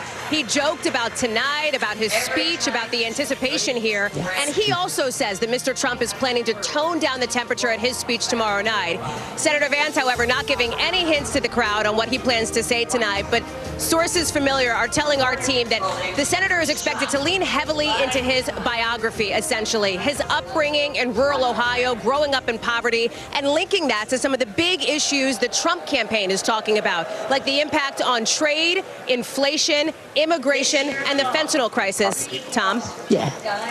All right, and tonight's big theme, Hallie, of course, make America strong again. Republicans say to expect speeches about foreign policy, Afghanistan, China, Iran, the Israel-Hamas war. Everyday Americans impacted by that will speak tonight. In this hour, we'll hear from the governor of Texas and North Dakota. Big speeches there, and the mayor of East Palestine, Ohio. You'll remember that site of that toxic train derailment in February of last year in Vance's home state, we should mention. And Tom, let me take you for a little bit of a walk here because the floor is packed. You've been down here, so you know what it's like. Right now, you've got the delegation of Oregon, Indiana, Iowa over here, but I want to show you something because we've got some new reporting here at NBC News. You mentioned it, but former President Trump is expected to appear here on this floor at some point. Maybe not on the floor, but I'll show you where. Up in the stands, up in the VIP box, there's a lot of cameras, there's a lot of action. You know it as we're live here on NBC News. Let me just sneak through here. We've also learned from multiple sources that tomorrow night we're going to see a couple of Trump family members who we have not seen yet this convention, who have not made an appearance. Come on with me here. That's Melania Trump, Ivanka Trump, Jared Kushner. They will probably be, I'm going to sneak over this way. See that VIP box? That is where the action has been, where for the last couple of nights we have seen the former president alongside his brand new running mate. And again, our reporting is that the former president will be here to watch his new vice presidential nominee make that high-profile primetime speech. For Senator J.D. Vance, of course, already a household name from that best-selling book, Hillbilly Elegy. This is a big moment on the national stage for him, Tom. All right, Hallie, we appreciate all that. I want to get in now, meet the press moderator, Kristen Welker, and NBC News senior political analyst, Chuck Todd. So much news has happened over the last 2 hours. I've been dying to talk to you two. So first, have you been talking to your sources in the Biden-Harris campaign?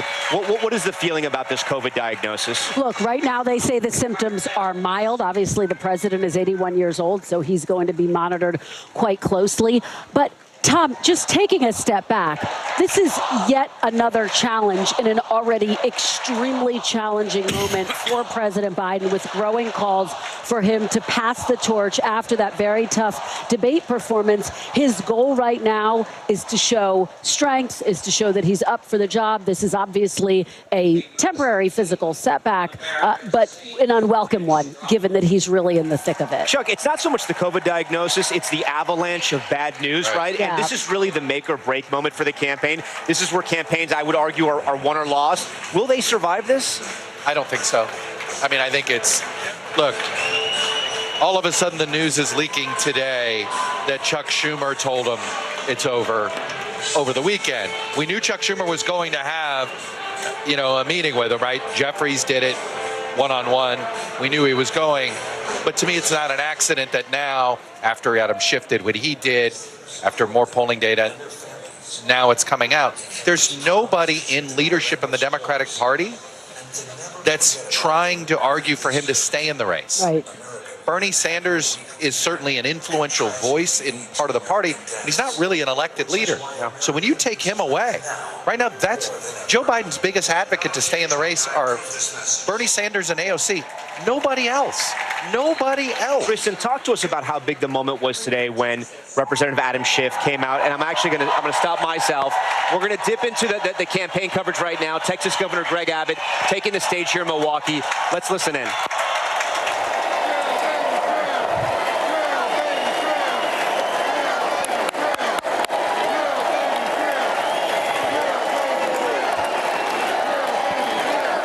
Thank you all very much. Thank you all very much. Thank you all very much.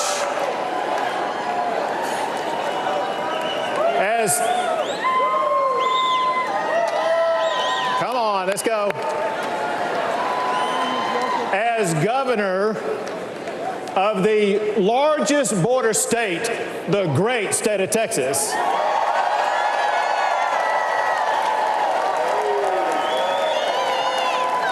I can tell you, America needs a president who will secure our border. America needs Donald J. Trump.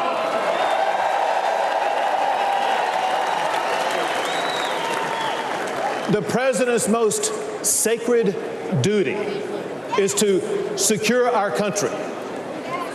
Donald Trump fulfilled that duty by eliminating illegal immigration. Under President Trump, we had the lowest illegal border crossings in about 4 decades. By contrast, however, Joe Biden deserted his duty. On his first day in office, he gutted President Trump's policies. And the result has been catastrophic. Under Joe Biden, illegal immigration has skyrocketed. Under his watch, around 11 million immigrants have crossed our border illegally. That's more than the entire population of Michigan. It's twice the population of Wisconsin. Biden has welcomed into our country rapists, murderers, even terrorists. And the price that we have paid has been deadly. Among the many victims was 12-year-old Jocelyn from Houston, Texas, raped and murdered by 2 illegal immigrants. She's one of thousands whose lives have been destroyed by Joe Biden's open border policies. To make matters even worse, Biden is even fighting tooth and nail to stop Texas and other Republican states from securing our own borders. I deployed thousands of National Guard soldiers to build hundreds of miles of razor wire barriers. Give it up for our National Guard.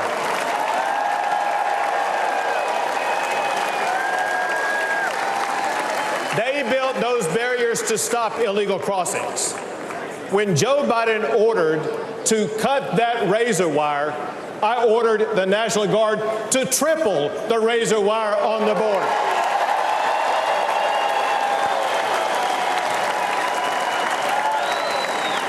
When Biden took 50 acres of Texas border property to illegally process up to 5,000 illegal immigrants a day, I directed the Texas National Guard to take back our land and wire it shut.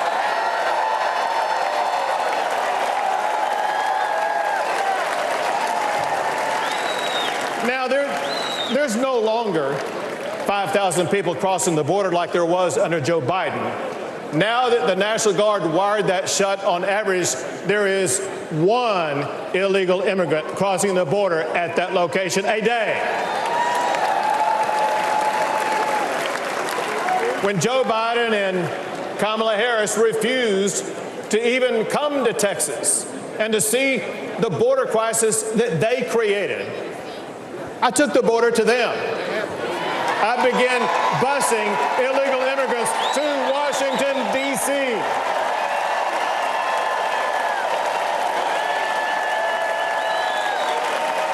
And we have continued busing migrants to sanctuary cities across the entire country. And those buses will continue to roll until we finally secure our border.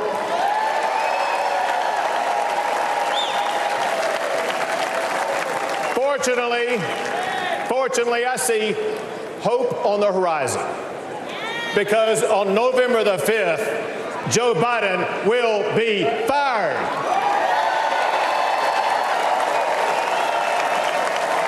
And Donald Trump will once again become the President of the United States of America.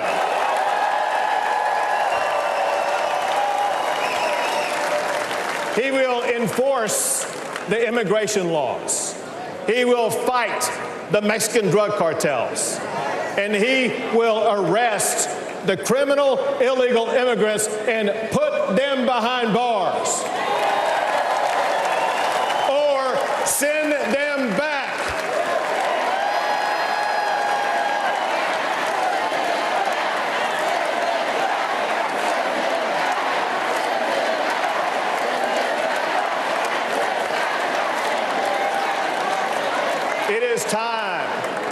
It is time to restore order at the border. It is time to rid our streets of crime and chaos. It is time to secure our nation by returning Donald Trump as President of the United States of America. Thank you all. God bless.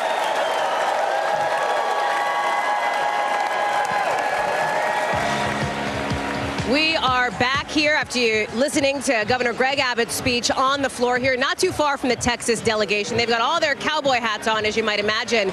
And what's interesting here is over the course of the past couple of nights, you've heard to some degree some of the speakers leaning away from that red meat rhetoric that was expected to a degree here. And in fact, our team, including Vaughn Hilliard, had some reporting that there was a sense they were trying to do MAGA decaf, if you will, Vaughn. That has changed tonight. That is a different vibe tonight based on the speakers that we've seen so far, including, for example, Peter Navarro, who got a very, very well-received ovation here on the floor. Right. There was no mention of January 6th, stolen elections the first two nights.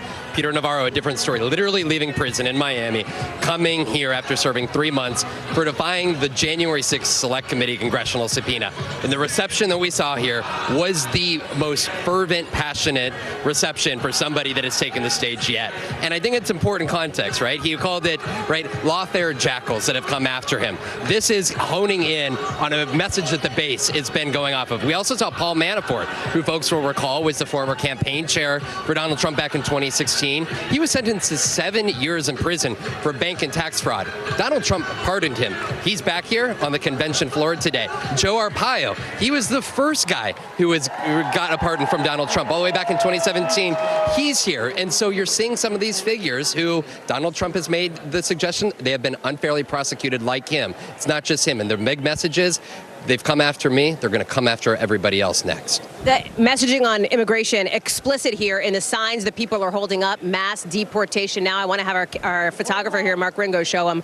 Some folks were just holding him up. They just dropped him here. And what's interesting, Vaughn, there are people, allies of, for example, Sheriff Joe and others, or just fans. I was walking through the hall not too long ago and somebody goes, hey, look who it is. Look, it's Sheriff Joe Arpaio. I mean, there is a sense to a degree of some celebrity for some of these names and faces that have shown up here. Totally. Like people like Joe Arpaio, immigration has been a winning issue for Republicans for a long time, right? You can go back to 2010, 2014, 2016. Donald Trump ran on building the wall.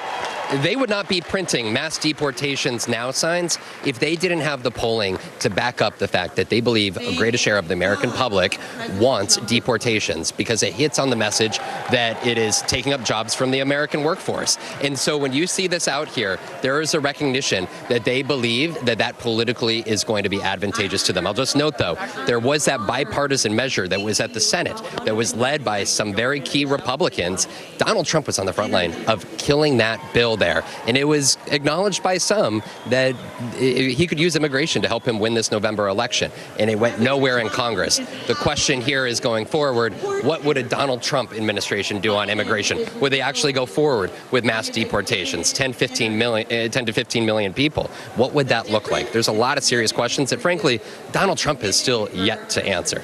Vaughn Hilliard, thank you very much. It's good to see you, friend. I'm going to let you go back to work in the room, work in the crowd. I want to bring you over here, if we can, backpedal a little bit. I don't know if we actually can. It's a pretty tight squeeze because it's so packed. But if you come this way, you've got folks wearing Make America Great Once Again hats. You've got a lot of people in red. Some people dress up for these conventions. They like to lean into the idea of party unity here. All of it, of course, as there is still that shadow of the attempted assassination against former President Trump looming over all of this. I actually see something that I want to show you here live quickly. We talked about it a little bit last night.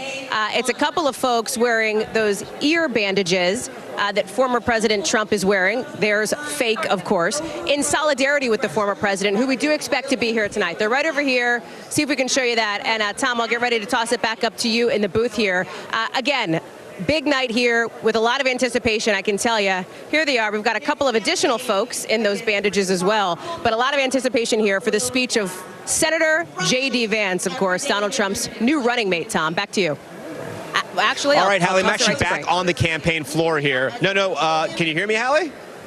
Yeah. Sorry, Fred. I can't spot you over there across the floor. We'll come find you. I know. I see you. You're looking great over there. I'm here on the campaign floor with Danielle Alvarez. She's a campaign spokesperson for the Trump campaign. My first question to you is, why has the campaign decided not to debate Vice President Kamala Harris? From our understanding, the Vice President called Senator J.D. Vance, left a voicemail, then said, let's do this. They spoke. And then the campaign put out a statement today saying that you guys don't want to debate. Why is that? Well, first of all, I would point out that President Trump did accept a debate on behalf of the Vice President with Fox News, and so Kamala Harris is certainly welcome to accept that debate. But I would also point out that the Biden camp and Democrats overall are in disarray. We have no idea who will be at the top of their ticket. There have been so many calls for Joe Biden to step down, and so would it really be fair if Kamala ends up at the top of the ticket to accept a debate with a potential VP nominee that doesn't exist yet? It wouldn't be, and I'm just throwing this question out there, that Senator Vance is not ready or hasn't prepared, or maybe he's afraid to debate the Vice President. Absolutely not. Let us be exceptionally clear. The Trump-Vance ticket has a record of success. We know what 4 years of a Trump administration looks like. We have put out a platform. I encourage everyone to go to donaldjtrump.com/platform to understand how President Trump will turn this country around. And this really is a race about contrast, a contrast of President Trump's success and the contrast of Joe Biden's failure and weakness. And J.D. Vance is an exceptional VP pick, and he is ready to debate. But let's wait to see what the Democrat ticket looks like. What can we expect to hear from Senator Vance? Because in a lot of ways, this is going to be the introduction to America, right? People may have read his book. They may have seen him, in his run for Senate in Ohio and on different cable news shows. But what does he want to see, and what should Americans hear from him tonight? I think it's going to be really touching. I've read excerpts of his speech, and his mother will be in the audience, and so he's gonna refer to his mom, and he really has an American story that is similar to many others. I mean, grew up in poverty. For those who may have read Hillbilly Elegy, they can relate to his story, especially in those Rust Belt states, and so I think they can hear about his upbringing and how he really adds to the Trump. Give us something good, Danielle. You've read the excerpts. What else is interesting that we should sort of tune in for? I really think that the moment when he addresses his mom will be very impactful, and everyone should tune in for that. Danielle, we appreciate that. We really do. We thank you so much for talking to us here. We're going to take a quick break. Our live coverage here in Milwaukee on the convention floor, me and Hallie, continues right after this short break. Stay with us.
democracy is happening now. Welcome to a big night that could help shape Republican politics for years to come.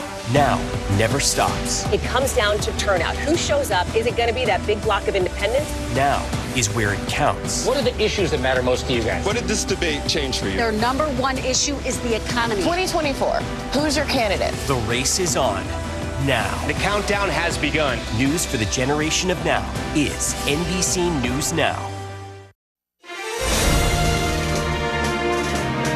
We are back live on the floor of the Republican National Convention, live in Milwaukee. Tom Yamas and I have made our way to each other. It's my favorite game. Find your favorite anchor. Yeah, exactly. Raise your hand if you see them. And we're in front of the California delegation here. And if you're wondering, wait a second, why do you see a sea of yellow Make America Great Again hats? Why isn't it red? It's the Golden State. So they have custom hats for California there, Tom. So smart. You know. This is going to be a big moment at the RNC, right? We're in night 3. We're getting ready for Senator J.D. Vance. But just before that, someone else who was on the short list, North Dakota Governor Doug Burgum. He's expected to give a big, rousing speech here. A lot of people have been looking forward to that. And then right after him, Kellyanne Conway, who we both know was an architect, a senior advisor, but who has been by former President Trump's side for a very long time. I'm hearing what they call the voice of God. Let's listen to the North Dakota Governor. He's taking the stage right now. Hello, Milwaukee. And hello, North Dakota. Feels good to be here. The last time I was in Milwaukee, in this building, standing behind a podium was for the debate, and I stood on one leg for 2 hours. You guys might remember I blew my Achilles the day before. But to kick things off, I have a question for you, and I need your help answering so nice and so loud that everyone at home can hear you. Are you ready? Who will make America energy dominant? Again, who will make America energy dominant? Well, that's pretty good, but it's after 4 p.m. in D.C., so how about one more time loud enough to wake up Joe Biden? Who will make America energy dominant? That's right, because when President Trump unleashes American energy, we unleash American prosperity, and we ensure our national security. Serving as a governor with President Trump was like having a beautiful breeze at our back. He cut taxes, and he cut red tape. Serving as a governor under Joe Biden has been like a gale force wind in our face. Biden's war on energy hurts every American because the cost of energy is in everything we use or touch every day. Biden's red tape has raised the price of the gas in your car, the cost of food on your table, the clothes on your back, and it's even raised your rent. Biden's green agenda feels like it was written by China, Russia, and Iran. Let's look at Biden's EV mandates. Where do nearly all the batteries and rare earth minerals come from? China, you know. And the day that Biden halted permits for clean U.S. natural gas export facilities, just think about the party they must have thrown that night at the Kremlin. Because Biden's policies are making Russia and Iran filthy rich. And they're using that money to fund wars and terrorism against our allies. At home, Biden is acting like a dictator. He's using mandates to shut down reliable baseload electricity. That's why your electric bills have soared upwards as our nation's electric grid reliability spirals downward. 4 more years of Joe will usher an era of Biden brownouts and blackouts. Imagine no electricity for your fridge, your lights, or air conditioning. President Trump will ensure that there is power for you, and importantly, that we have the power as the United States to beat China in the AI arms race.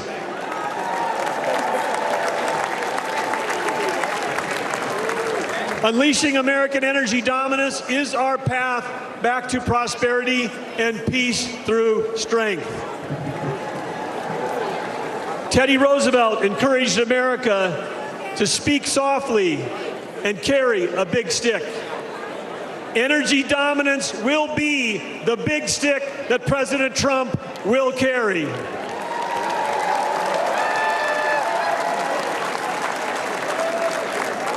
Yes, President Trump will make sure that America is selling energy to our allies versus buying it from our adversaries.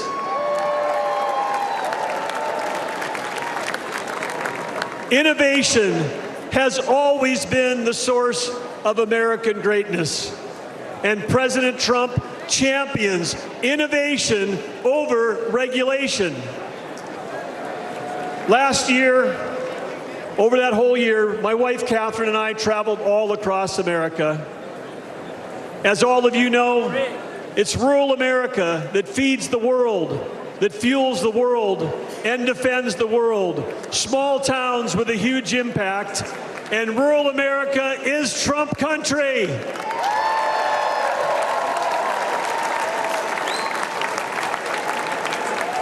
In North Dakota, we know one thing for sure because we've seen him do it, and that's that the hardest working president in American history is Donald J. Trump.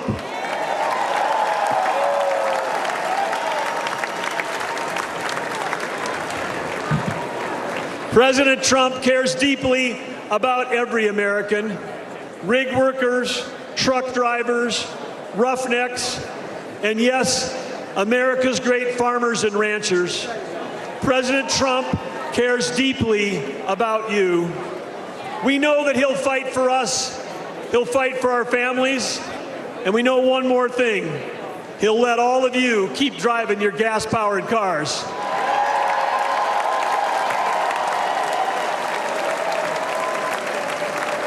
When President Trump unleashes energy dominance, he will make America affordable again. He will make America strong again. And when President Donald J. Trump and J.D. Vance together, they will make America great again.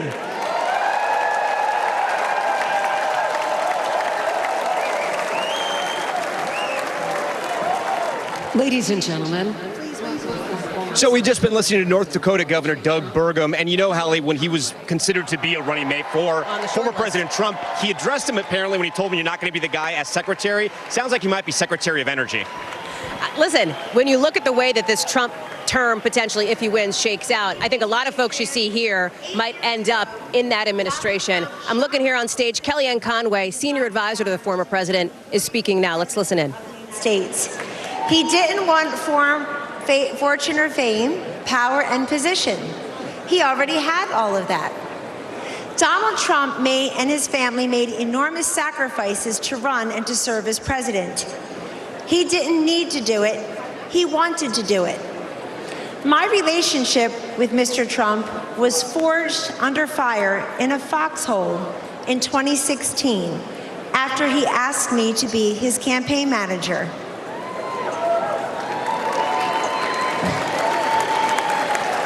We had no idea that he was making history as the first successful presidential nominee ever to tap a woman to lead a campaign.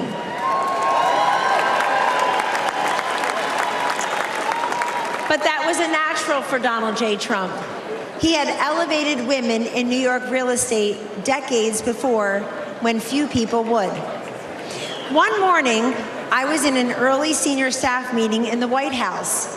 And as I glanced around the table, something caught my eye. In that meeting were Sarah Huckabee Sanders, Mercedes Schlapp, Brooke Rollins, Ivanka Trump, and me. I soon realized that among us, we have 19 children. At the time, ages 2 through 16. Show me a C-suite in America where 5 working moms of 19 young children could have the highest rank in the company and work alongside the president.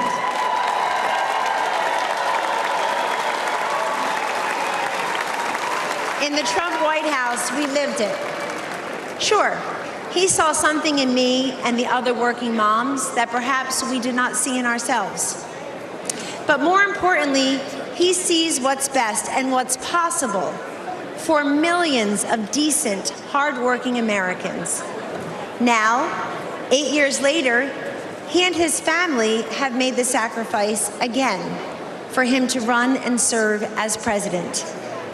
Donald Trump could be the envy of former presidents. He's a billionaire who could play golf every day at his own golf courses. He can enjoy a magnificent life with his incredible 5 children, his 10 amazing grandchildren, and that extraordinary, elegant, beautiful, brilliant wife. The former and future First Lady, Melania Trump.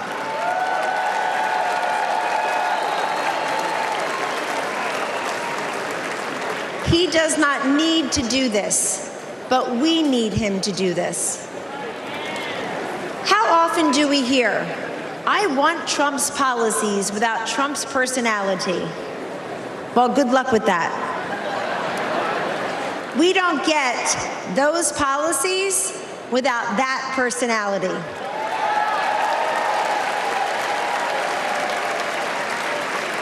Taking out al-Baghdadi and Soleimani, ending the ISIS caliphate, recalibrating trade deals, restoring sanity, growth, and fairness in our economy, making our southern border more secure and sovereign, supporting school choice, protecting life, respecting workers, backing our blue, our military, and our border patrol. You get that through strength and toughness. Weakness emboldens our adversaries, enables failure, and empowers evil. The answer to weakness is strength. The antidote to division is unity. And the alternative to failure and incompetence, to Joe Biden and Kamala Harris, is to send them packing and send Donald Trump and J.D. Vance to the White House.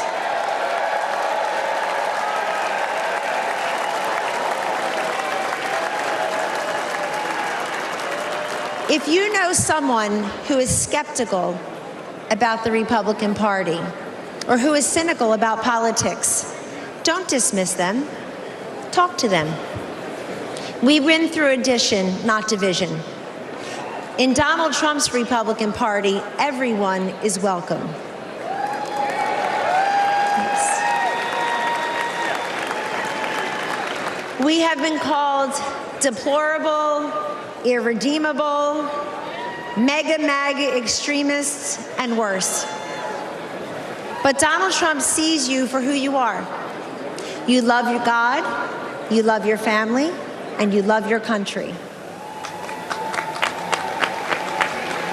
We've just been listening to Kellyanne Conway, and Hal, I got to tell you, I always think about Kellyanne and post-2016 when she was asked why Trump won, and she said everyone was talking about electability, it was electricity. Her speech this time, much different, talking about mothers, talking about the mothers that worked in the Trump administration, and she brought up the former First Lady, Melania Trump, who we're going to see for the first time, which is notable at this convention tomorrow night. Yeah, that's right, in that VIP box, most likely, that we just saw live as Kellyanne Conway was speaking, Donald Trump Jr. walking to on the floor. I'm actually going to take a walk myself. I want to ask our team to bye, Tom. See you in a few. I'm going to ask our team to come on over because we found somebody who we wanted to give a little conversation to. Congressman Mike Collins, thank you so much for being with us, sir. Yes, ma'am. So we're looking ahead to the big speech tonight in prime time from the new vice presidential nominee for the Republican Party, Senator J.D. Vance. What do you want to hear from him tonight? Well, I want to hear that he is truly an America First agenda representative, and I know he is. So I'm looking for him to carry that water and make sure that the American people know that he'll be right there behind President Trump to make sure that we get everything delivered that we're promising that we're going to deliver. And that is to get this place back on track, to get back to those policies that Donald Trump put in place the first time around and had to do it by executive action. But this time around, we're going to pass law and we're going to put it in writing and make it law. I should note for viewers, too, the lights just went off. They're playing a video. That is why we've been plunged into darkness mid-interview. Let me ask you about something else, because looming over this, obviously, and you've seen, obviously, the former president in that ear bandage appearing today, even for the walkthrough on stage, is that attempted assassination against him on Saturday. You have been pretty fired up about what you see as Secret Service failures. I spoke with Senator John Barrasso, of course, Republican leadership, just not too long ago. He suggested that a briefing today was, in his words, a cover-your-ass moment for the Secret Service and called on the head of the Secret Service to resign. Tell me how you see it and the steps that you want to see happen. Well, I think I see it just like the rest of the American people see it. I mean, it's obvious that something happened. And it was, you're talking about one building on a whole field, and we didn't have it covered. And we're saying that we don't cover it because of slope safety? That really didn't make any sense. Even when they took the shooter down, he didn't slide down the slope, so it was not that big of a deal. But there are a lot more questions that we need answers to. And I look forward to having a hearing. I think you're going to find that the American people are also seeing out there that this push and this move towards DEI qualifying people to hire them is not working. And it's not working to a point to where it's also in the Secret Service. Let me ask you, you said that there are more questions than answers. One of those questions is motive. And in that same DHS briefing, it's our reporting that the FBI director told members of Congress that after some 200 interviews and examining 14,000 plus images, et cetera, they still could not determine a motive for this shooting. And yet in the hours after it, you blamed President Biden for it, suggesting he should be prosecuted. Do you regret that? No, I don't regret that. I don't. What do you know the FBI doesn't? Do what now? Do you know something the FBI does not? No, I didn't say I did or I didn't know anything that the FBI does or doesn't know. But when you have a president that stands up there and says we need to put a bullseye on President Trump, I think that tells you that they are out there suggesting, and they have been promoting violence for years.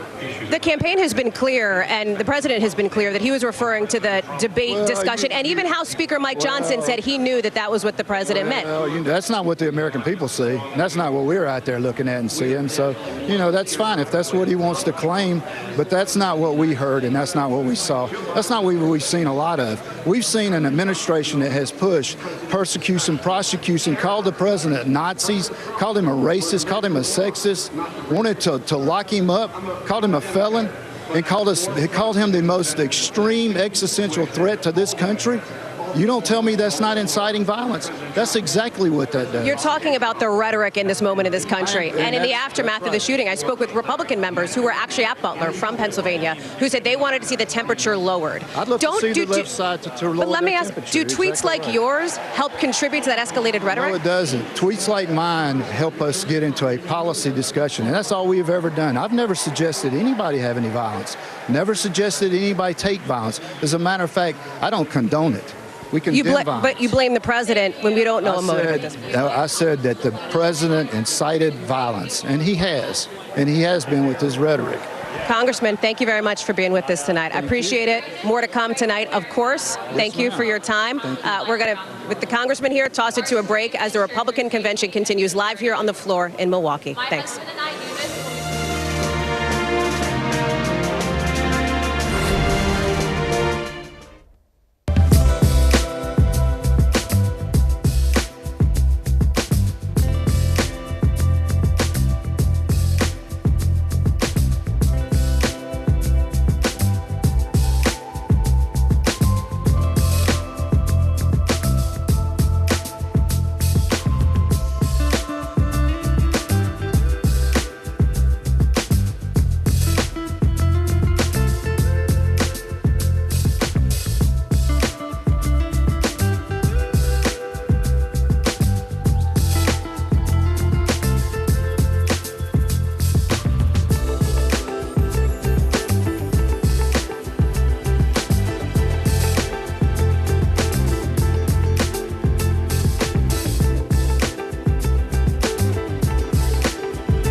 NBC News Daily is #1 for afternoon news across all of television. I'm Morgan Radford. I'm Vicki Wynn. I'm Kate Snow. And I'm Zinklea Samwat. What's happening around the world? Israel's military is building up there along the border. And what matters here at home? New numbers are out today showing more encouraging signs for our economy. Let's zero in on exercise. We know we're supposed to be doing it. What does it do for our health? What needs to change for social media to be a safer place? NBC News Daily, weekdays from 12 to 4 on NBC News Now.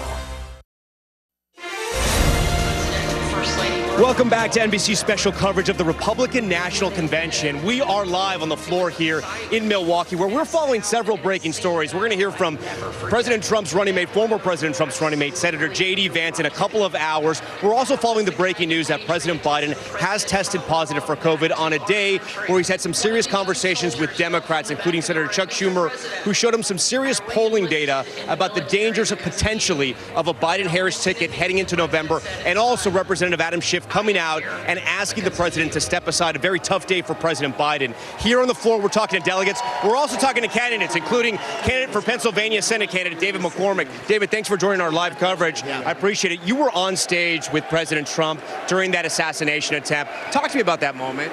Well, it was incredible, honestly. We were in Butler County, and the president told me he was going to have me come up on the stage. He asked me to come on up, and I started to go up, and then he said, hold on a minute. Go sit down. I'll have you up in a minute. And then a minute later, there were bullets flying. And the president, I saw him grab his ear and go down behind the podium. Has that sat with you, though, that what could have happened if you got up there and you took the podium? It didn't really sit with me until I got home that night. And I have 6 daughters. And I talked to my daughters, and they were terrified. Never occurred to them that their father might be at risk. His safety might be at risk because he's running for public office, trying to serve his country. So it's a real moment. I think we're very fortunate that President Trump survived. An inch would have changed the future. And the thing about it was so amazing to me was I've seen people get shot at before.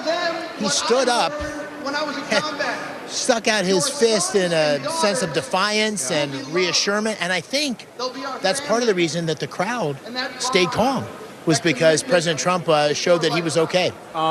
Somebody died, obviously, Chris Comporte. We know him, Corey Comporte. Is so sad. 2 others gravely injured. I know you had a conversation with former President Trump afterwards. If you can share what you guys talked about. Well, unfortunately, the death was right behind me. So in the bleachers, and I saw him. He was severely injured, and that they were trying to treat him.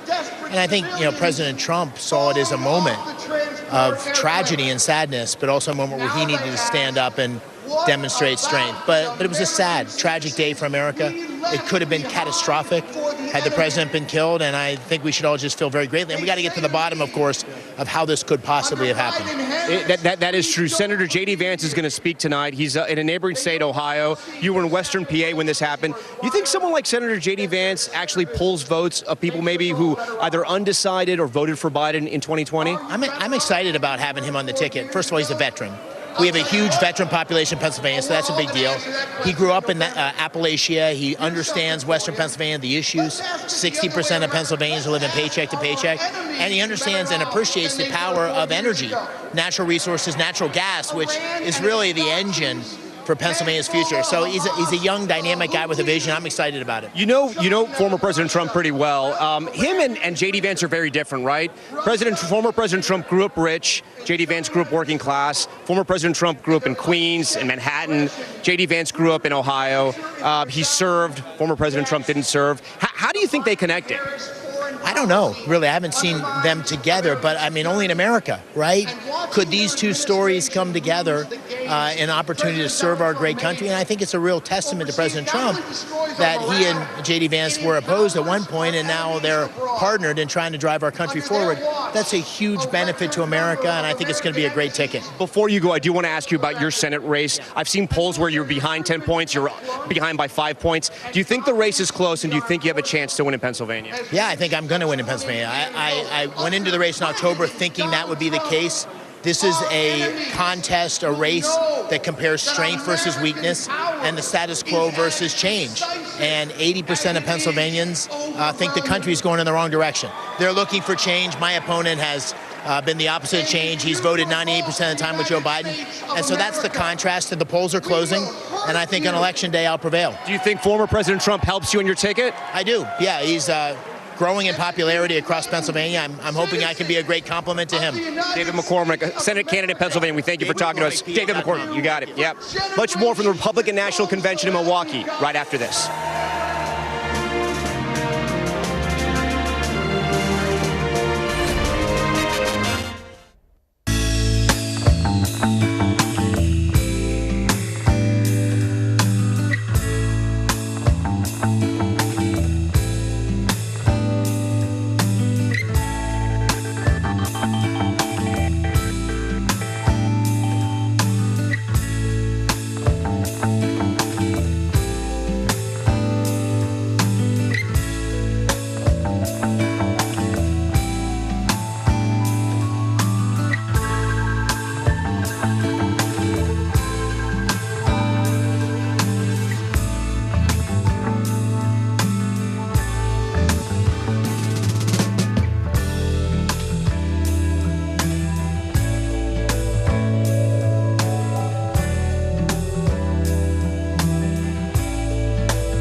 Now is raw.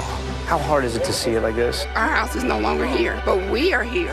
Now is real. Let's break down what we know and then the big questions still outstanding. News for the generation of now is NBC News Now. The fire has grown leaps and bounds. What you see behind me is typical. How you doing? Pretty bad. More Americans turn to NBC News than any other news organization. Welcome back to NBC News special coverage of the Republican National Convention. We are live in Milwaukee on night 3 right here on the convention floor. At any minute, we're expecting to see former President Trump enter the convention hall and his running mate, Senator J.D. Vance. He is the primetime speaker. Tonight is his night. He will introduce himself to the American people, tell his life story is what we're expecting, and also his vision for running with former President Trump.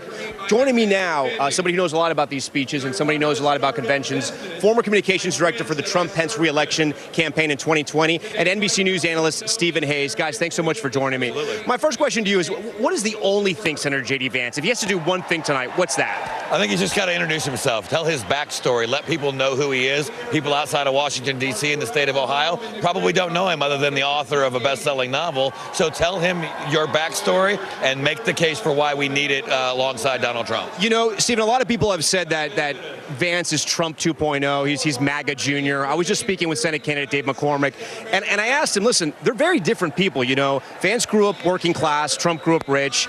Trump grew up in Manhattan and Queens, and Vance in Ohio and Kentucky.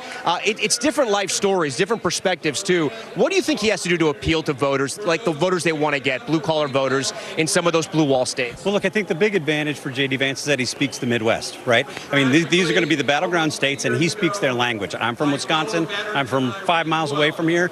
He talks like we talk, and that's a huge advantage for him. The other thing, and I agree with Mark, there aren't many people who have had a movie made of their biography.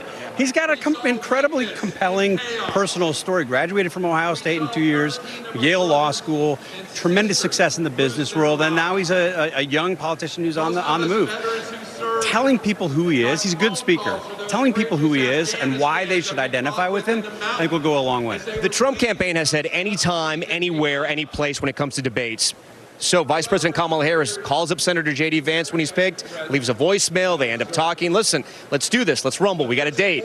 But now the Trump campaign's saying, no, we're not going to debate. We're not sure if you're going to be the nominee or if you're going to be, number one on the ticket or number two. Is that a smart move by the Trump campaign? I do. I think it's a nice little dig. But also, as long as you move the debate after the Democratic National Convention, then I think that's fine. Give your VP, whoever that's going to be, whether it's Kamala or somebody else, give them time to be named, officially nominated, and then we'll get this debate going. You think that's good? I mean, maybe not good for the American voters, but is it good for politics?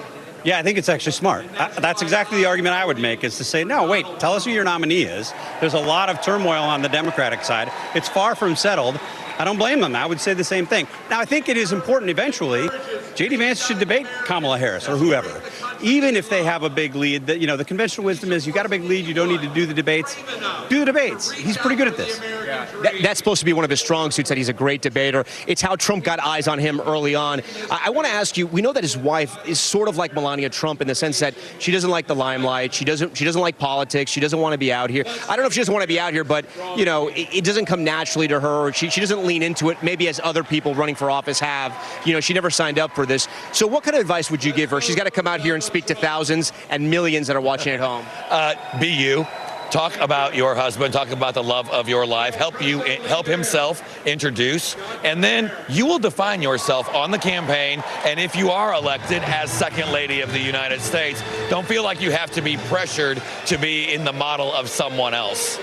Steve, some people like Peter Navarro, Vivek Ramaswamy, they've gotten the biggest applause at this convention so far, maybe even bigger than people like Senator Ted Cruz and Senator Marco Rubio. What does that tell you?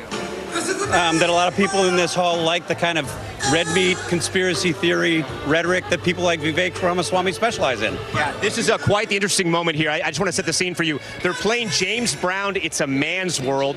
We think that former President Trump is going to walk out at some point. Yep, that's him right there. Interesting choice for music when you're trying to court female voters. But hey, Trump doesn't play by that playbook. Let's take some live pictures right now. We're looking at former President Trump. Of course, the bandage over his ear. He is just walking in right now. If you were a fan of professional wrestling, if you grew up watching professional wrestling, you do get flashbacks. And I remember in 2016, I thought the same thing. They were also using a fog machine in 2016 when he came out. He has done these very dramatic entrances night after night. He comes in here. As soon as he comes in, the whole place jumps to their feet. Non-stop applause. Cell phones in every single hand. People recording this moment. People right next to us getting maybe a little bit annoyed because I'm talking a little too much. Sorry, New Mexico. We appreciate it. If I could talk to you real quick, how is this incredibly touching for you? Is it cool as a delegate? What do you think? It's very touching. I mean, he almost lost his life. And the fact that he's standing here and going to be our next president of the United States says a lot. God's hand was watching over him, and there's a reason he was spared to be here, and it's to save our country. Are you excited to hear from Senator J.D. Vance tonight, and if so, why? I just think that any running mate at this point is going to be a great addition to the Trump administration. J.D. Vance is a very smart man, has done a lot of great things in his life, and we're excited to see how he's going to support President Trump in this administration. All right, we thank you for talking to us so much. What was your name? I didn't catch it. Anissa. Anissa, thank you, from New Mexico. Interesting, some people at the VIP box. Peter Navarro, who just got out of prison, out of a prison in Miami. We just saw Governor Abbott right there from Texas, Senator Marco Rubio. Steve Hayes, you've done a lot of coverage on Senator Marco Rubio. Your thoughts on the speech last night and now that he is, look at this. Actually, that's quite a moment there. Women almost coming to tears just to touch him. Yeah, that's a little, it is what it is. I guess I should say. People are excited to see him. Glenn Youngkin there, Don Jr. as well. What do you think about the people in the VIP stand today?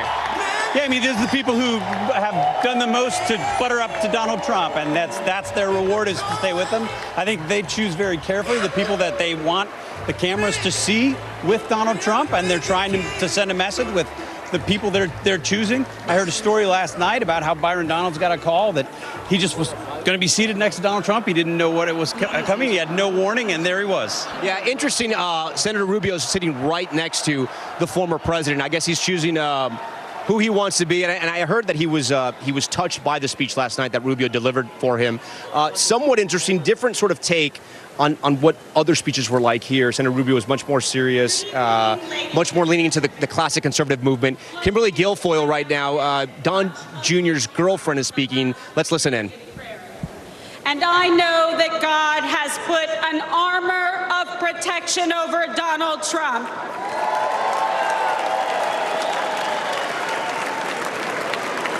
We are all reminded that love for our nation and the beauty of life itself transcends all hatred and political divisions. I stand before you tonight more convinced than ever. This is the most important election in our lifetime. This election will decide the fate of our great nation.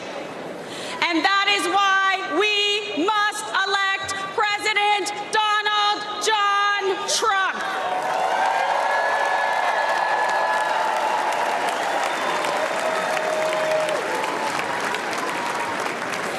This is not just a choice between Republicans and Democrats. This is a choice between safety or chaos, wealth or poverty, national sovereignty or open borders. This election is a choice between Joe Biden's vision for American weakness and Donald Trump's vision of American greatness.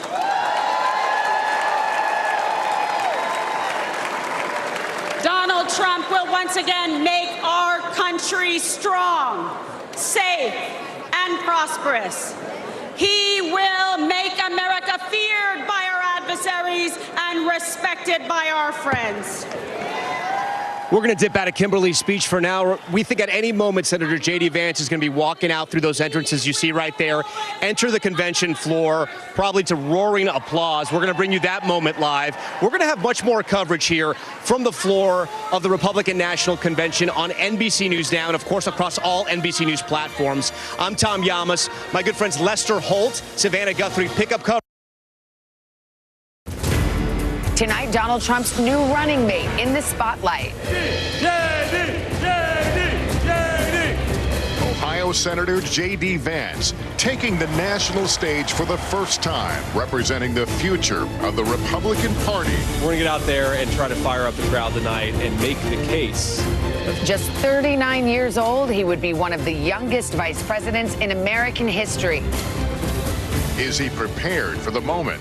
And can he make his party's case with his introduction to the country tonight? From NBC News, live from Milwaukee, the Republican National Convention.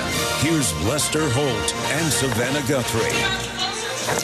Hi, everybody. Good evening and welcome to our special coverage of the third night of the Republican National Convention. As we come on the air, former President Donald Trump has just arrived in the packed arena to cheers from his supporters just days after surviving an attempt on his life. Tonight's theme here, foreign policy. The RNC is calling the theme, Make America Strong Again, with speakers expected to criticize President Biden's response to the wars in Ukraine, Gaza, and the U.S. military's withdrawal from Afghanistan in 2021. In a little while, Lester, we're going to hear from two Gold Star families, as well as the family of an American hostage who has been held captive in Gaza since the October 7th attack on Israel. We're also planning to talk to RNC co-chair Laura Trump about what to expect tonight. And Donald Trump Jr. will have one of the prime speaking slots this evening, but tonight really belongs to VP nominee and Ohio Senator J.D. Vance as he makes his introduction, if you will, to the country in his keynote address.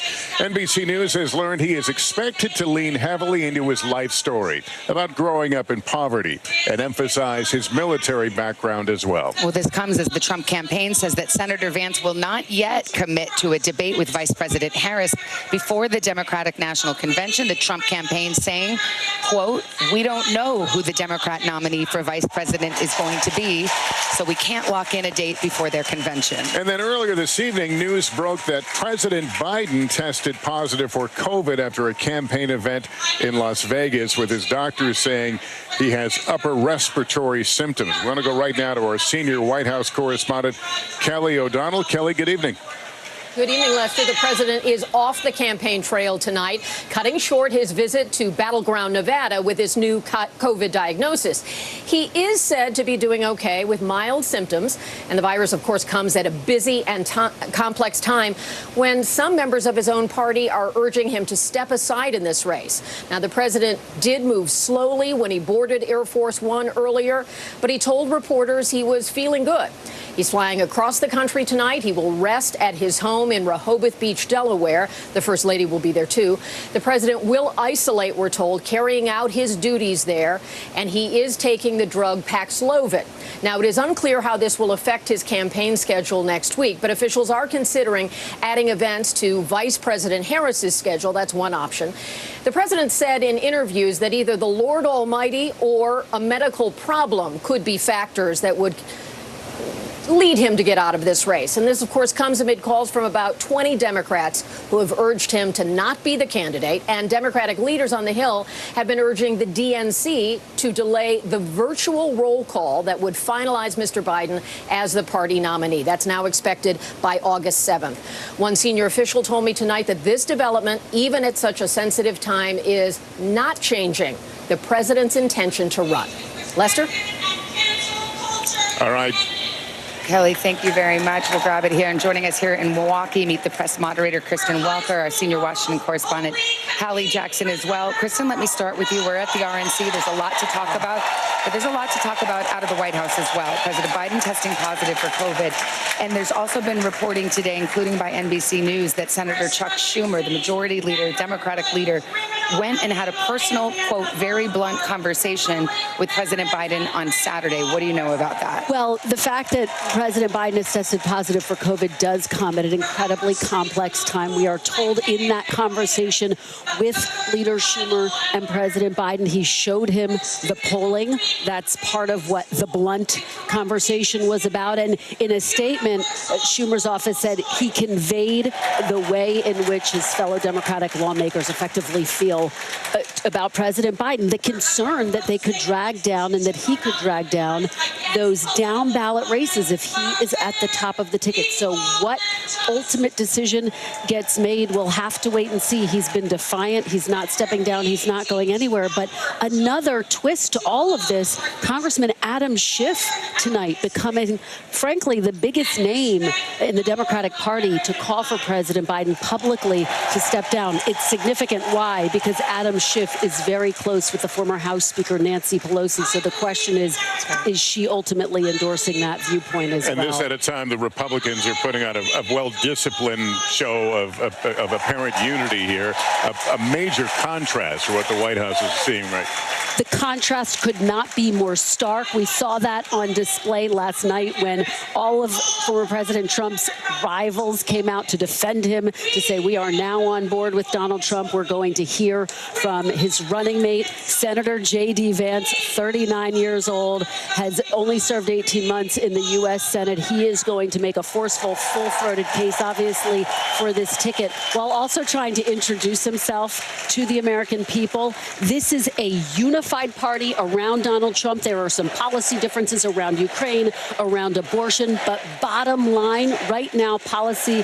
is taking a back seat to this party, which is unified around former President Trump, who just, of course, survived that assassination. Well, let's get Hallie in here on this. I mean, it's interesting to hear this reporting about Senator Schumer going to President Biden and having this heart-to-heart in Delaware over the weekend. What's notable is, one, that it happened, but two, that President Biden apparently rebuffed that effort if it was an effort to get him out of the race. He did an interview with Lester on Monday. He was going forward with his schedule. And it's interesting to see how the Republicans are reacting to J.D. Vance's campaign saying, we're not going to make a VP debate date with Kamala Harris because we frankly don't know if she's even going to be the VP nominee. She may be at the top of the ticket. And for Republicans, it's about putting the spotlight or trying to back on the Democrats. But Savannah, you're right. If that the conversation as reported happened, Lester, it was just 2 days later that you sat down with President Biden, and he was defiant about this movement. Emphatic. I gave him the opportunity, and it was no. Pulling back, I think it's worth noting how extraordinary this moment is. You are talking about the top Senate Democrat, the party in control of that chamber of Congress, looking the president of the United States, the leader of his own party, in the face and even broaching the conversation of withdrawing from the ticket. That is not something to take lightly. The question now, as Kristen alluded to, paging former House Speaker Nancy Pelosi. She is the one who, about a week and a half ago, maybe 2 weeks ago now, essentially gave other Democrats some cover when she suggested, even after President Biden came out and said, I'm staying in this race, that he would need some time to make a decision, that she wanted to give him that time. He had already made his decision, so that was a big signal to Democrats. I can tell you that in my conversations behind the scenes with those inside the party, there is real and deep anxiety about the possibility of President Biden remaining on the ticket. The question is, what do they do about it? Well, the other big thing, Kristen, that happened today was, just to explain to everybody, there was an effort to do the official nomination of Biden at the end of this month, not at the convention, which is weeks and weeks away, to solidify it, to basically get it done before there could be any more doubt. And there was something of an uproar, and they now delayed that. This is a hugely significant development because the DNC was equally defiant. We're not pushing this date back. And then we learned today that they pushed the date back. So the view within the Democratic Party is one of panic and concern. And what happens next? Is there a blueprint or roadmap, if you will, of how to get there if they could get the president on board? I mean, he would have to not only be on board, but happy. It would have to be his decision, ultimately, Lester, because these delegates right now are pledged to him. He would have to decide that ultimately he is not going to run. The question becomes, if he were to step down, would he endorse his vice president, Kamala Harris? It's hard to see him not endorsing her. There would be a massive blowback if he didn't. Look, polls show she's within striking distance of former President Trump. Some polls show she does better than President Biden against former President Trump. But bottom line, Lester, this really has to be his decision. The question is, does the pressure become too great for him to stay at the top of the list? Well, the pressure is on, that is for sure. And the president, of course, we should also mention the breaking news, recovering from COVID now and on his way back to Delaware. We want to go to the floor for our first time tonight. We've got senior national correspondent Tom Yamas there. This is the vice presidential candidates' night. By tradition, we await, Tom, the arrival of J.D. Vance into this convention hall.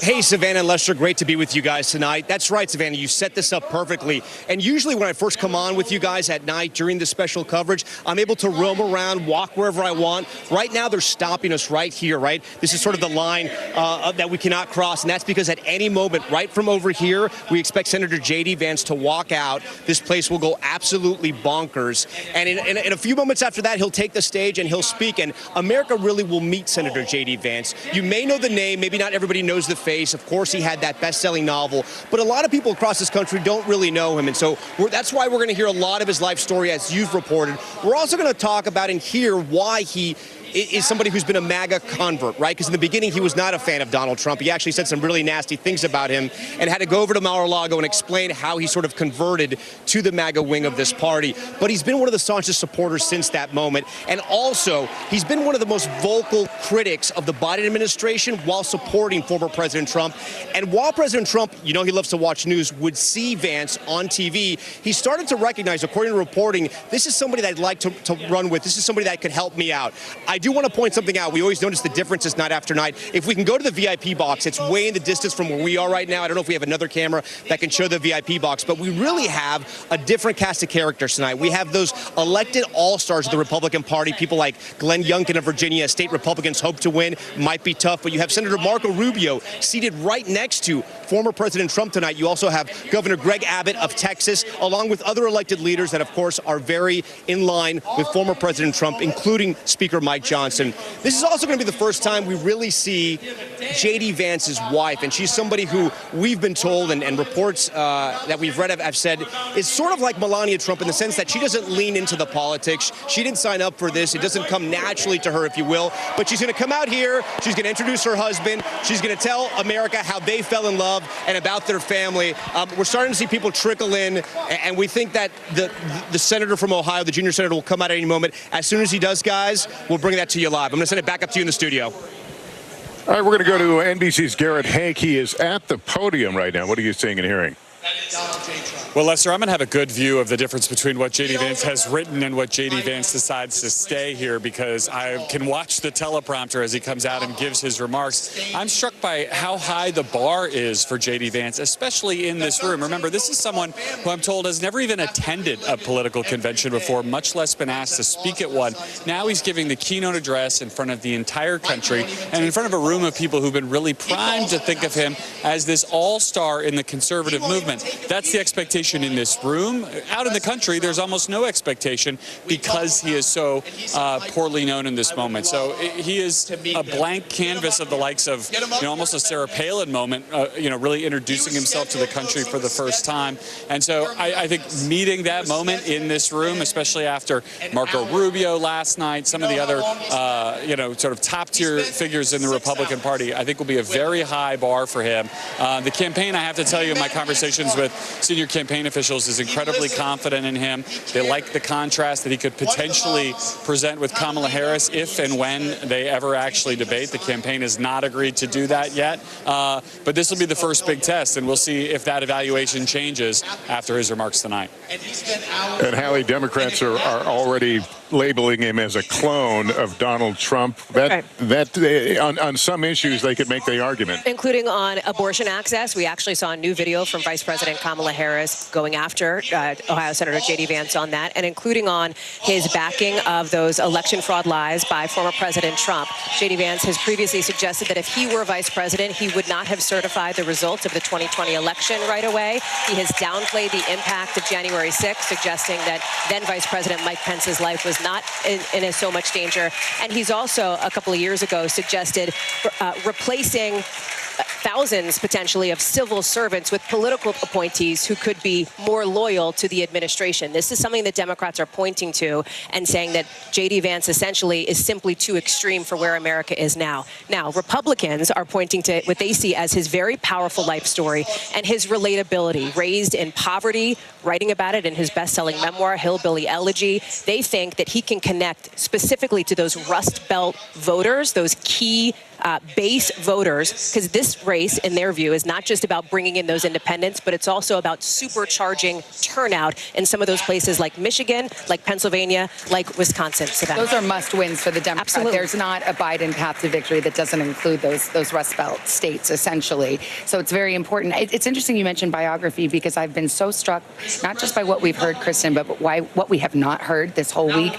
All the rally favorites, the greatest hits about the 2020 election being stolen. No one's mentioning it. Political grievances, weaponizing government. Nobody's mentioning it. Nobody's calling the January 6th rioters patriots or hostages.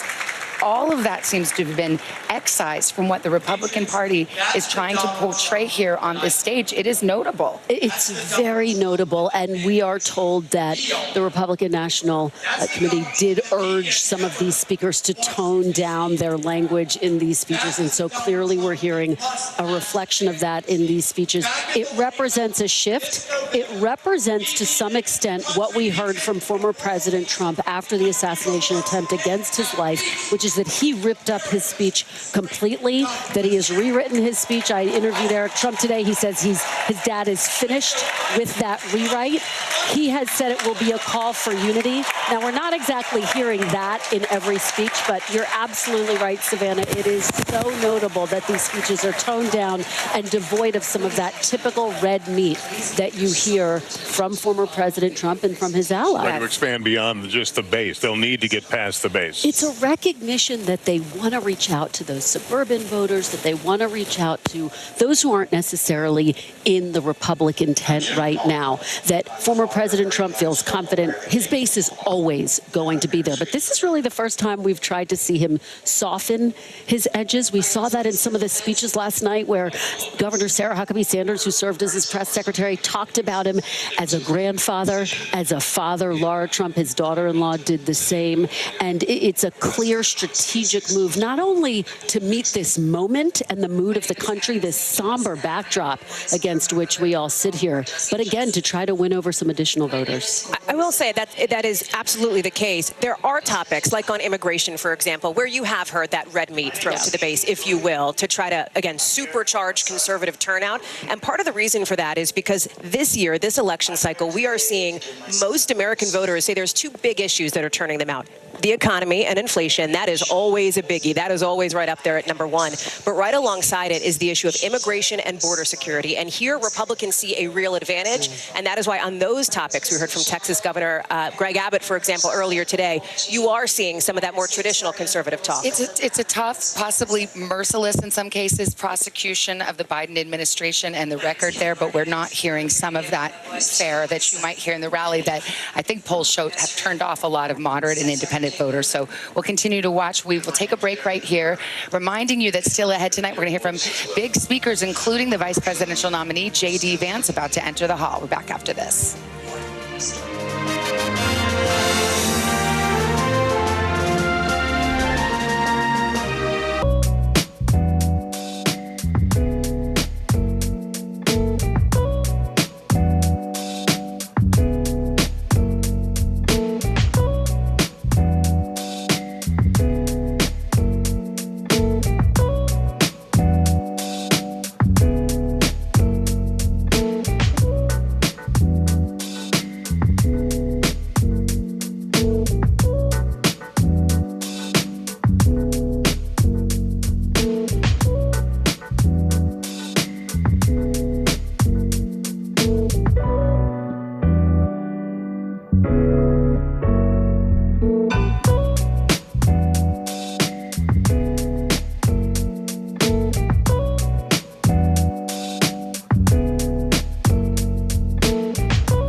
Still to come on the Channel 2 News. Well, the waters are certainly receding now. Still too close to call. Lester Holt reporting from the Ground Zero, as it's being referred to. It is, in fact, the taste of freedom. The Haitian people know a little something about resiliency. What's the biggest risk right now? Some of the troops who have been proud. I want to welcome you to the first presidential debate. In fact, we've been told we can't go any farther. You with some resilient folks, let me get a hint.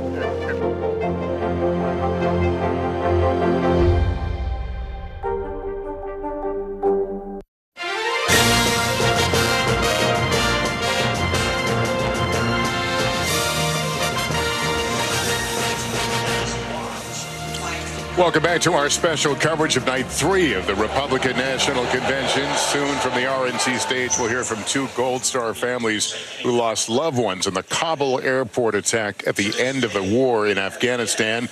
It's all part of the RNC's big themes for tonight: foreign policy and the military, and an indictment of the leadership of President Biden. The convention goers are watching a video right now. We are, of course, awaiting the big speech of the night, which is the VP candidate, J.D. Vance. But as we wait, let's go to NBC's Vaughn Hilliard. Hi, Vaughn. Hey, Savannah. Hey, Lester. Look here, when you're talking about J.D. Vance, who we expect to come into this room here, he is somebody here who has audibly spoken, publicly spoken about Ukraine and questioned whether the U.S. should be continuing to send financial resources to the region to support our European allies in defending Ukraine from further Russian aggression.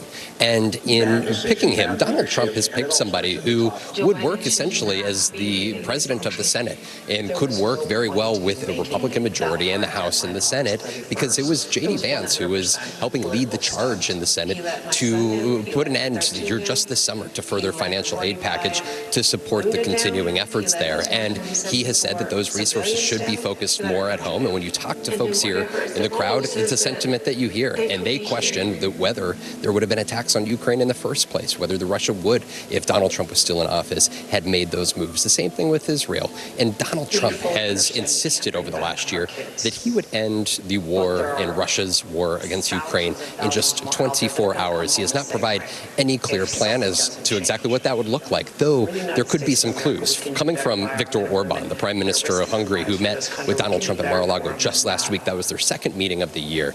And earlier this March, after that meeting, Viktor Orban, he said that Donald Trump told him that when he were to get back into the White House, that he would ensure that the U.S. would not send a single penny further to Ukraine. And consequently, at that point, Europe would stop spending money as well, and that Russia would have to work with Ukraine, and Ukraine, as part of that, would have to cede some of their territory. Those are the exact words that J.D. Vance has stated his position as, and that it means to coming to an end for this war would be Ukraine having to cede some of its territory. Of course, some of those longtime hawks like Mike Pence, who's vice president, they have a much different view of the U.S.'s role in the region there. But I think this is the distinction in this selection of J.D. Vance, guys. Well, Vaughn, we're experiencing a moment here on the floor of the National Convention, and we want to go to it as a Gold Star family is welcomed to the stage.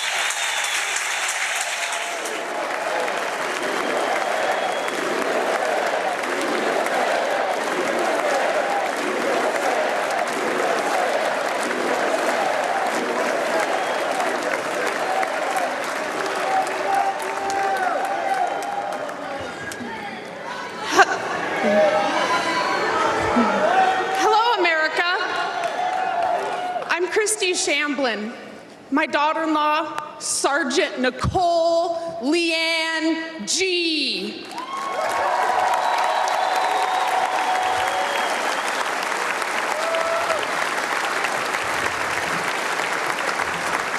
Was a United States Marine, and she was killed at Abbey Gate in Afghanistan, alongside 12 of her brothers and sister-in-arms. While Joe Biden has refused to recognize their sacrifice, Donald Trump spent 6 hours in Bedminster with us.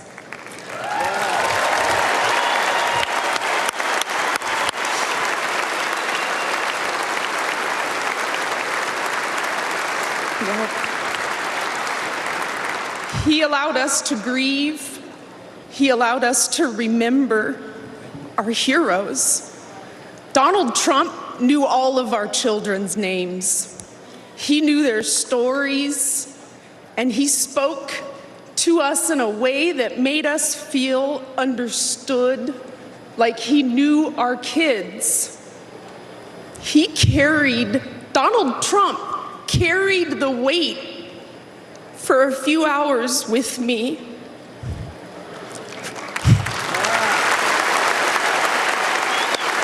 Yeah.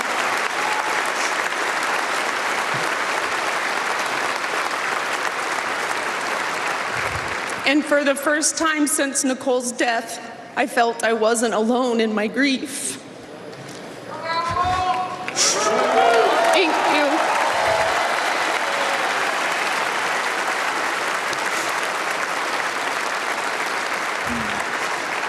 I had expected to meet an arrogant politician. Instead, I met a man who had empathy for us. He was compassionate, and he spent time with us because he knew it would make us feel better. Thank you, President Trump.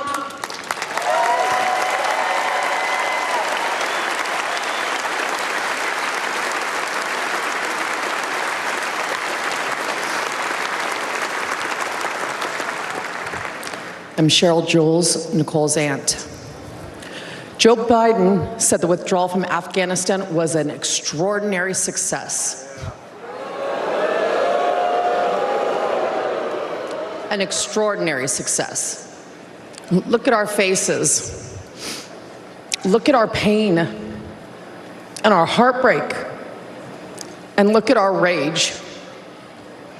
That was not an extraordinary success. The humiliation of our nation was not an extraordinary success.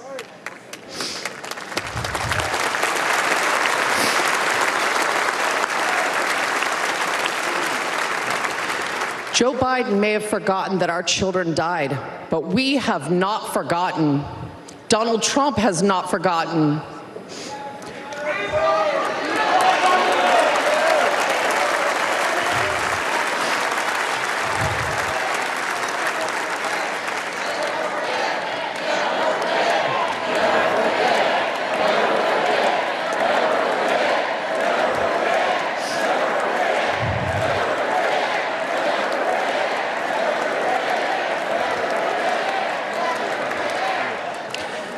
Joe Biden owes the men and women that served in Afghanistan a debt of gratitude and an apology.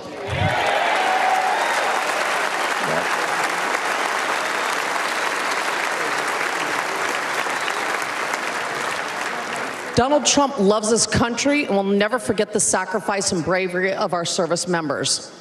Join us in putting him back in the White House.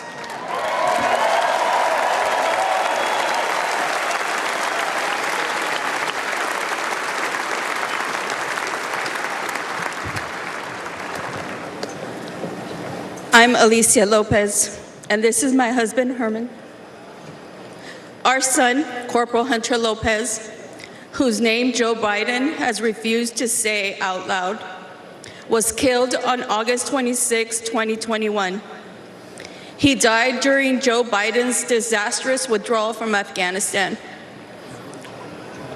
Hunter was 22 years old and planned to come home to California after his tour to follow in our footsteps. Herman and I work for the Riverside County Sheriff's Office.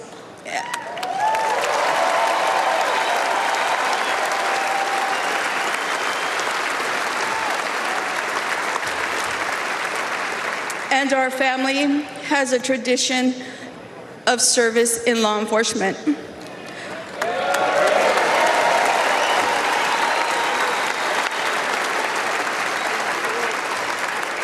Hunter was excited to carry it on. Instead, in the nearly 3 years since Hunter's been gone, there has been silence. Silence from that empty space at the dinner table, where Hunter would have joined his brothers and sister and us for family gatherings. And there has been a deafening silence from the Biden and Harris administration.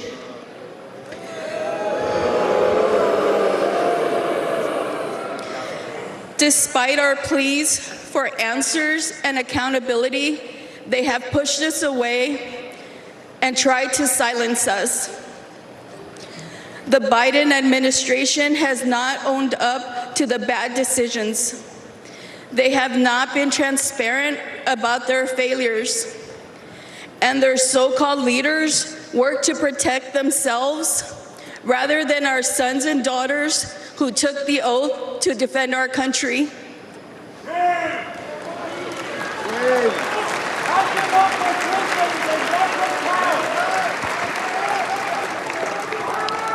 Thank you. When Hunter and the other service members' bodies were returned to the U.S. in Dover, Delaware, Joe Biden met the plane. But he made the occasion more about his son, lost to cancer, than our sons and daughters, lost on his watch. Worse than that, he has never said their names out loud. And during last month's debate, he claimed no service members have died during his administration.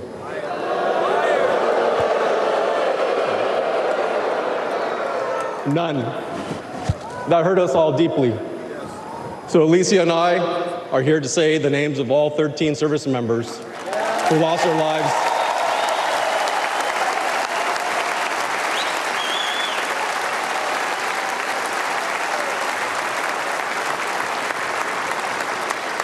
all 13 service members who lost their lives at Abbey Gate. David Espinoza.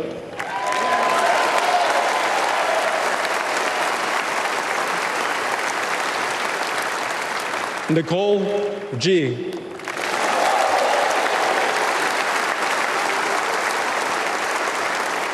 Taylor Hoover.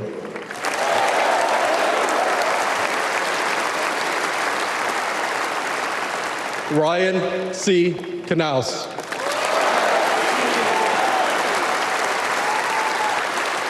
Riley McCollum.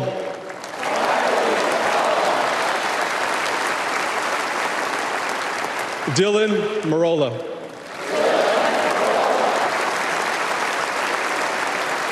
Kareem Nakui. Dagan Page.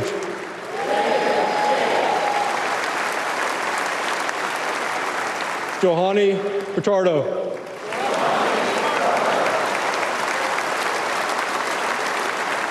Humberto Sanchez.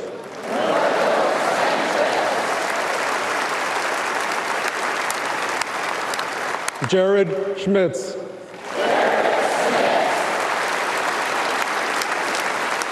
Maxton Soviak. And my son, Hunter Lopez.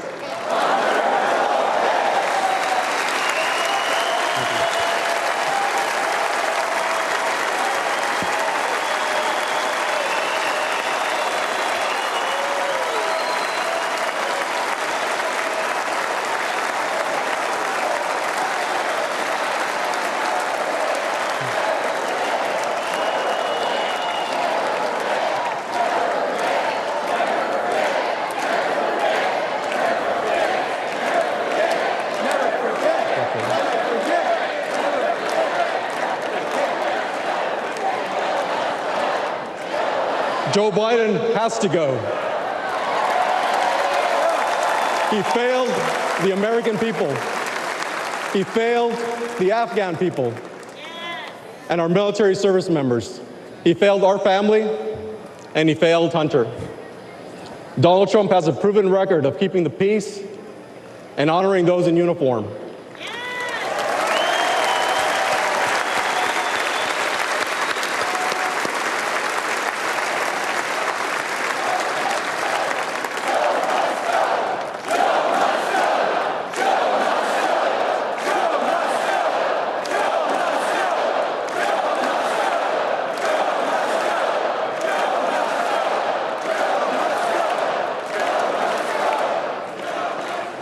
All of us on this stage recognize the efforts of Mr. Trump. We know this firsthand. We've experienced it. Whenever we've met with him, he has demonstrated compassion. He has joined us on our mission for answers, and he has given hope to our extended Gold Star family.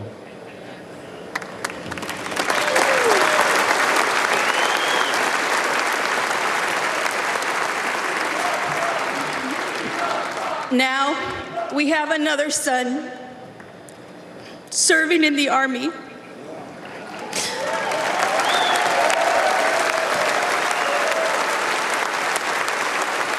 And we do not trust Joe Biden with his life.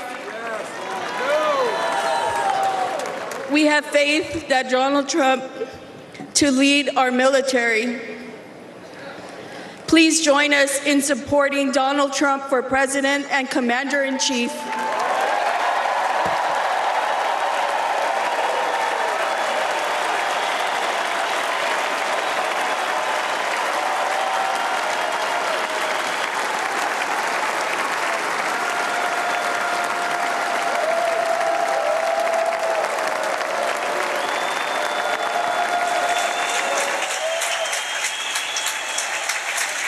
We've been listening to an emotional testimony here on the floor of the Republican National Convention. Gold Star families, one of them, Cheryl, Jules, and Christy Shamblin, the aunt and mother-in-law of Marine Corps Sergeant Nicole G., killed in the Kabul airport attack when the U.S. withdrawal from Afghanistan. We also heard from Herman and Alicia Lopez, who also lost their son, Marine Corps Corporal Hunter Lopez, in that attack as well.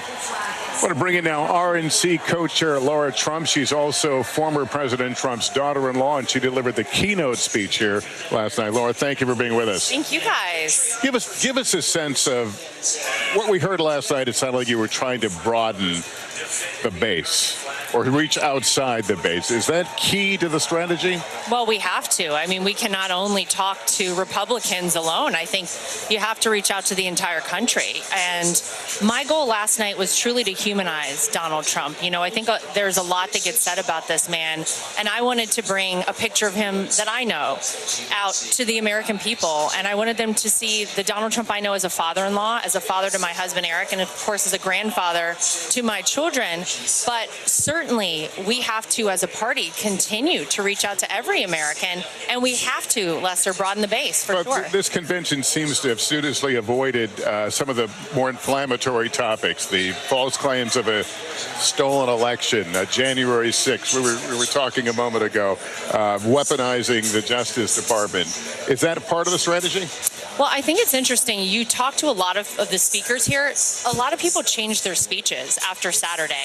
And you may have actually heard a little bit more of those topics had Saturday not happened. And so there wasn't like a directive from the RNC, don't touch it. Not at all. Button issues. In fact, we actually told people, please write your own speeches. And all of these people who you're hearing from tonight, especially these, everyday Americans, which is what we wanted to deliver here. We wanted to show these people, they all wrote their own speeches. So we didn't have a directive.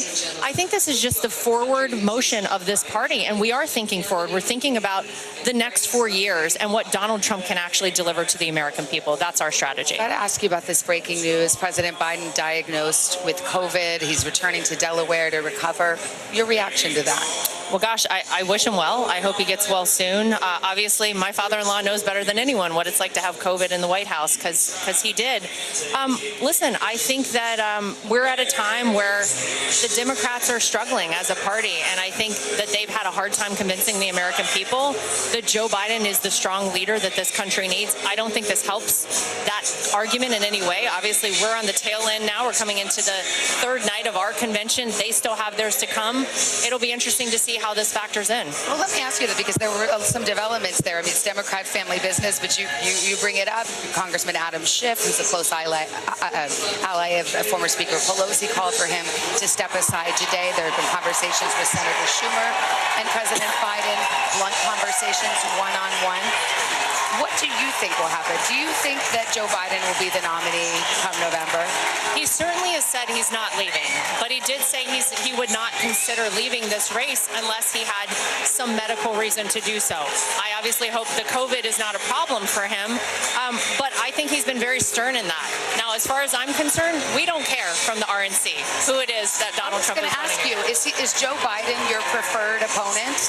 Quite frankly, I think the message we're delivering is, remember Donald Trump's 4 years in office. Remember how the economy was, how secure the border was, how we didn't have new wars starting, and instead we had peace agreements. So we really don't care, Savannah, whether it's Joe Biden, Kamala Harris, or another candidate.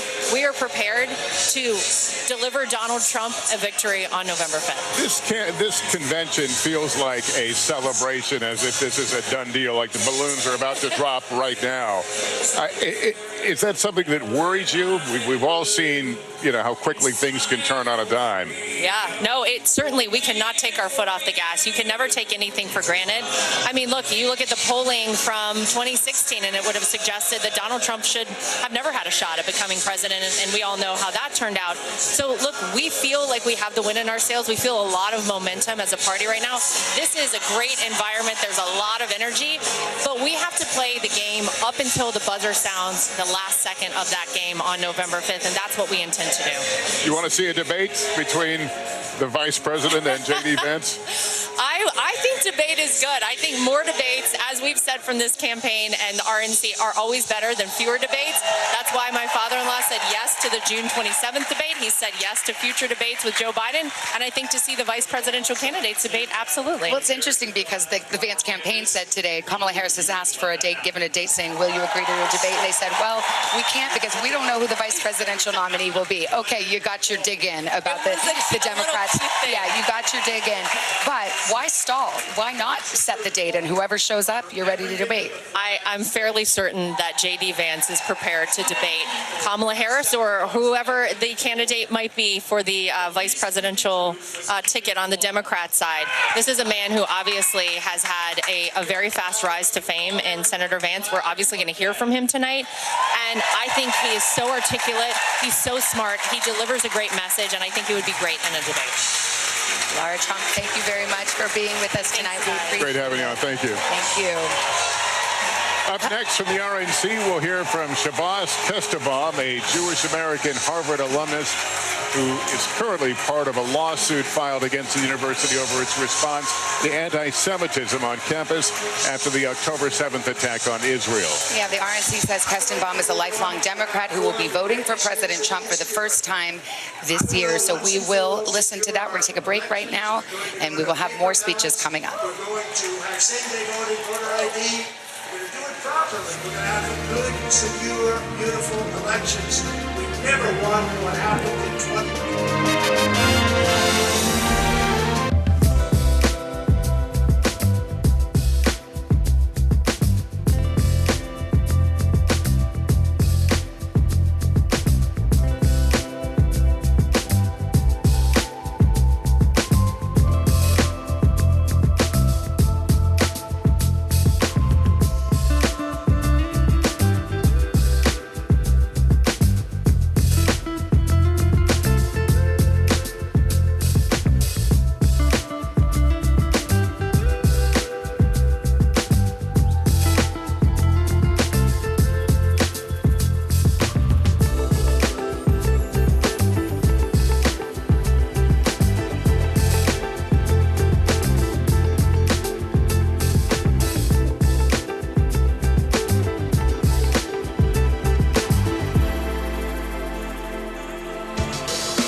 News for the generation of now is NBC News Now. More Americans turn to NBC News than any other news organization. What is going to happen now? Going back and forth because they... Oh, yeah, this is it, right?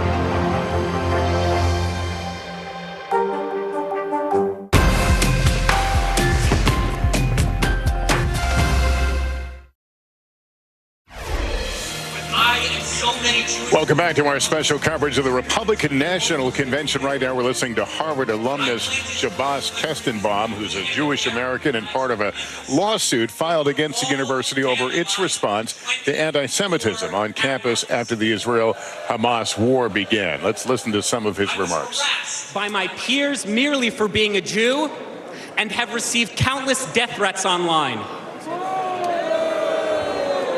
Students and professors have openly called for new Hamas-style attacks against the United States.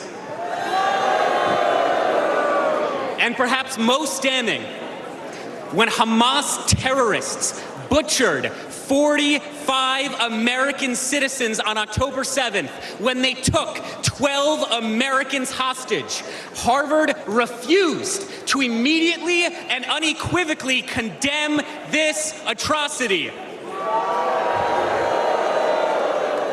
My fellow Americans, the anti-Semitic bigotry, unfortunately, extends far beyond the universities. Although I once voted for Bernie Sanders, I now recognize that the far left has not only abandoned the Jewish people, but the American people.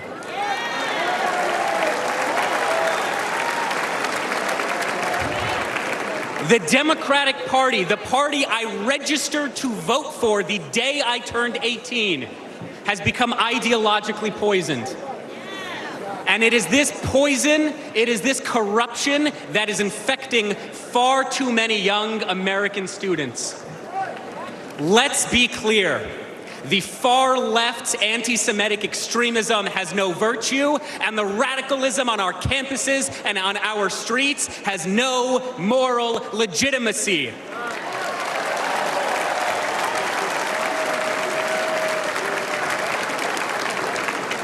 Sadly, the far left-wing tide of anti-Semitism is rising. But tonight, we fight back. I am proud to support President Trump's policies to expel foreign students who violate our laws, harass our Jewish classmates, and desecrate our freedoms.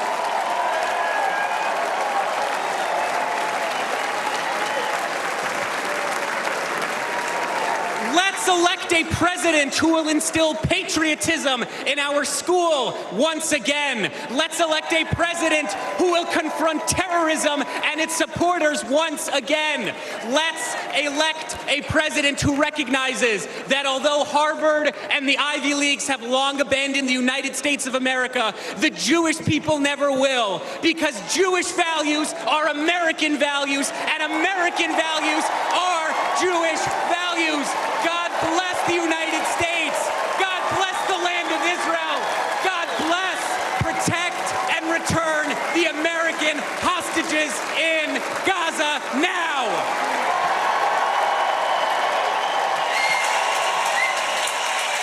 Ladies and gentlemen.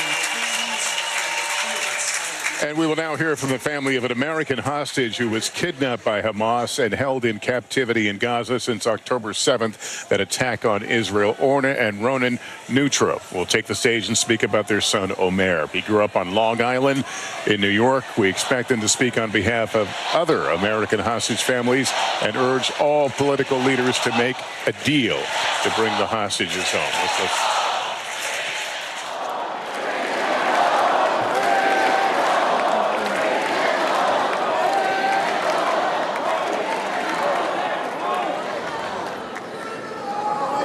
Our son, Omer, is an American citizen.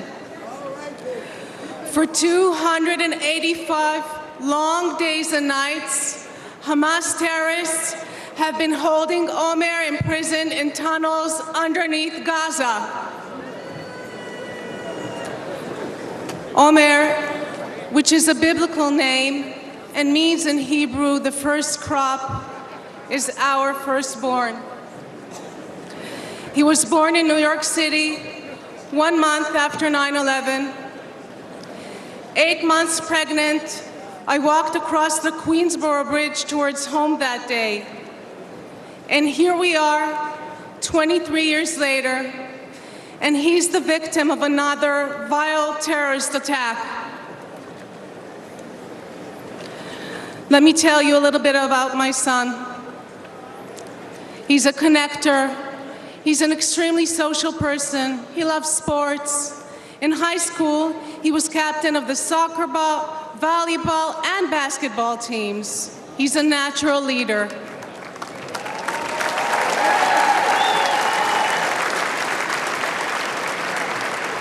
And he cares deeply about others and about helping them grow. He turned 22 on October 14, 2023. And instead of celebrating with us and with his friends, he spent his birthday as a hostage of Hamas terrorists. Imagine Over 9 months, not knowing whether your son is alive, waking up every morning, praying that he too is still waking up every morning, that he is strong and is surviving. I recite Psalm 23 in his merit every single day. Gam ki elech begaetz al mavet, lo erara ki ata imadi. I walk through the shadow of the valley of the shadow of the death. I will fear no evil, for thou art with me. Thy rod and thy staff, they comfort me. Bring them home. Bring them home. Bring them home. Bring them home. Bring them home.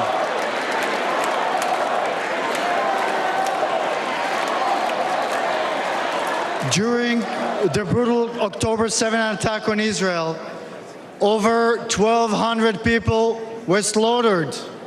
Of them, 45 were American citizens. Where is the outrage? Where is it? This was not merely an attack on Israel. This was and remains an attack on Americans. Omer is one of 8 American hostages and one of 120 hostages still left in Gaza. Citizens of 24 countries and 5 different religions, still held by Hamas, denied basic human needs, their lives threatened every day.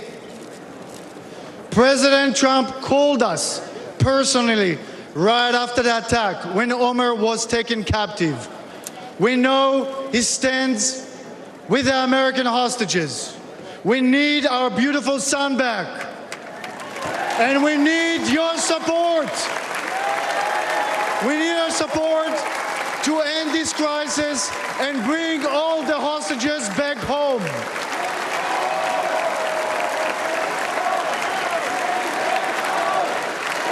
Them home. Bring them home. Bring them home. Bring them home.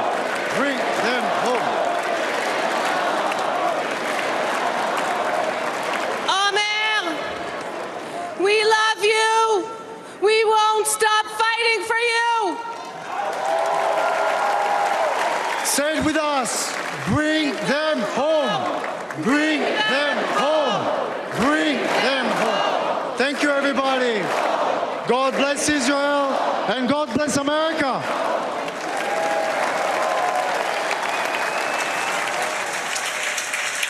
Chants of bring them home after an impassioned speech from Orna and Ronan Nutra. They are parents of American hostage Omer Nutra, who has been held captive in Gaza since October 7th. They call for all of the hostages to be released.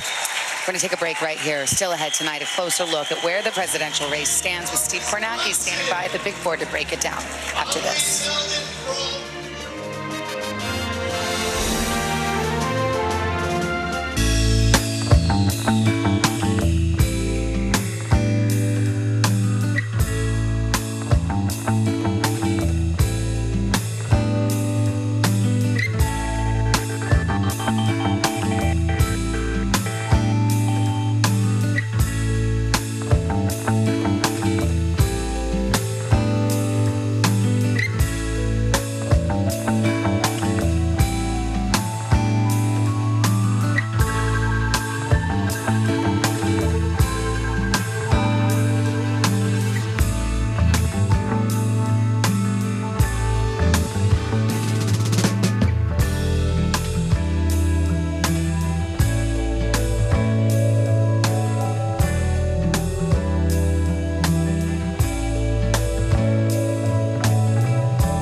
now is raw.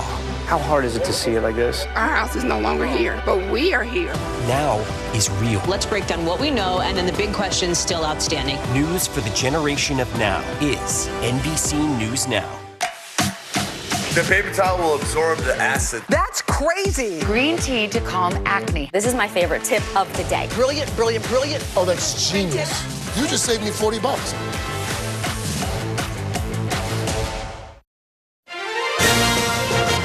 Welcome back to NBC News special coverage of the Republican National Convention. Soon from the RNC, we will hear speeches from Donald Trump Jr. and the Republican vice presidential nominee, Ohio Senator J.D. Vance. And now that he is on the Republican ticket, could have a big impact on the presidential race. But where do things stand? It's July. We've got 100 days or so before Election Day. We want to go to Steve Kornacki, our man at the big board, crunching all the numbers and just kind of give us that big picture lay of the land, Steve. Yes, Savannah and Lester. We'll take a look. This is our road to 270 map. And what you see here is there are 6 states that we have in that gray battleground zone. These are generally acknowledged by both parties as the 6 core battleground states. And if you take it a step further, you see where each candidate would start, and then they would try to add with these battlegrounds. And if you take it a step further, each party really will agree when you talk to them that you can split these 6 states into 2 categories and start with 3 of them that right now, when you look at the polling, Trump does seem to have an advantage in. We're talking about the Sun Belt states here, Georgia, Arizona, and Nevada. It has been a long time since Joe Biden has had a lead in any poll in any of these states. Now, he's not out of the ballgame in those states, but Trump has a clearer advantage there. It's generally acknowledged. So take a look at this from a road to 270 standpoint. If Donald Trump is able to maintain that advantage and win these states, if he were to get Georgia, if he were to get Arizona, and if he were to get to Nevada, look what that would do. It would take him to the goal line. He'd be at 268 electoral votes, but he wouldn't be in the end zone. He would be just short. And that brings us to the second set of battleground states, the 3 states here, Great Lakes states. And this is what the Biden campaign thinks is ultimately its firewall in this campaign. We're talking about Wisconsin, Michigan, and Pennsylvania. Remember, Biden flipped all of these states in 2020. He's originally from Scranton, Pennsylvania. He has played up his ties to blue-collar areas in Pennsylvania, places like Pennsylvania. The Democrats think the polling has been better for them in these states, more encouraging than it has been in the South. So look, from the Biden campaign standpoint, if they lose those 3 we just took you through, but if Biden can hang on in Pennsylvania, in Michigan, and in Wisconsin, look at that. By the slimmest possible margin, he'd win the election with 270 electoral votes. And that takes you to J.D. Vance and something very interesting that Donald Trump said when he picked J.D. Vance. He said he wanted Vance as the VP nominee to camp out in Pennsylvania and states like it. Vance from Ohio, Trump believing Vance can win over voters that have appealed to that Biden's appealed to in the past. And look at it this way. If Vance can accomplish that for Trump and flip just one of these states, that is all it would take if Trump's getting these other 3 to get over the top. So that's the task Trump has talked about for J.D. Vance. Win one of those Great Lakes states, and that could be enough potentially to give Trump the White House. You see battlegrounds, I see one long night or maybe one long week in November. I know. It's bringing us back, isn't it? We had a long week in 2020. Steve, thank you. That gives us the lay of the land. And when you look at those Midwestern states, Hallie, it explains why we are in Wisconsin, a state that was decided by, I think, the Biden won by less than a percentage point. That's exactly right. Very, very tight race. And what's so interesting, we are just getting our hands on reportable excerpts of the speech that Senator Vance will give tonight. And he name drops a couple of states. You want to take a bet on which states he name drops? He specifically talks about here pledging to remember he will never forget where he came from, Middletown, Ohio, but also saying it for communities that are forgotten in Michigan, here in Wisconsin, in Pennsylvania. He will be fighting for them. So I think it is very clear the message that J.D. Vance is pushing here as this ticket heads into November. I will tell you that in my conversations with Republicans, including a senator on the Republican side of the aisle who Vance has described as his mentor, Senator John Barrasso, telling me that he believes that Vance can help bring those people to the table. Let's be clear. These are rural exurban voters who were almost certainly already going to back Donald Trump. But this election, as Steve laid out, still very close, and it will, in part, come down to turnout. Can you get your base excited to come out, especially Savannah and Lester, as we've talked so much about those so-called double haters, people who don't want to see either of these candidates on the ticket? Which brings us back to the argument over whether President Biden can or should hang in there. When you look at those tough splits, there's got to be a lot of polling going on. You have to imagine that when Chuck Schumer had that blunt conversation with President Biden, those were the types of numbers they were looking at. Now, again, we go back to your conversation with President Biden in which he was defiant and indicated he doesn't believe necessarily the polls. But there they are in black and white and red and blue. The other poll that I have my eye on are the internals. When you ask people about the issues, Trump gets higher marks on the economy, on foreign policy by 10 points. What we're talking about here, you have these sort of emotional speeches that we are hearing tonight aimed at really driving that point home for voters who are dissatisfied with President Biden's handling. If you're tuning in just now, it's just past the top of the hour. We're here at the RNC in Milwaukee, and for the next hour or so, we're going to basically turn it over to the stage here. We're expecting to hear from Donald Trump Jr., and of course, we will hear about the man we're just talking about, J.D. Vance, Ohio senator, who is the vice presidential candidate and who will likely emphasize many aspects of his compelling biography, a memoir written. Hillbilly Elegy tells the tale. Many people have heard it, have read it, but tonight they're going to hear it. Let's go to NBC's Garrett Haake, who is down on the floor right now. Hi, Garrett. What are you expecting? Well, Savannah, I think you're going to hear a character introduced in J.D. Vance's speech. His mama, his grandmother, who largely raised him. You're going to hear some anecdotes about her as a figure that I think will help humanize J.D. Vance in this crowd.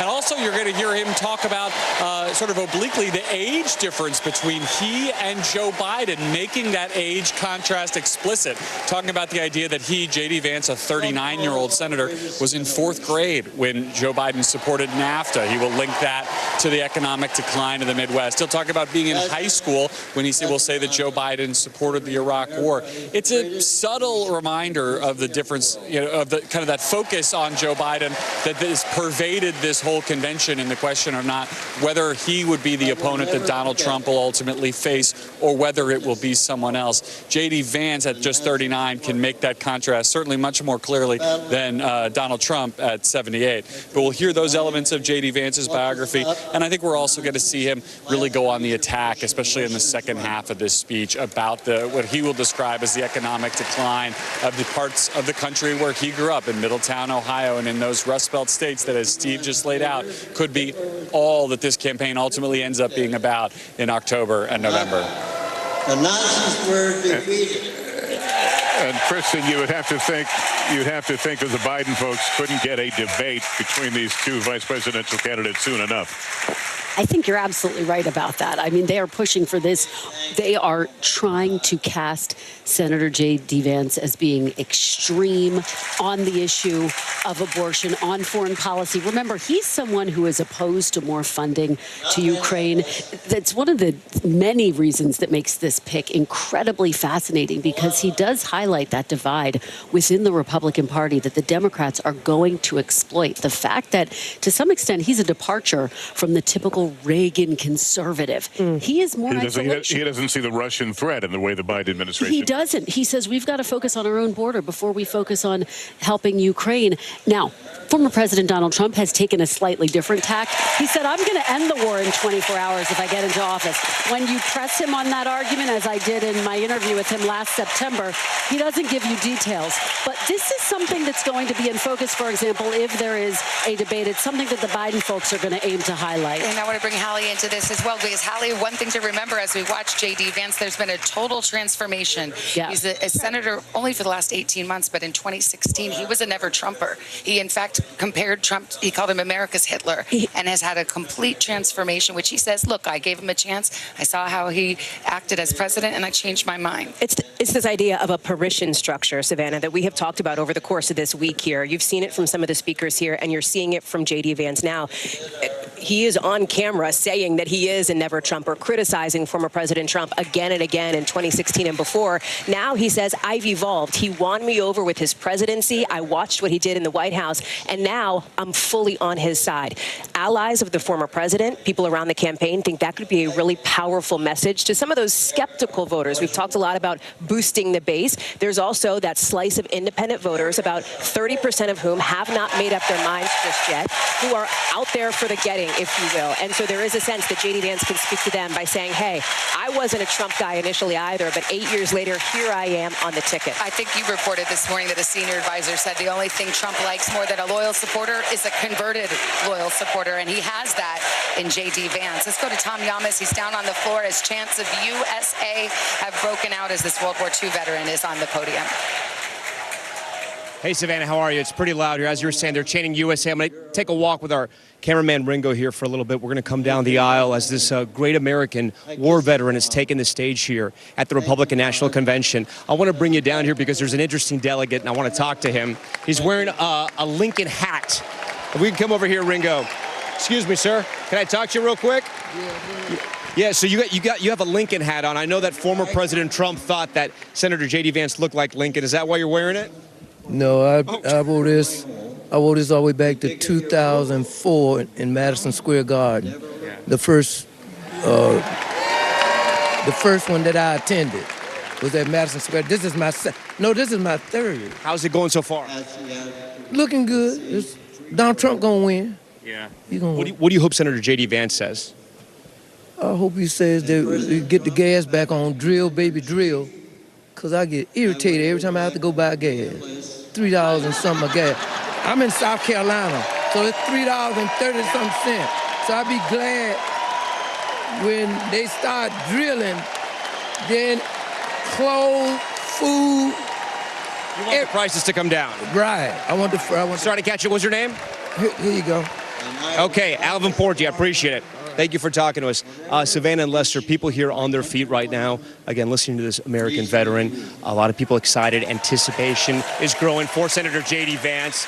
And we've already gotten some excerpts of his speech, right? He's going to talk about his life story. And I do want to point out, so many people are saying that Senator J.D. Vance is Trump Jr., MAGA 2.0. But the life stories of J.D. Vance and Donald Trump couldn't be more different. Donald Trump, of course, growing up wealthy. J.D. Vance grew up working class. J.D. Vance grew up in the Midwest. Donald Trump grew up in Queens and Manhattan. J.D. Vance served, and today the theme here, Keep America Safe. He's going to talk about that service. So the men are kind of different. They really would have never come together if J.D. Vance didn't decide to run for Senate. He was so down in the polls, he finally came over to Donald Trump. He said he had a conversion politically. He realized that former President Trump was the kind of politician that he wanted to follow, and he was able to convince him there. But for Trump, according to the reporting, it was more what he saw Vance publicly, giving speeches, defending the Trump administration, the Trump policies, but also in the debates. So there's a big bar set here, right, for J.D. Vance. But the people that I've talked to that have advised and consulted J.D. Vance say he's going to meet the moment, that this is when he's at his best. Trump has seen that before. It's the reason why he's his running mate. America will decide tonight. Guys, back to you in the studio. All right. Tom, thanks very much. You probably saw us all reach to our ears. We'll be honest. There's a lot of lip reading going on here in this conversation, so I was glued to what Tom was saying, at least. We keep jumping over each other because we can't really even hear each other. We're just, when the lips stop moving, then we know it's our turn to talk. We have our 1950s operator apparatus on here, so. Well, we will all be able to hear Donald Trump Jr. in a moment when he takes the stage, and he's actually going to be joined by his oldest daughter, 17-year-old Kai Trump, and she's the granddaughter, of course, of former President Trump, and we've heard so much of this. We talked with Laura Trump about it. Her keynote speech last night was all about my father-in-law. Sarah Huckabee Sanders giving mom vibes up there on the podium. It is clear they are trying to humanize Donald Trump, soften those rough edges that really turned off a lot of suburban moms, and perhaps Donald Trump's granddaughter will be part of that mission. Absolutely. This is about trying to reach out to those voters and soften, as Laura Trump said to you just moments ago, soften those edges. And so often we see debates turn on those suburban women voters who are so important to this election. By the way, a lot of them Nikki Haley voters, so think about them in that context. Let's go to the floor. Donald Trump Jr. and his granddaughter taking the stage.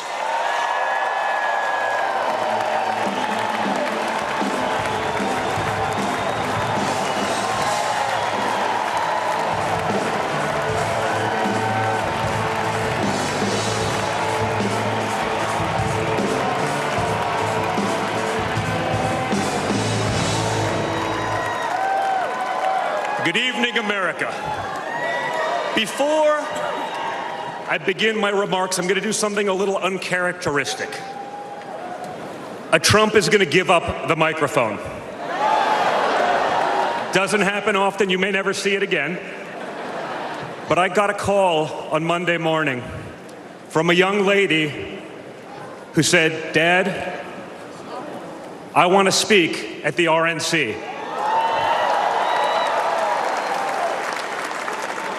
I want to speak at the RNC because I want America to know what my grandpa is actually like.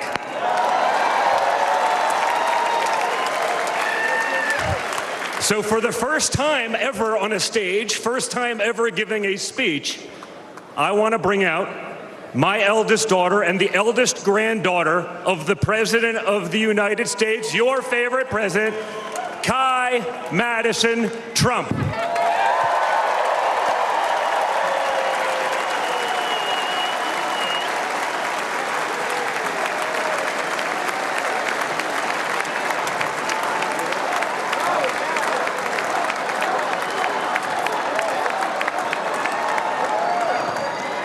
Hi everyone, my name is Kai Madison Trump. I am the granddaughter of Donald Trump. I'm speaking today to share the side of my grandpa that people don't often see. To me, he's just a normal grandpa. He gives us candy and soda when our parents aren't looking. He always wants to know how we're doing in school. When I made the high honor roll, he printed it out to show his friends how proud he was of me.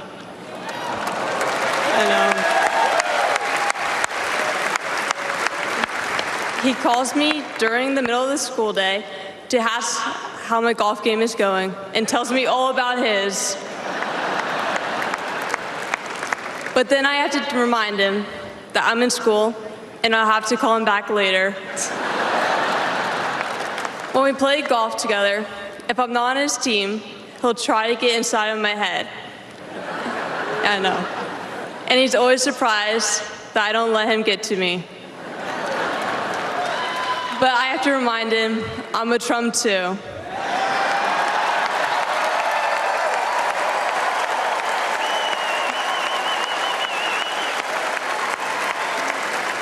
Even when he's going through all these court cases, he always asks me how I'm doing.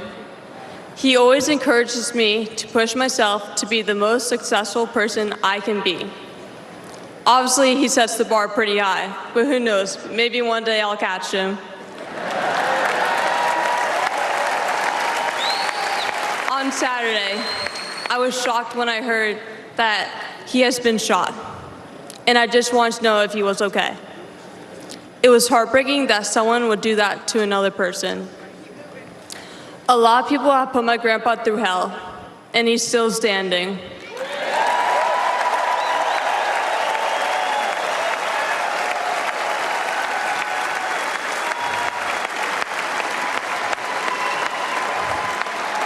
Grandpa, you are such an inspiration, and I love you.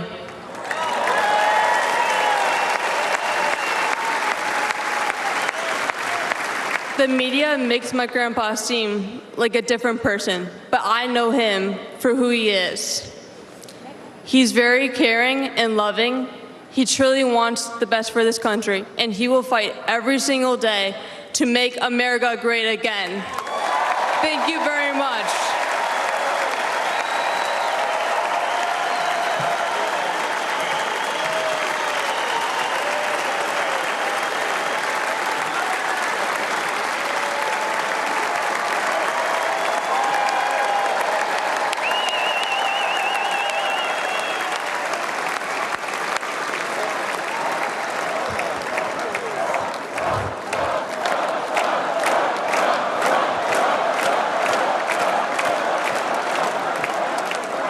A lot of proud moments this week for my family. Thank you again, guys. Really appreciate that. That's not easy. That's the first time. I mean, this is what we call a large crowd for a speech, so incredible work, Kai. Now, back to business. Guys. Thank you, sir. Tonight we gather here in Milwaukee at one of the most crucial moments in American history. Just days ago, something that once seemed unimaginable became a terrifying reality. My father came under literal fire as an incredible patriotic rally turned into a tragedy. On a field in Butler, Pennsylvania, a brave firefighter died. Others were injured, and as those bullets rained down, we came millimeters away from one of the darkest moments in our nation's history. But we did lose an American hero that day. We wish that he were with us tonight. But his memory will live on forever in the hearts of his family, his community, and the nation that he loved.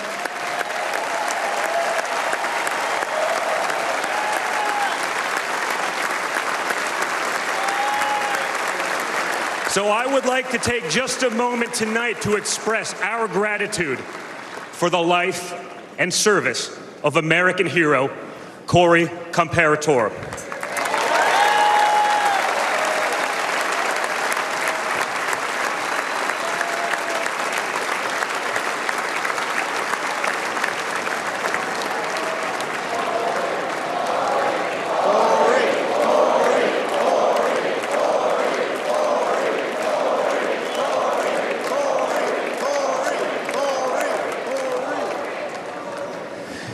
They say you can't truly know how you'll respond in a moment of danger until you're actually confronted with it. So what was my father's instinct as his life was on the line?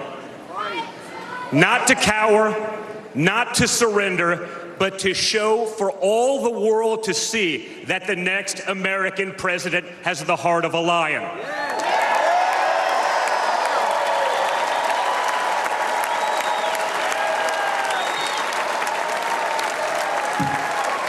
That the next American president has the courage to put the American people first once again.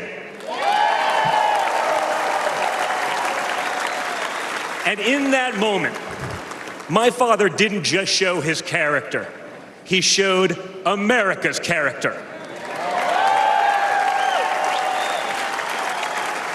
When he stood up with blood on his face and the flag at his back, the world saw a spirit that could never be broken.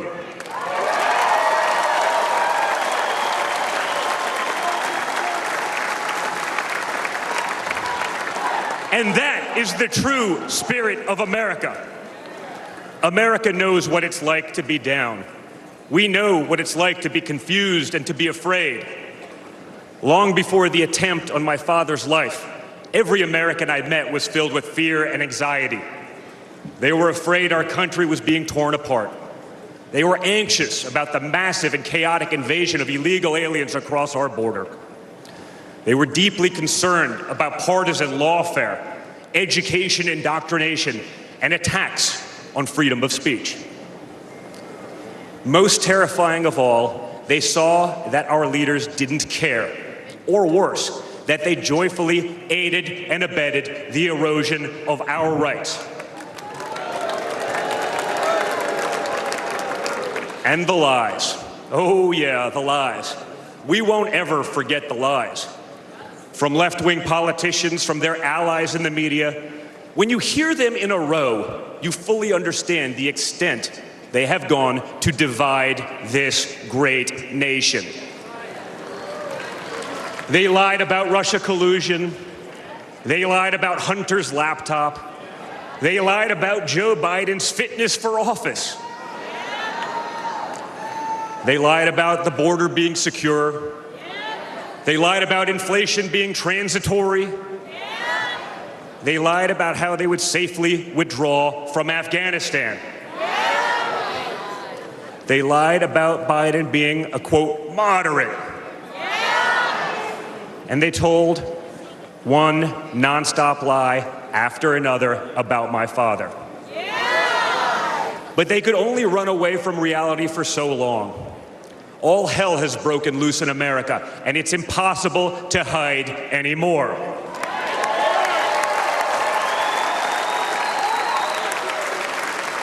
Remember Build Back Better? Instead, we got broke, bumbling Biden. Nothing is built, nothing is back, and nothing is better. Bridges are collapsing, our credibility is crumbling, and our money is worth less and less every single day. It was just one giant bait and switch, and normal Americans are the ones left holding the bag. Housing costs, gasoline prices, grocery bills just keep going up. Wave after wave of illegal aliens, deadly drugs keep pouring across our border.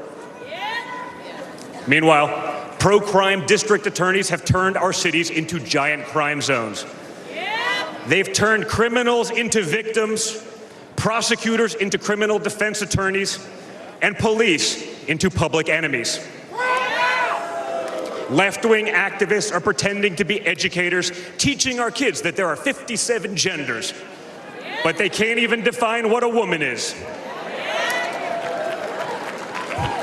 On one hand, they think free speech protects their right to expose your children to explicit drag shows. On the other hand, they want to put you in jail for making a meme. It's like the entire world has been turned upside down. Does any of this sound like a country that's going in the right direction? And honestly, who is actually running the country anyway? It's obviously not Joe Biden. So who are they asking us to elect? Seriously, who's running things? Does anyone really know? Is it Jill? Is it Hunter? Barack Obama? Maybe it's the ghost of Corn Pop.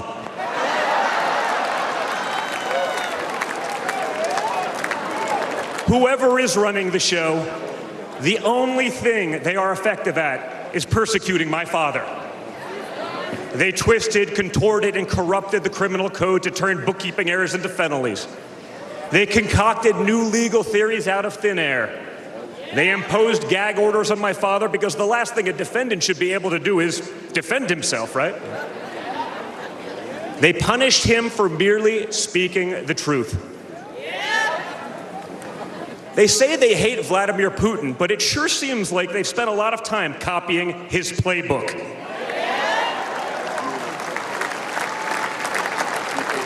In this country, we don't criminalize political differences. We debate them. We vote on them. But we don't make you choose between picking a party or picking a jail cell.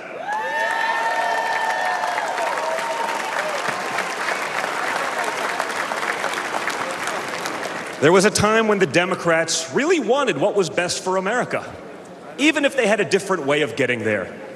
It was the party of Franklin Roosevelt, John F. Kennedy, Martin Luther King Jr.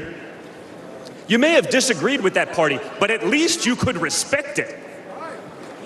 But this new extreme Democrat Party, they want us to somehow believe that the only way forward is going backwards, where hiring decisions are based solely on race, where justice is only for those with the right opinions, where streets are a luxury only for the elite, where economic opportunity exists only when you know the right people.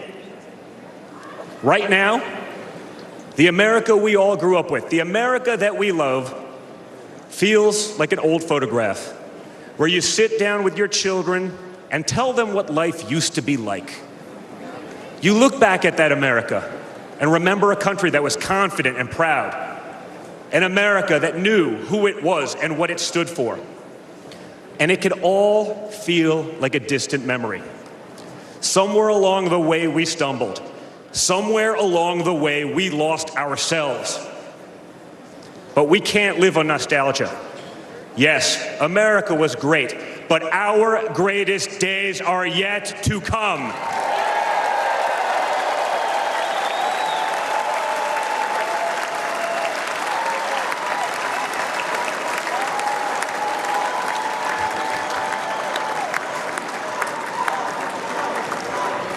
Because no matter how far off that old photo may feel, it's not the end of our story.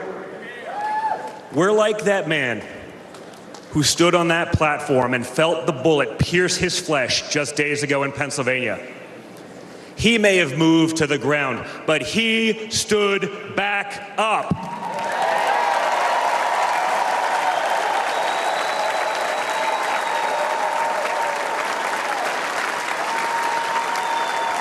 And when he did, my father raised his fist into the air. He looked out at the crowd, and what did he say?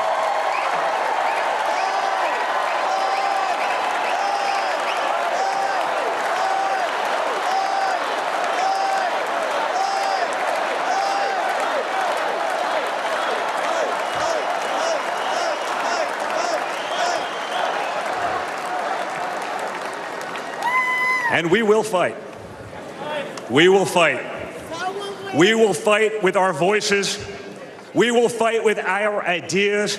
And on November 5th, we will fight with our vote.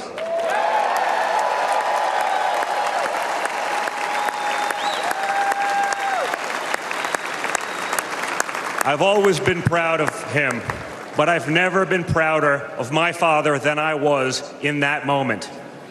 That's when the world found out that there is tough, and then there's Trump tough.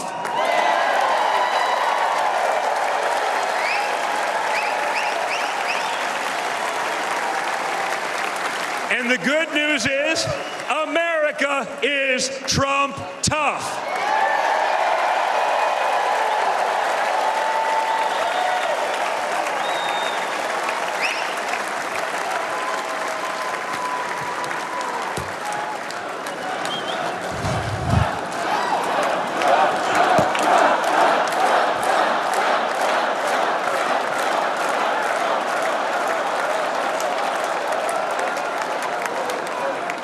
In 1912, more than a century ago, another legendary Republican president came right here to Milwaukee. At a political rally less than 1 mile from where we stand tonight, Teddy Roosevelt was struck by a would-be assassin's bullet. But he didn't quit either. He finished his speech and he kept fighting.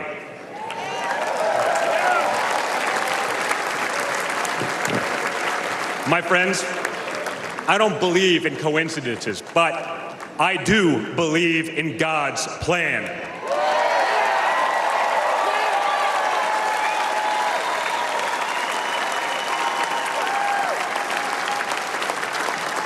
Today, Teddy Roosevelt's man in the arena has a name, and it's Donald J. Trump.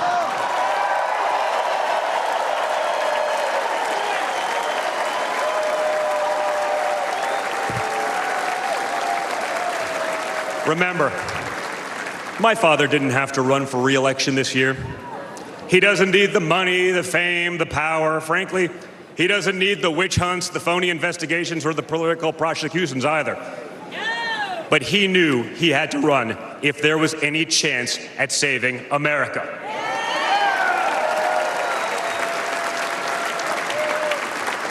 He's not doing it for himself. He's doing it for everyone here tonight, for everyone watching at home.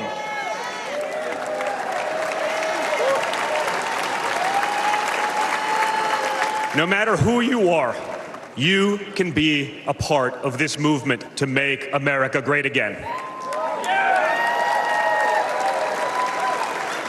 Look at me and my friend J.D. Vance.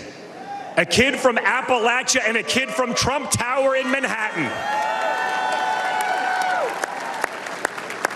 We grew up worlds apart, yet now we're both fighting side by side to save the country we love.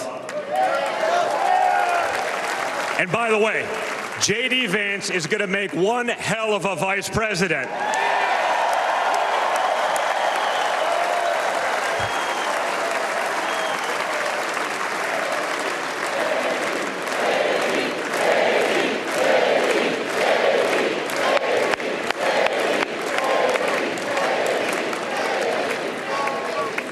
For those of you who have tuned out politics or have never even voted, I want you to know, if you're looking for a better life, a more prosperous future, a safer, more wholesome and patriotic place to call home, there's room for you in this party and in this movement.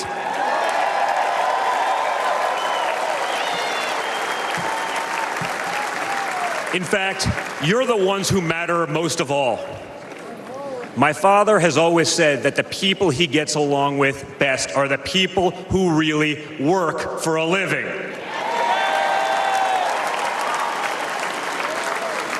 It's because of his background as a builder in construction, right? In construction, it doesn't matter how smart your architect is if you don't have the best guys laying the bricks. People with grit, people who get their hands dirty. That's a big problem with Washington, D.C. Most of the bureaucrats who rule over us have never built anything in their lives. It's time to build something real, something tangible, something that will last and leave this country better off for our children. That's my father's mission.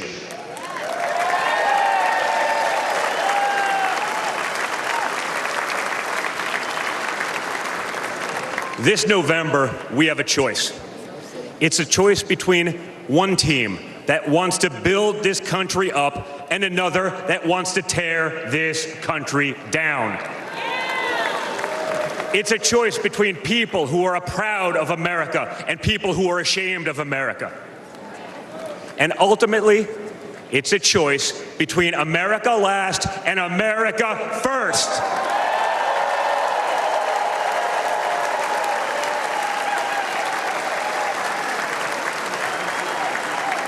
So if you love this country from the bottom of your heart, if you want to bring back common sense, if you want to save the American dream, if you want to stand up and fight for the future of our nation, you must re-elect my father, Donald J. Trump.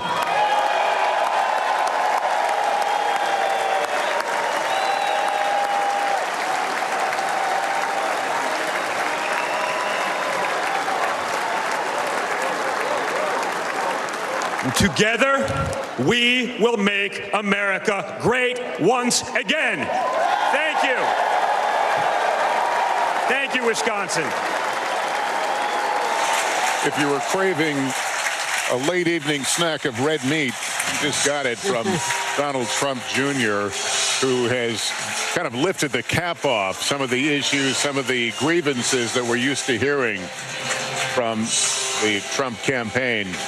This was a full-throated list of those grievances. If the plan was to soften Donald Trump's image and kind of avoid some of those hot-button controversial issues, Donald Trump Jr. did not get that memo tonight. But this is what the base is accustomed to hearing, so there was nothing we haven't heard before. No, and the base we just hadn't heard it in here. Yes, exactly right. The base ate it up. They loved it. NBC's Garrett Haake is down there at the podium. You can tell us how it was received. I mean, this has been mostly a happy, boisterous crowd, but it broke into chants of fight, fight, fight, Garrett. That's right, Savannah. They're back into party mode now, but it was a fight night atmosphere here for the UFC fan, Donald Trump Jr. You really touched on it, I think. If Laura Trump was good cop last night, Donald Trump Jr. bad cop tonight, really going after Democratic policies and the Biden administration specifically. That's a speech that would probably feel familiar to a lot of the folks in this room. Donald Trump Jr. has been a very active evangelist for his father on the campaign trail. The core of that speech is the core of the speech that he gives on the campaign trail. What we saw here tonight was the Trump campaign wrapping his attacks on Democrats in the story of his father being shot on Saturday. You saw a little bit of that at the beginning and a little bit of that at the end. A senior Trump campaign advisor at the beginning of the week had told me that Saturday's events would provide the emotional resonance, the emotional through line to this convention, and you saw it there. But absolutely, this was not the kinder, gentler party of Laura Trump or even the portrait of the kinder, gentler grandpa Donald Trump that we heard from Kai there there at the beginning of those remarks, that was Donald Trump Jr. on the attack, meant to get this room on their feet. That's been his primary role in this campaign, a role that I think the Trump campaign now hopes J.D. Vance can pick up and kind of carry that baton out into the same states where Donald Trump Jr. has been such an active campaigner. All right, Garrett, we await J.D. Vance, the introduction by video, and then this speech, which is the keynote speech of the night, the highlight of this third night of the Republican National Convention. Tom Yamas on the floor now with a special guest. Yeah, Savannah, thank you. We're here with Ohio's governor. Governor, you know Senator J.D. Vance so well. You helped him win his campaign. What should America expect to hear from him tonight? I think the great thing is that America's going to see what we know in Ohio. What you see with J.D. Vance is what you get. He and his wife, Usha, are just amazing people. His life story is really kind of the American story of success, overcoming adversity. I think that adversity that he's faced, the trauma that he's had during his life, is going to enable him to be a very emphatic, not only candidate, but Vice President of the United States. It's really an introduction, I think. For those undecided voters in the Rust Belt, why will they vote for this ticket if Senator J.D. Vance is on the ticket? Well, I think J.D. Vance does a great deal, good job articulating what the president will be saying during this campaign. But I also think they will just like him. I just think they're going to relate to him. And again, this is an introduction. Most people don't know him. It's going to take a while, but they're going to see him over the next few months, and they'll see what we know in Ohio. Governor DeWine from the great state of Ohio. Governor, we thank you for your time. Savannah and Lester, I'm going to send it back up to your perch there at the convention. We want to point out during the last part of Donald Jr.'s speech, we saw a split-screen image. We showed President Biden arriving at Andrews Airport, Joint Base, making his way from Nevada, where he was diagnosed earlier today with a case of COVID. He walks gingerly down here, and at some point he seems to send a signal of he's okay. Yeah, they're arriving in Delaware tonight. Let's listen to this video introducing the vice presidential candidate here at the RNC.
J.D. Vance. We're having a little bit of audio problems with this video that's introducing the biography of J.D. Vance. But the crowd is about to hear from the man himself as we go to the floor of the RNC.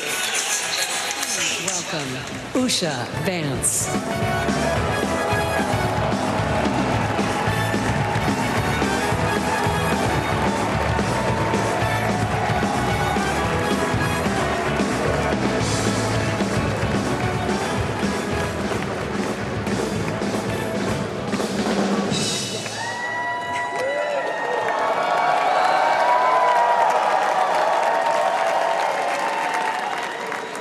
Good evening.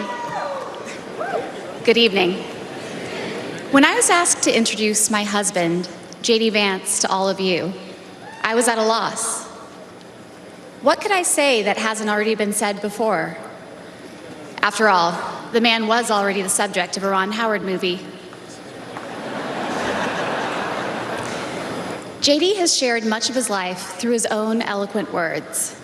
In his book, Hillbilly Elegy, during his Senate campaign, and now as a sitting United States Senator, it occurred to me that there was only one thing to do: to explain from the heart why I love and admire JD and stand here beside him today, and why he will make a great Vice President of the United States.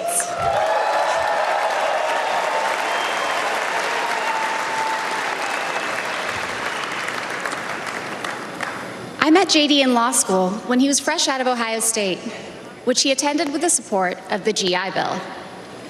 We were friends first because, who wouldn't want to be friends with JD? He was then, as now, the most interesting person I knew. A working class guy who had overcome childhood traumas that I could barely fathom to end up at Yale Law School. A tough Marine who had served in Iraq, but whose idea of a good time was playing with puppies and watching the movie Babe. The most determined person I knew with one overriding ambition: to become a husband and a father, and to build the kind of tight-knit family that he had longed for as a child. My background is very different from JD's. I grew up in San Diego, in a middle-class community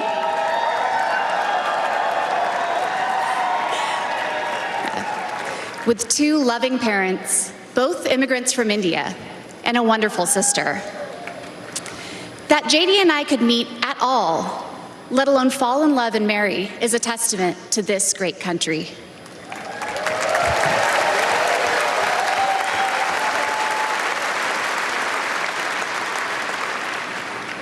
It is also a testament to JD, and it tells you something about who he is. When JD met me, he approached our differences with curiosity and enthusiasm. He wanted to know everything about me, where I came from, what my life had been like. Although he's a meat and potatoes kind of guy, he adapted to my vegetarian diet and learned to cook food from my mother, Indian food. Before I knew it, he had become an integral part of my family, a person I could not imagine living without. The JD I knew then is the same JD you see today, except for that beard. And his goals in this new role are the same that he has pursued for our family: to keep people safe, to create opportunities, to build a better life, and to solve problems with an open mind. It's safe to say that neither JD nor I expected to find ourselves in this position, but it's hard to imagine a more powerful example of the American dream. A boy from Middletown, Ohio.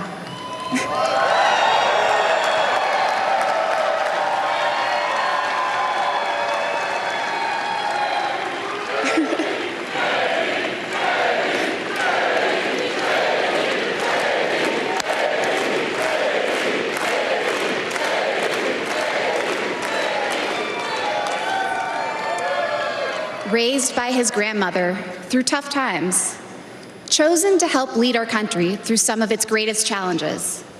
I am grateful to all of you for the trust you have placed in him and in our family.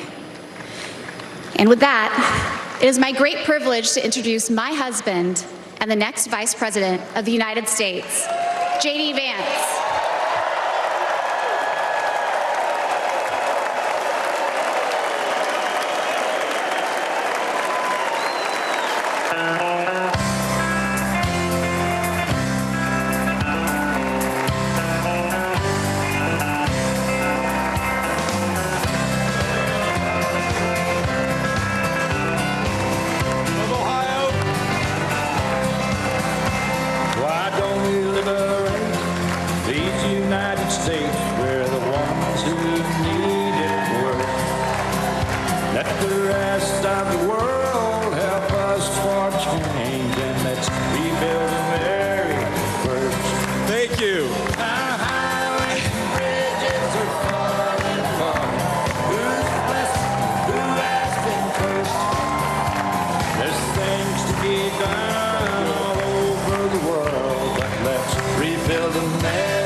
Thank Thank you. Thank you. Please.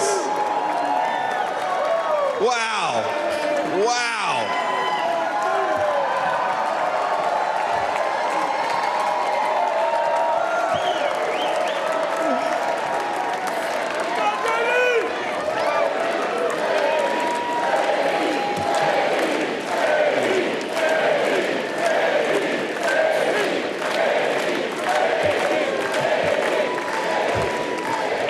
Yeah. First of all, aren't I a lucky guy? Isn't she lovely? Isn't that amazing?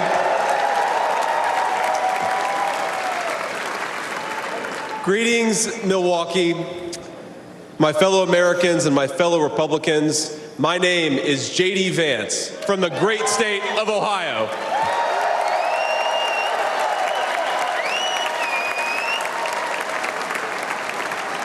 Tonight,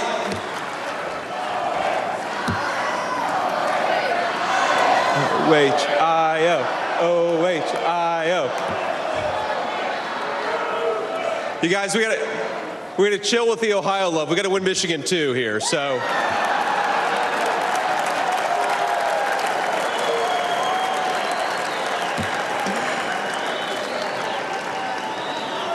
My friends, tonight is a night of hope, a celebration of what America once was, and with God's grace, what it will soon be again.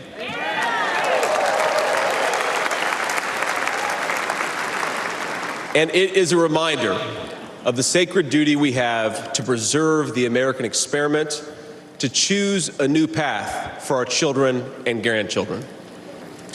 But as we meet tonight, we cannot forget that this evening could have been so much different. Instead of a day of celebration, this could have been a day of heartache and mourning.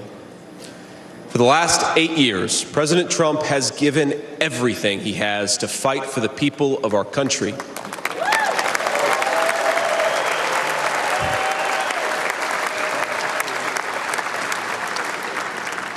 He didn't need politics, but the country needed him. Did it? Now, prior to running for president, he was one of the most successful businessmen in the world. He had everything anyone could ever want in a life. And yet, instead of choosing the easy path, he chose to endure abuse, slander, and persecution. And he did it because he loves this country.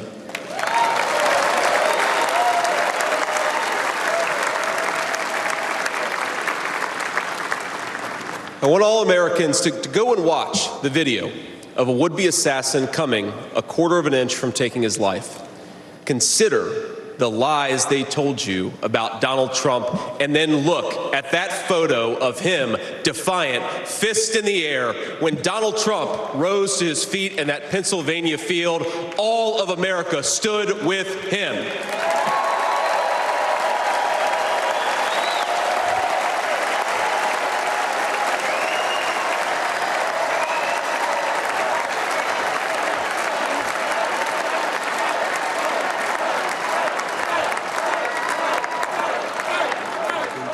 And what did he call us to do for our country? To fight for America. Even in his most perilous moment, we were on his mind. His instinct was for us, for our country, to call us to something higher, to something greater, to once again be citizens who ask what our country needs of us. Now consider what they said. They said he was a tyrant. They said he must be stopped at all costs. But how did he respond? He called for national unity, for national calm, literally right after an assassin nearly took his life.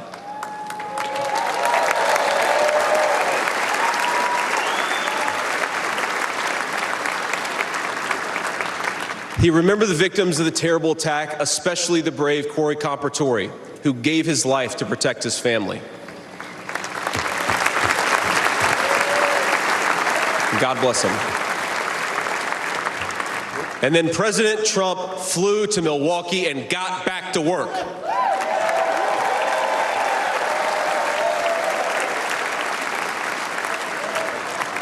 Now that's the man I've gotten to know personally over the last few years. He is tough, and he is, but he cares about people. He can stand defiant against an assassin one moment and call for national healing the next. He is a beloved father and grandfather, and of course, a once-in-a-generation business leader. He's the man who is feared by America's adversaries, but 2 nights ago, and I'll share a moment, said goodnight to his 2 boys, told them he loved them, and made sure to give each of them a kiss on the cheek. And I will say, Don and Eric squirmed the same way my 4-year-old does when his daddy tries to give him a kiss on the cheek. Sorry, guys. He is all those things, but tonight we celebrate he is our once and future President of the United States of America.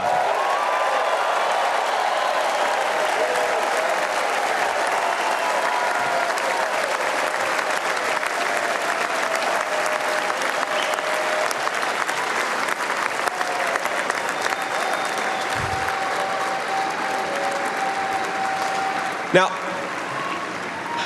I want to respond to his call for unity myself. We have a big tent in this party on everything from national security to economic policy. But my message to you, my fellow Republicans, is we love this country and we are united to win.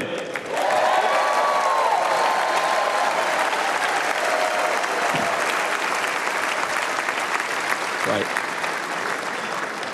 Now, I think our disagreements actually make us stronger. That's what I've learned in my time in the United States Senate, where sometimes I persuade my colleagues and sometimes they persuade me. And my message to my fellow Americans, those watching from across the country, is shouldn't we be governed by a party that is unafraid to debate ideas and come to the best solution?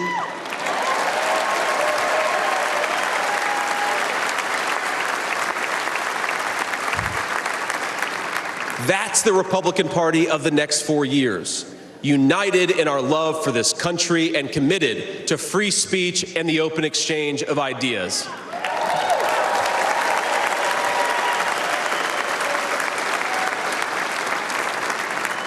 And so tonight, Mr. Chairman, I stand here humbled, and I'm overwhelmed with gratitude to say I officially accept your nomination to be Vice President of the United States of America.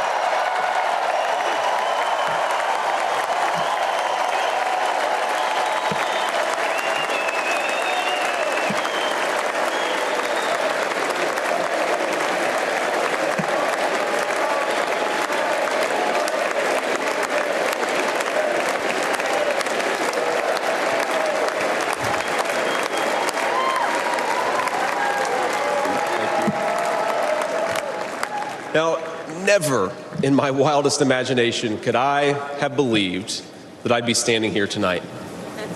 I grew up in Middletown, Ohio. A small town where people spoke their minds, built with their hands, and loved their God, their family, their community, and their country with their whole hearts. But it was also a place that had been cast aside and forgotten by America's ruling class in Washington. When I was in the 4th grade, a career politician by the name of Joe Biden supported NAFTA, a bad trade deal that sent countless good jobs to Mexico. When I was a sophomore in high school, that same career politician named Joe Biden gave China a sweetheart trade deal that destroyed even more good American middle-class manufacturing jobs. When I was a senior in high school, that same Joe Biden supported the disastrous invasion of Iraq, and at each step of the way, in small towns like mine in Ohio or next door in Pennsylvania or Michigan, in states all across our country, jobs were sent overseas and our children were sent to war. And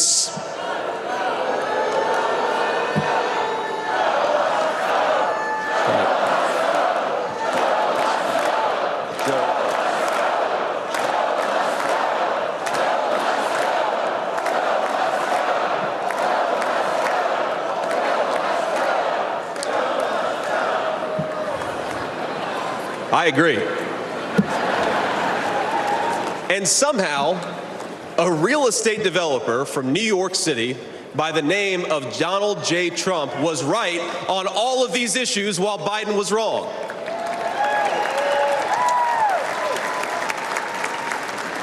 President Trump knew even then that we needed leaders who would put America first.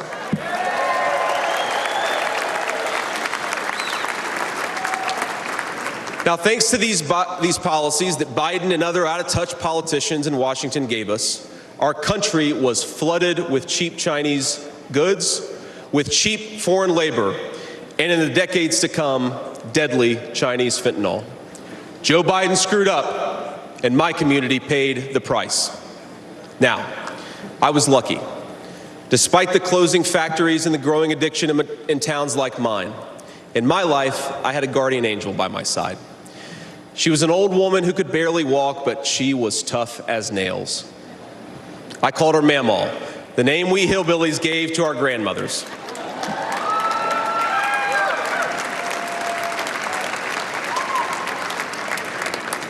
Mamaw raised me as my mother struggled with addiction. Mamaw was in so many ways a woman of contradiction. She loved the Lord, ladies and gentlemen. She was a woman of very deep Christian faith.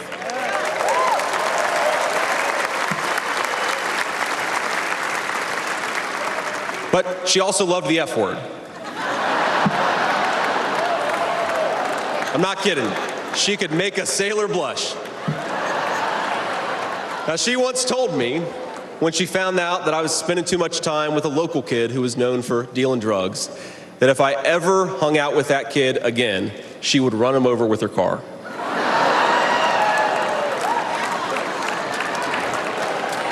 That's true. And she said, JD, no one will ever find out about it.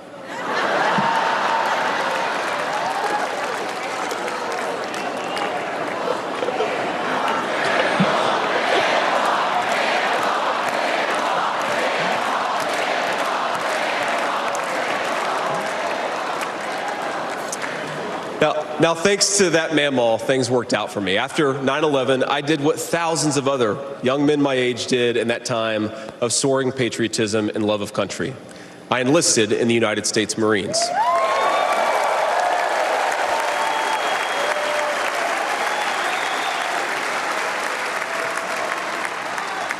Semper Fi to my fellow Marines. Now, I left the Marines after 4 years and went to the Ohio State University.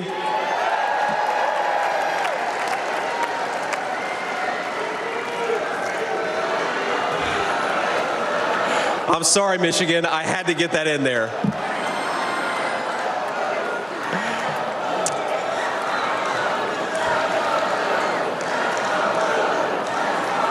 Come on.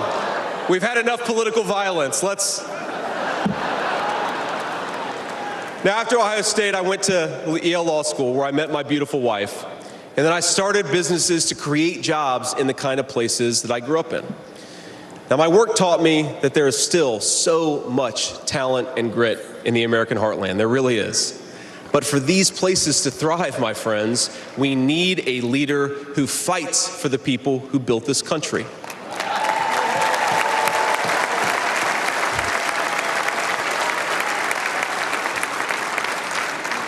We need a leader who's not in the pocket of big business, but answers to the working man, union and non-union alike.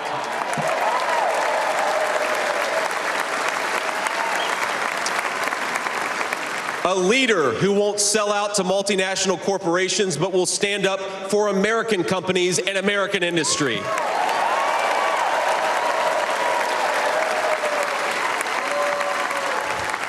A leader who rejects Joe Biden and Kamala Harris's Green New scam and fights to bring back our great American factories. We need President Donald J. Trump.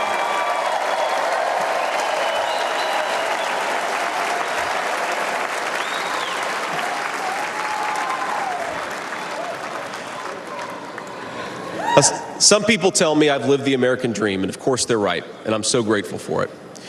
But the American dream that always counted most was not starting a business or becoming a senator or even being here with you fine people, though it's pretty awesome. My most important American dream was becoming a good husband and a good dad, of being able to give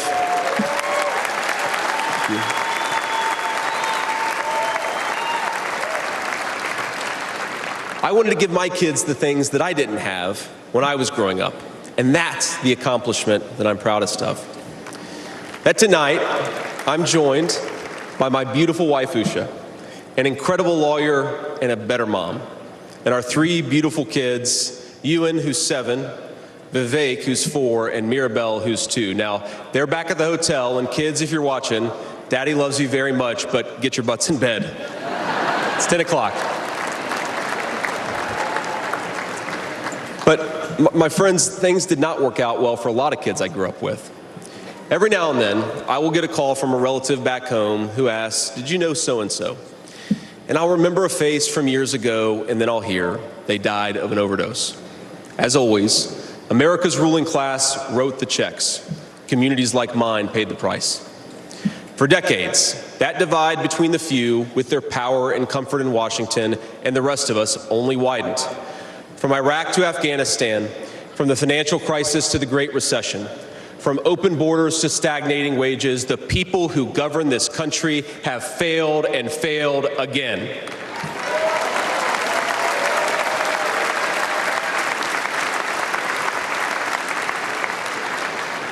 That is, of course, until a guy named Donald J. Trump came along.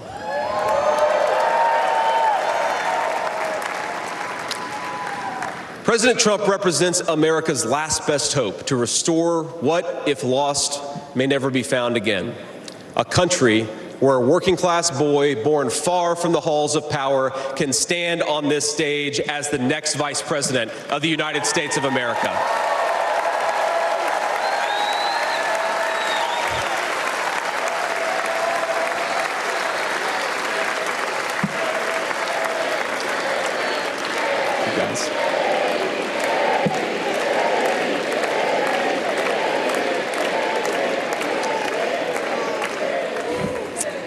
But my fellow Americans here in this stage and watching at home, this moment is not about me, it's about all of us, and it's about who we're fighting for. It's about the auto worker in Michigan wondering why out-of-touch politicians are destroying their jobs. It's about the factory worker in Wisconsin who makes things with their hands and is proud of American craftsmanship.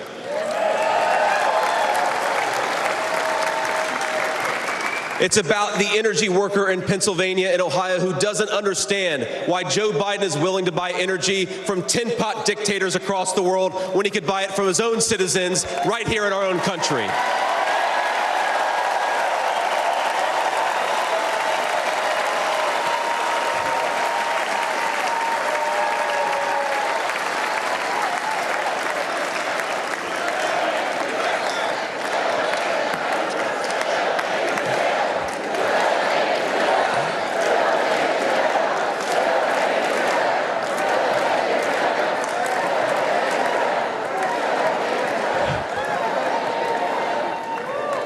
You guys are a great crowd.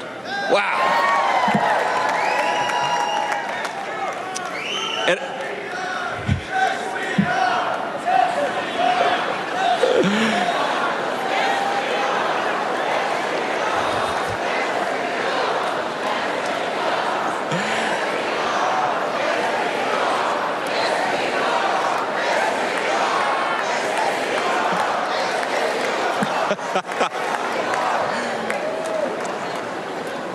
And it's about, our movement is about single moms like mine who struggled with money and addiction but never gave up. And I'm proud to say that tonight my mom is here, 10 years clean and sober. I love you, Mom.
And you know, Mom, I was thinking, it'll be 10 years officially in January of 2025. And if President Trump's okay with it, let's have the celebration in the White House.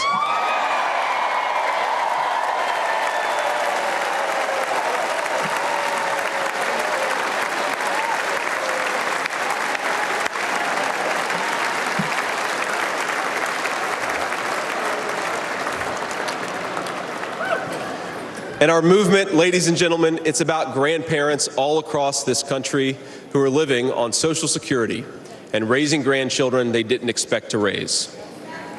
And while we're on the topic of grandparents, let me tell you another Mamaw story. Now, my Mamaw died shortly before I left for Iraq in 2005. And when we went through her things, we found 19 loaded handguns. They were...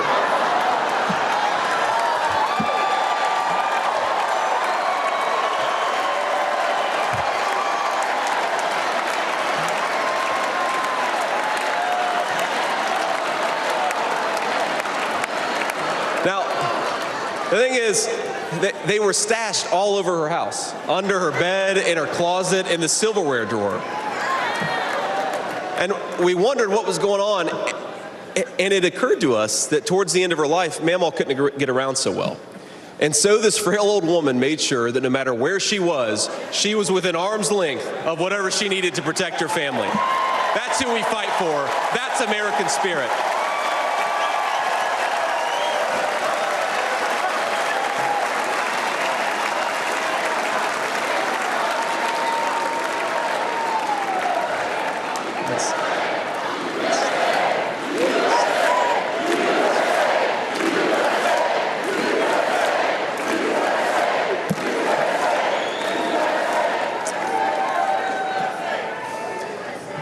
Now, Joe Biden has been a politician in Washington for longer than I've been alive, 39 years old.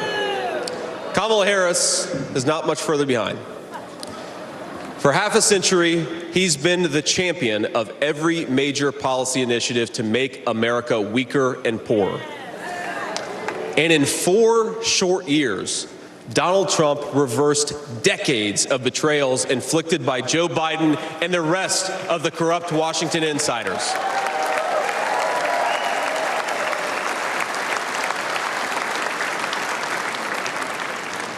He created the greatest economy in history for workers. Really was amazing. There's this chart that shows worker wages, and they stagnated for pretty much my entire life until President Donald J. Trump came along. Workers' wages went through the roof.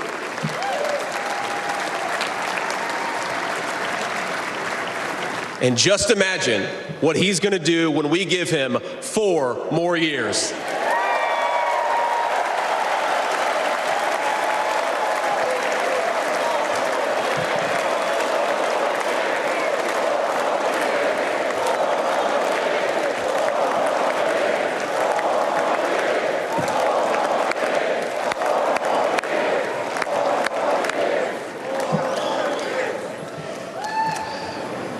Months ago, I heard some young family member observe that their parents' generation, the baby boomers, could afford to buy a home when they first entered the workforce.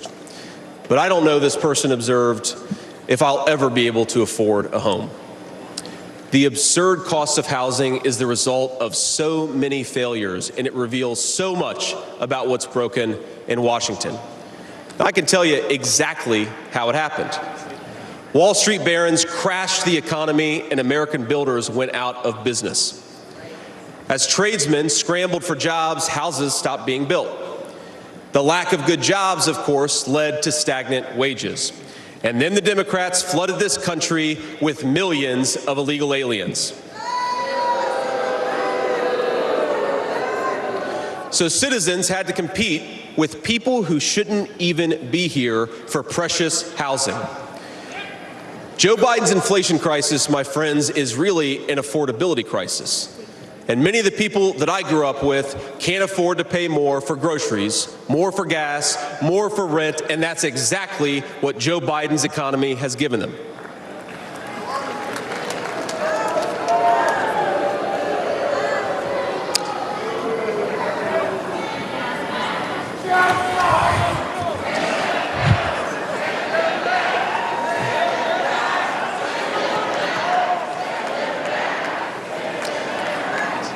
So prices soared, dreams were shattered, and China and the cartels sent fentanyl across the border, adding addiction to the heartache. But ladies and gentlemen, that is not the end of our story. We've heard about villains and their victims. I've talked a lot about that, but let me tell you about the future. President Trump's vision is so simple and yet so powerful. We're done, ladies and gentlemen, catering to Wall Street. We'll commit to the working man.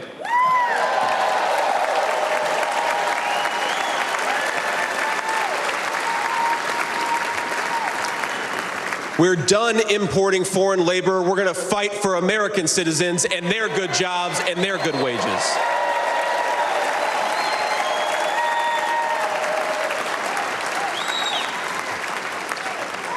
We're done buying energy from countries that hate us. We're going to get it right here from American workers in Pennsylvania and Ohio and across the country.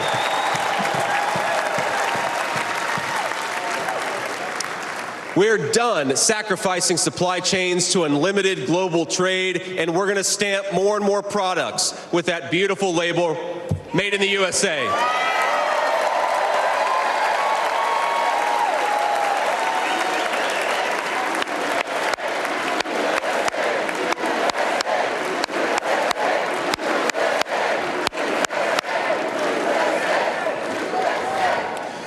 We're going to build factories again, put people to work making real products for American families made with the hands of American workers. Together,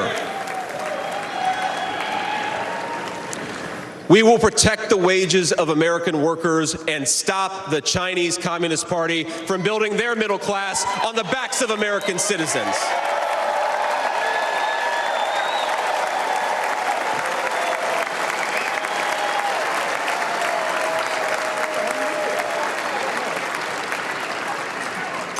Together, we will make sure our allies share in the burden of securing world peace. No more free rides for nations that betray the generosity of the American taxpayer.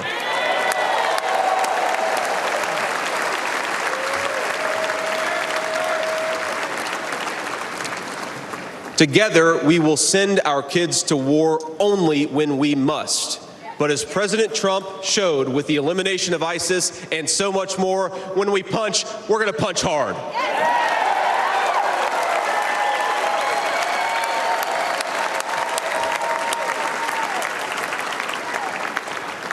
Together, we will put the citizens of America first, whatever the color of their skin. We will, in short, make America great again.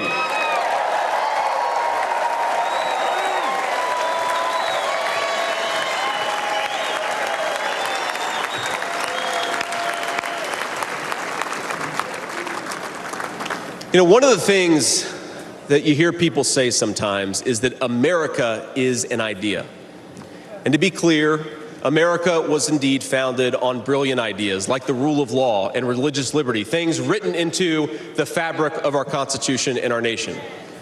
But America is not just an idea.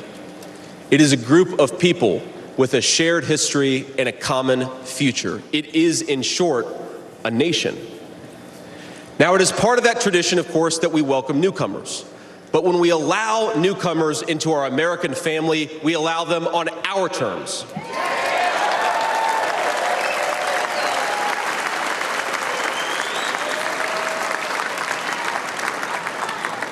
That's the way we preserve the continuity of this project from 250 years past to hopefully 250 years in the future.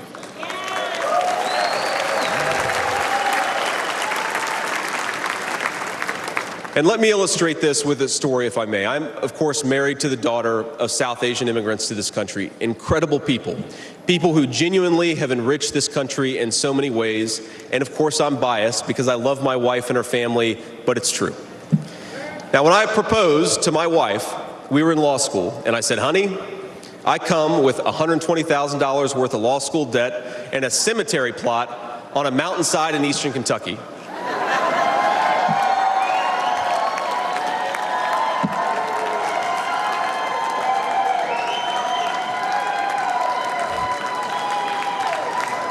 And I guess standing here tonight, it's just gotten weirder and weirder, honey. But that's what she was getting. Now, that cemetery plot in eastern Kentucky is near my family's ancestral home. And like a lot of people, we came from the mountains of Appalachia into the factories of Ohio, Pennsylvania, Michigan, and Wisconsin.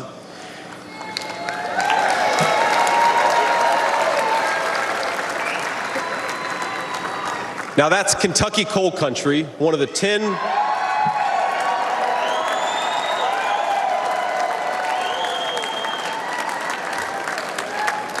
Now, it's one of the 10 poorest counties in the entire United States of America.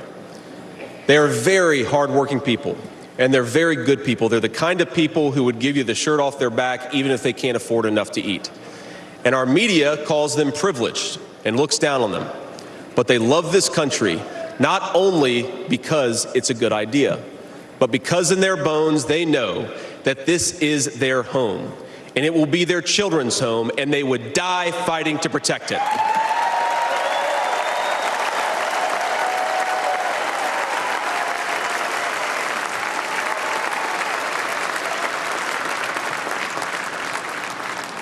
That is the source of America's greatness.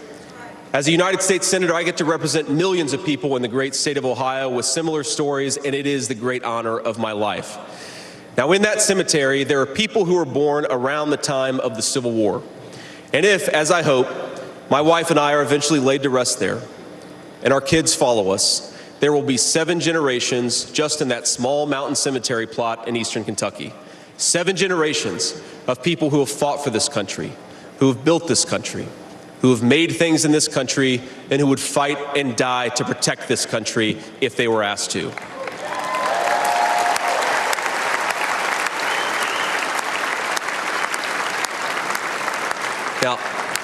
Now that's not just an idea, my friends. That's not just a set of principles. Even though the ideas and the principles are great, that is a homeland. That is our homeland.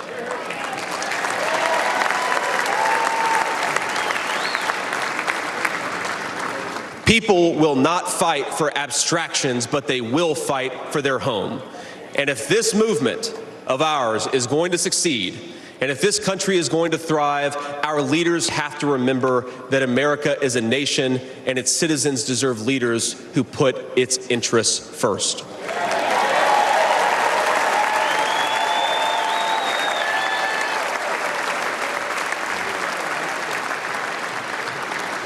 Now, we won't agree on every issue, of course, not even in this room.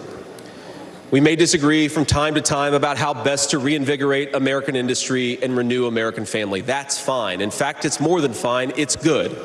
But never forget that the reason why this united Republican Party exists, why we do this, why we care about those great ideas and that great history, is that we want this nation to thrive for centuries to come.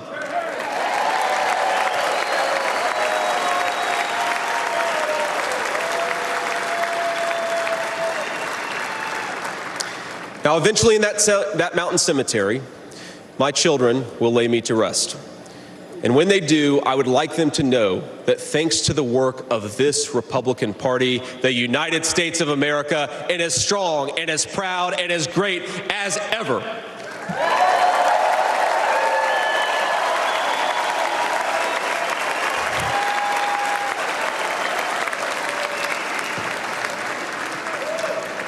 That is who we serve, my friends. That is who we fight for. And the only thing that we need to do right now, the most important thing that we can do for those people, for that American nation that we all love, is to re-elect Donald J. Trump, President of the United States.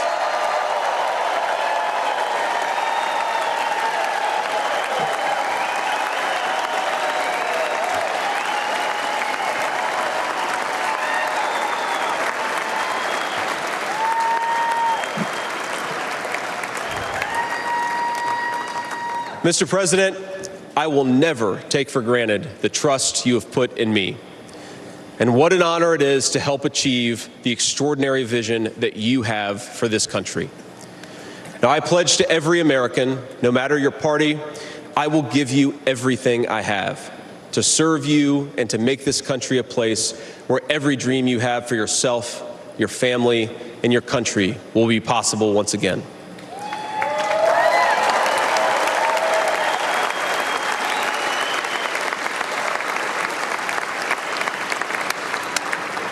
And I promise you one more thing. To the people of Middletown, Ohio, and all the forgotten communities in Michigan, Wisconsin, Pennsylvania, and Ohio, and every corner of our nation, I promise you this: I will be a vice president who never forgets where he came from.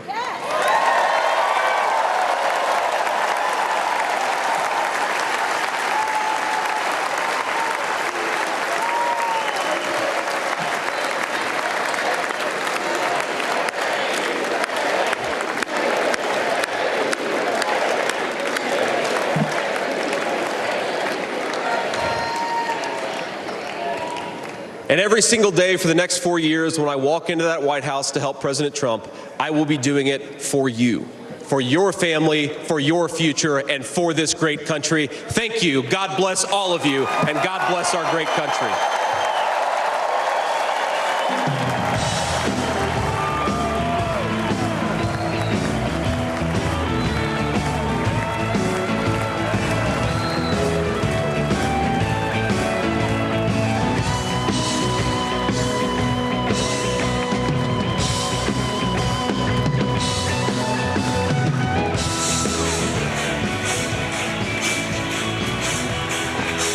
Senator J.D. Vance on the platform being greeted by members of his family after getting to know not only this crowd, but introducing himself to the rest of America who may be watching tonight.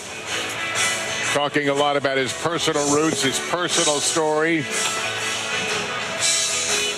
Mentioning in passing that they may not all agree in this room or in the party, but they share a common goal. And a moving moment when he introduced his mother, Beverly Vance, and announced she was 10 years sober. His memoir, Hillbilly Elegy, a heartbreaking account of growing up with a single mother who had struggled with addiction, ultimately raised by the mama and papa that he so fondly spoke of tonight with a lot of warmth and humor. So this is the nation's introduction to Senator J.D. Vance, his wife Usha right there. They met in law school. Turn to Hallie and Kristen, who were watching the speech with us. Hallie, your thoughts? You saw J.D. Vance there prosecute the case against President Biden and to a degree against Kamala Harris here in a speech that had more, I think, prosecutory lines, more attack lines than we thought. He touched on his biography. He touched on who he is. Obviously, you see him here live and on stage with his mom, and there was that moving moment. He did not shy away from rhetoric on immigration, however. He made some nods to party unity, but overall, his message was very clear based on the states that he name-dropped repeatedly. How many times did we hear Michigan named in that speech? We're counting. Pennsylvania, Wisconsin, same kind of thing. And that is a big reason why J.D. Vance is on this ticket, to help boost turnout in those states here. And he knows that. He understands that, and he's focused on that, trying to really relate his own biography to those working-class voters that the Trump campaign wants to reach. Kristen, what does he bring to the table? Why is... Well, he talked about the communities. I think that the campaign thinks he's going to help with at the very end and throughout this speech. Ohio, Michigan, Wisconsin, Pennsylvania. It was a theme throughout this entire speech. By the way, if that song sounded familiar, Don't Stop Thinking About Tomorrow, that's something that we used to hear during rallies with former President Bill Clinton. So really that appeal to those working class voters. I'm struck also, Hallie's right, he definitely had those attack lines. And then the lines that weren't in there. We didn't hear about abortion. We didn't hear about retribution, even though this weekend, in the wake of the assassination attempt, it was J.D. Vance who pointed the finger at Democrats, squarely blaming them for their rhetoric for that assassination attempt. Clearly, this was an attempt to introduce himself, to soften this language, and to remind this country that he is young. One of his key lines, Joe Biden has been a politician in Washington for longer than I've been alive, 39 years old. For half a century, he's been the champion of every major policy initiative to make America weaker and poorer. Expect to see that on the stump It's an speech. interesting rhetorical device to track Joe Biden's policy decisions with his age. In fourth grade, NAFTA was passed. When I was in high school, this or that policy went into effect. Let's go down to Tom Yamas. He's on the floor. J.D. Vance mentioned the crowd was with him. They were chanting every chance they got, clearly riling them up, and they received it well. Yeah, you know, Savannah, I talked to about 10 different delegates here down on the floor to get their take on the speech, because there's been different speeches here, different levels, right? Someone like Vivek Ramaswamy came out here the other night and blew the roof off this place. But people really liked the tone that Senator Vance took. I asked them, what did you like about the speech? What I heard over and over again is the way he ended the speech, saying that I'm going to be a vice president for all Americans, that he's not going to forget about the people that are struggling. A lot of people here were honest, just said, look, I don't know a lot about him, and I loved hearing his life story. And of course, that moment with his mother, right? So many people here mentioned that they love to see his mother up there. She got emotional. He clearly was proud of her and how she overcame addiction and all the struggles. But at the end of the day, a lot of people here said they just felt like he really could speak to everyday Americans. And in politics, that's incredibly powerful. Savannah, back to you.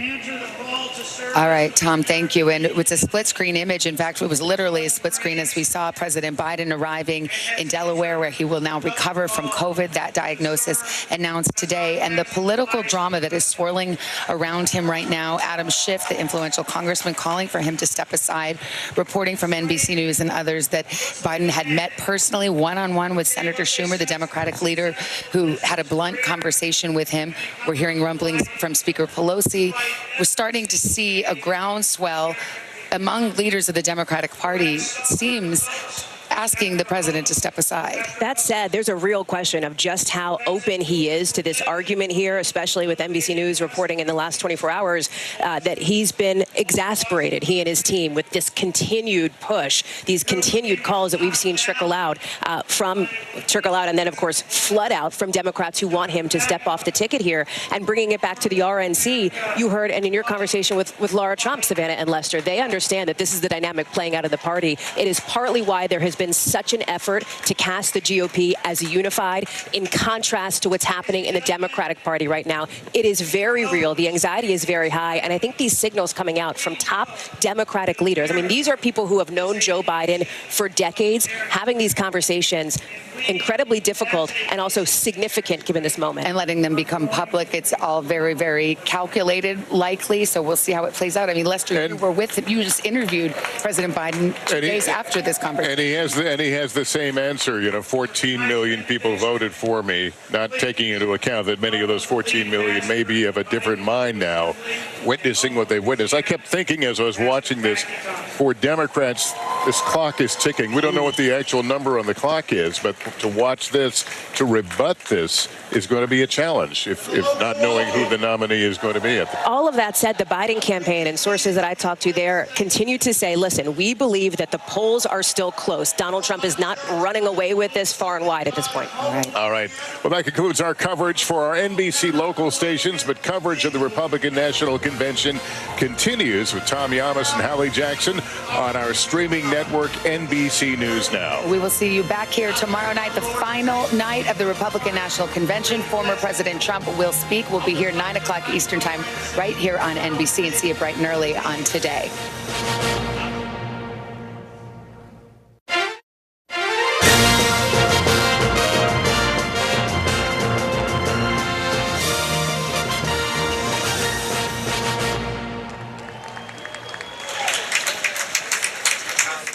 I'm Tom Yamas on the floor of the Republican National Convention here in Milwaukee.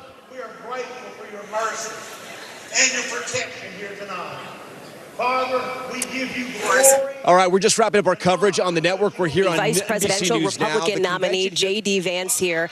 His first speech in this role to the public, laying out Mr. Trump's vision for an America First agenda.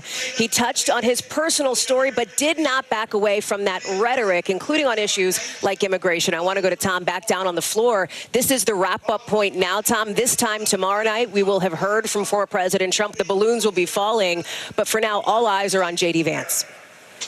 Yeah, that is so true. We sort of commandeered the South Carolina delegation here as people are clearing out. I'm going to going to talk that maybe in that Gulf voice because people are praying right now. I had a chance to talk about 10 delegates about what they thought about Senator J.D. Vance's speech.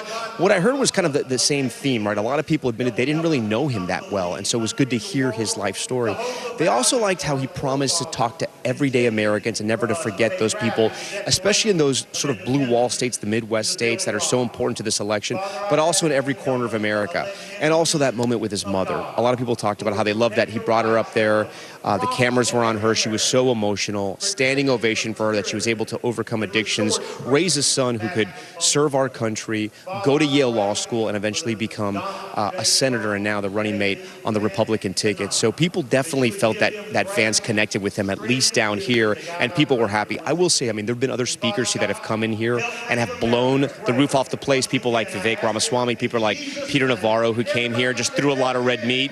Even in some ways, Don Jr. as well. But that's not Senator J.D. Vance, right? And that's not what he was going to do. Definitely much more measured, Midwest nice, if you will, took his time and delivered a very big speech. Hallie, so people here still excited about that speech, ready to wrap up night 3 and head into day 4 of the Republican National Convention. I'm going to send it back to you in that convention perch up on the 2nd floor. But actually, I'm going to keep talking because I know we're doing some logistical switching over there, getting different teams in and out. So we'll keep going from down here. Tomorrow, as you mentioned, is going to be a big night. You're going to see Donald Trump, for the first time since 2016, address a convention hall, right? It's going to be a very important moment for him. It's the first time we're going to see the former First Lady, too, Melania Trump, as we look over at the VP box there. A lot of the all-stars, the elected all-stars of the Republican Party, if you will. A lot of Don Jr.'s children, Governor Burgum, Senator Marco Rubio is in the house, and of course, all the Trump kids as well. Hallie Jackson is writing on. I've heard the switcheroo has happened. Hallie, take it away from where you are. All right, Tom, thank you so much. Please make your way uphill. We'll be waiting for you for more from the conversation. Let's take a look at tonight, because there were some really memorable moments with Senator Vance talking about that assassination attempt on the former president, talking about how this could have been a day of heartache and mourning, but instead a day of celebration. He blamed those who called the former president a tyrant without pinpointing who they are. And he talked about what he said was the former president's push to try to bring people together after the attack on his life. Watch. I want to respond to his call for unity myself. We have a big tent in this party on everything from national security to economic policy. But my message to you, my fellow Republicans, is we love this country and we are united to win. He also talked about, of course, his upbringing in Ohio, laying out his childhood, a story that he told in his memoir, Hillbilly Elegy. A lot of focus on the economy, with the senator calling Mr. Trump somebody who would stand up for the working man and try to bring back those blue-collar jobs to the all-important Rust Belt, those critical battleground states of Michigan, Pennsylvania, and Wisconsin this election. The senator introduced by his wife, Usha, the daughter of Indian immigrants. You see them now live walking out, and there is video, of course, of Usha Vance discussing their cultural differences, but describing the man who spoke tonight as the same man she fell in love with all those years ago. It's safe to say that neither JD nor I expected to find ourselves in this position. But it's hard to imagine a more powerful example of the American dream.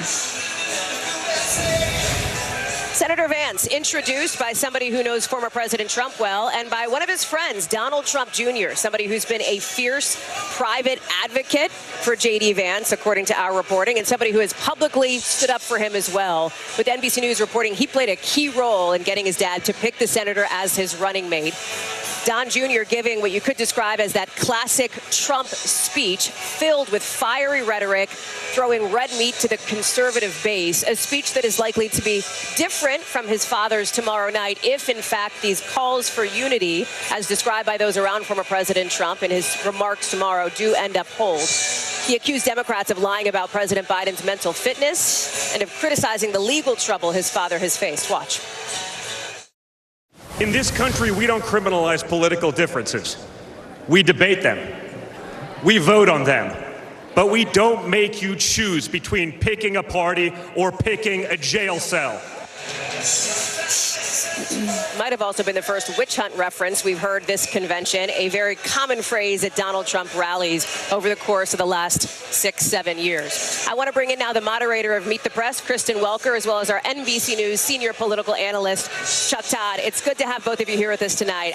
And Kristen, as Tom is making his way back up from the floor here, and we're taking a live look at the wrap-up of night number 3, one of the things that was notable about Senator Vance's speech was the way he did not back away from trying to prosecute the case against the Biden agenda. Although typically the vice president and the vice presidential nominee might play the role of attack dogs, he only brought up Kamala Harris's name twice by our count tonight. Yeah, I mean, it's clear he is going to be the attack dog. He did it in this very sort of moderated way. As you point out, he was all in on the issue of immigration. He was all in on making the case that so many of the struggles that he and his family had while he was growing up, he tried to lay at the feet of President Biden, basically saying he's been in office for the entirety of my life, which does two things: not only prosecute the case against Joe Biden, but highlights the massive age difference that we are looking at here with J.D. Vance and, of course, former President Trump and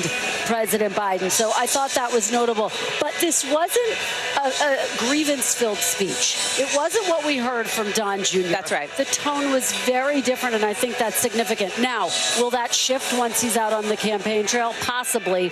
But it is clear that for the most part, they really want these speeches to try at least to reach a broader audience. I'm bringing in Chuck here over to my left. And Chuck, we haven't heard from you yet on the evening and what you thought about how this went down. Look, I thought Don Jr.'s more memorable speech.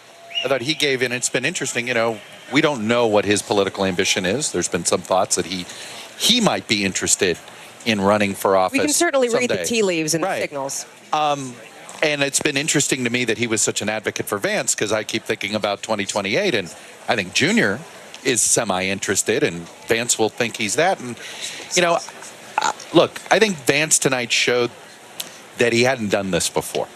I thought the speech was read better than it was delivered. And I think part of that is, look, he hasn't done a lot of this before, okay? You know, you could tell there were a lot of cooks in the speech. You can sometimes, if you've read a lot of speeches, you do this for a while, you can tell when there's one speechwriter, one or two, and the voice of the writer, or if there's suddenly a committee that got involved and do this and do that. Look, I'm very curious what kind of campaigner he's going to be, because as a Senate candidate, he wasn't that good. As a messenger, as somebody who fires up the base of the party, they love him. But as somebody to electrify a crowd, to be on the hustings, the short stuff like this, I think we see tonight why there are some people wondering, is he going to be much of a campaign asset, or is he somebody that's more that Trump picked because he wants more of a governing philosophy? Well, he's an asset in a way that I think is obvious from what Kristen was talking about, and just from, frankly, looking at the speech. This guy turns 40 next month. He is the next generation, as Republicans see it, of the MAGA movement. Right. And there is a real contrast here on the age front with, of course, President Biden. How well is that going to age? Speaking of age, how well will that part age if Biden's not the opponent? Like, it was a. Well, that is. This goes back to my critique of how many speechwriters were involved. That felt like a really good idea. So they did a piece of that. And then somebody else had a good idea. And then they did a piece of that. And then somebody else. And it was sort of a stitched together speech. And I think that's why, look, the Biden stuff probably landed the best, except it also landed at a time when we're all going, oh, is he even going to be the candidate? Yeah. Right? So, this is where I agree with what they're trying to do. And I think his biography is amazing. And I thought we would. How about those chants for his grandmother on the floor? I really thought we would get more of that. That's what this would be. And again, I don't know who wrote the speech, and you know how many people helped with it. But I kind of feel like they missed some opportunities here, because he's got this bio that I think's very easy to sell the first time you introduce him. Yeah, I was told by a source familiar he would lean into that bio. He would also link it to these key issues in the Trump campaign, which he did. He talked about the fentanyl crisis, inflation, the working class voter. Tom Yamas has made his way up from the floor, joining us now. Got my steps in. You sure did. 40,000 of them. So give us a sense. You were down there. You heard sort of Chuck and Kristen give their thoughts on this. And we heard you down on the floor. Tell us more about some of the converstions you've had with delegates in the course of this. Younger delegates, happy that he is young. And let me go a step deeper if I can. If just let me entertain me for a little bit here. There's a big yin-yang difference here, right? You have former President Trump, grew up wealthy. You have J.D. Vance, grew up working class. You have former President Trump, he's older. You have J.D. Vance, he's younger. You have former President Trump, fire and brimstone. And you have J.D. Vance, much different messenger. Having covered Trump like we all have for years, if Trump was running against J.D. Vance, he probably would use the phrase low energy. You could hear him attacking J.D. Vance for that. But listen, that's J.D. Vance. He's and maybe pontificator. Maybe that's the strategy. Like if you're worried about former President Trump, maybe is he too crazy? Is he going to go? Is he not going to be able to be controlled? J.D. Vance gives you a little sense of like, oh, this guy seems he's more measured. The problem is that I think Republicans in the lead up to this oversold him. You know, they said, wow, he's great in public. He's great in front of the microphone. He's a great debater. Yeah, but maybe he's good in those interview moments. But when you come out here, it's much different. Much different. And as I mentioned when we started the show, there were Republicans that came out here and blew the roof off this place. Like people were going nuts for them. And some of them were on the short list. I don't know if he blew the roof off the place. He had emotional moments, but I got to tell you, when I talk to delegates, they're like, I love that he could talk to everyday Americans. He goes, that really connected with me, and I heard that over and over again. That is true. I think to that point, Tom, what struck me, and the point you're getting to, this is not someone who's going to overshadow Trump in this space. Great point. And remember, that's a part of what Trump takes into consideration as well. Someone who will bolster him in the ways that he wants to be bolstered, will be loyal to him. They insist he will be, despite the fact that he's a past critic. And yet he's not going to overshadow him. The main event is still going to be tomorrow night when Trump delivers his. Let me go down now to somebody who is covering the Trump campaign, now the Trump-Vance campaign, Garrett Haake, who's working the RNC floor for us right now. I know it's emptying out, Garrett, but give us a sense of your thoughts and your takeaways here from the evening. Well, a couple things. If the idea behind J.D. Vance is that he can put some intellectual heft behind Trumpism, take a philosophy that really just came about based on Donald Trump's kind of scattershot views about different political issues and try to make it into a coherent whole, I think you saw some of that tonight. But I heard more of a college professor or, frankly, a senator than I did somebody who's going to go out there and really fire people up on the stump, as you were talking about. I mean, and look, I'm kind of the target audience. If your theory of the case here is J.D. Vance is going to go out and talk to younger white men who are kind of on the edge of the middle class one way or the other and keep them in the Trump base. I didn't hear anything in there that, my friend's text chain is going to be talking about tomorrow, except that his grandmother had 19 handguns, which is a lot of money tied up in handguns, if you really think about it. I mean, that to me was the most memorable line of the whole address. And the other thing about this that I thought was interesting is we have heard, I did a story this morning about the idea that by picking J.D. Vance, Donald Trump has picked a successor. If I'm Sarah Huckabee Sanders or Josh Hawley or Ron DeSantis right now, I'm watching that speech and going, I'm not so sure about that. Like, I could run against that guy. Like, there was nothing in that slammed the door on the MAGA movement behind J.D. Vance and said, this is definitely the future of this party. But, Garrett, to that point, even if he himself is not necessarily the inheritor to the MAGA movement, he is certainly the next generation of the brand, right? I mean, you talk about the Josh Hawleys, you talk about the Sarah Huckabee Sanders. Their flavor of republicanism is broadly the same. Oh, absolutely. Look, I mean, we have talked ad nauseum, the group of us on television and privately about the civil war in the Republican Party. The MAGA group won. I mean, there's not a question about that. But whether J.D. Vance is the preeminent torchbearer for that movement after tonight, I don't think is an answered question. I don't think so at all. We haven't seen the bottom fall out. So many of the running mates, the people that were on the short list, wanted this position. One Republican strategist explained to me, it's because, look, win or lose, you're the most important person in the Republican Party, the next generation. So he's in a great spot. I think Garrett brings up a lot of good points. I think if you were coming to be wowed and blown away, I think Garrett hit it on the head.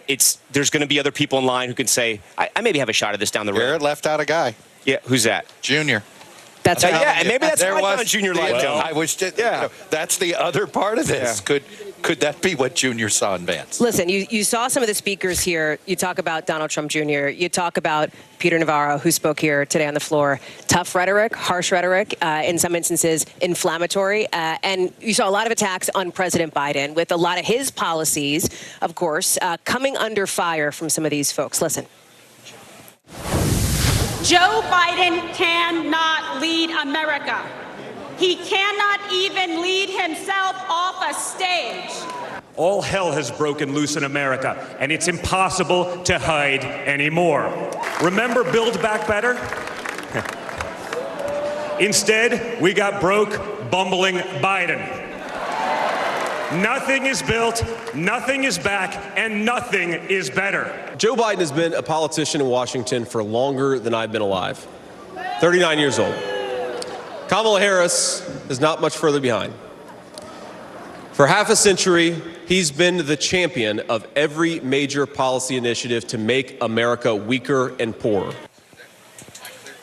Senator Vance, of course, prosecuting the case against the Biden administration. I want to bring in somebody now who knows the Biden campaign well. That's Kevin Munoz, who's part of that campaign. Kevin, I think we have you. Thank you very much for being with us tonight. Thank you for having me. All right, your response to some of what you heard there. I'll give you an opportunity here. Look, I think it's really important to hear and talk about what we did not hear from any of the speakers, including Senator Vance this night, which is any vision for the American people. We did not hear about a plan to create jobs. We did not hear about a plan to protect our rights. We did not hear about a plan to improve our health care because they have no plan. They do not care. So they traffic in lies, they traffic in conspiracy theories, and they traffic in really just dividing the American people. We think we have a good story when it comes to all of the issues that matter to the working people of this country that J.D. Vance pretends that he cares about, but he actually wants to take those jobs abroad. Kevin, have you had a chance to see the video of of President Biden landing today after the COVID diagnosis? Have you had a chance to watch that video? I know a lot of people have been watching that clip and asking questions. Do you know how the president is doing tonight? Well, yeah, the president said to the pool right before he got on the plane from Vegas that he's feeling okay. Look, I worked for the president when he got COVID at the White House. I was actually working on COVID. It happens. It's happened to me. It's happened to you. What I can tell you is Joe Biden is ready to continue campaigning. This is a team. This is a candidate that knows how to do it under unusual circumstances. He's going to be making calls. He's going to be making calls to elected officials. He'll be calling some supporters. And we're going to continue doing the work that we think matters to the voters that will decide this election. Thousands of events across the country, because that will matter when it comes to the voters that will decide this election.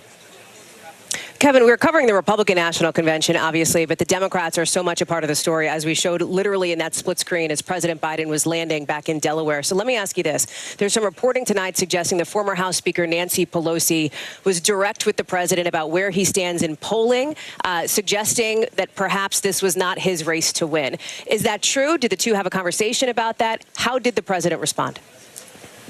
Well, look, President Biden has been very clear. And he says what he says publicly, what he says privately, which is he's in this race and he is in it to win it.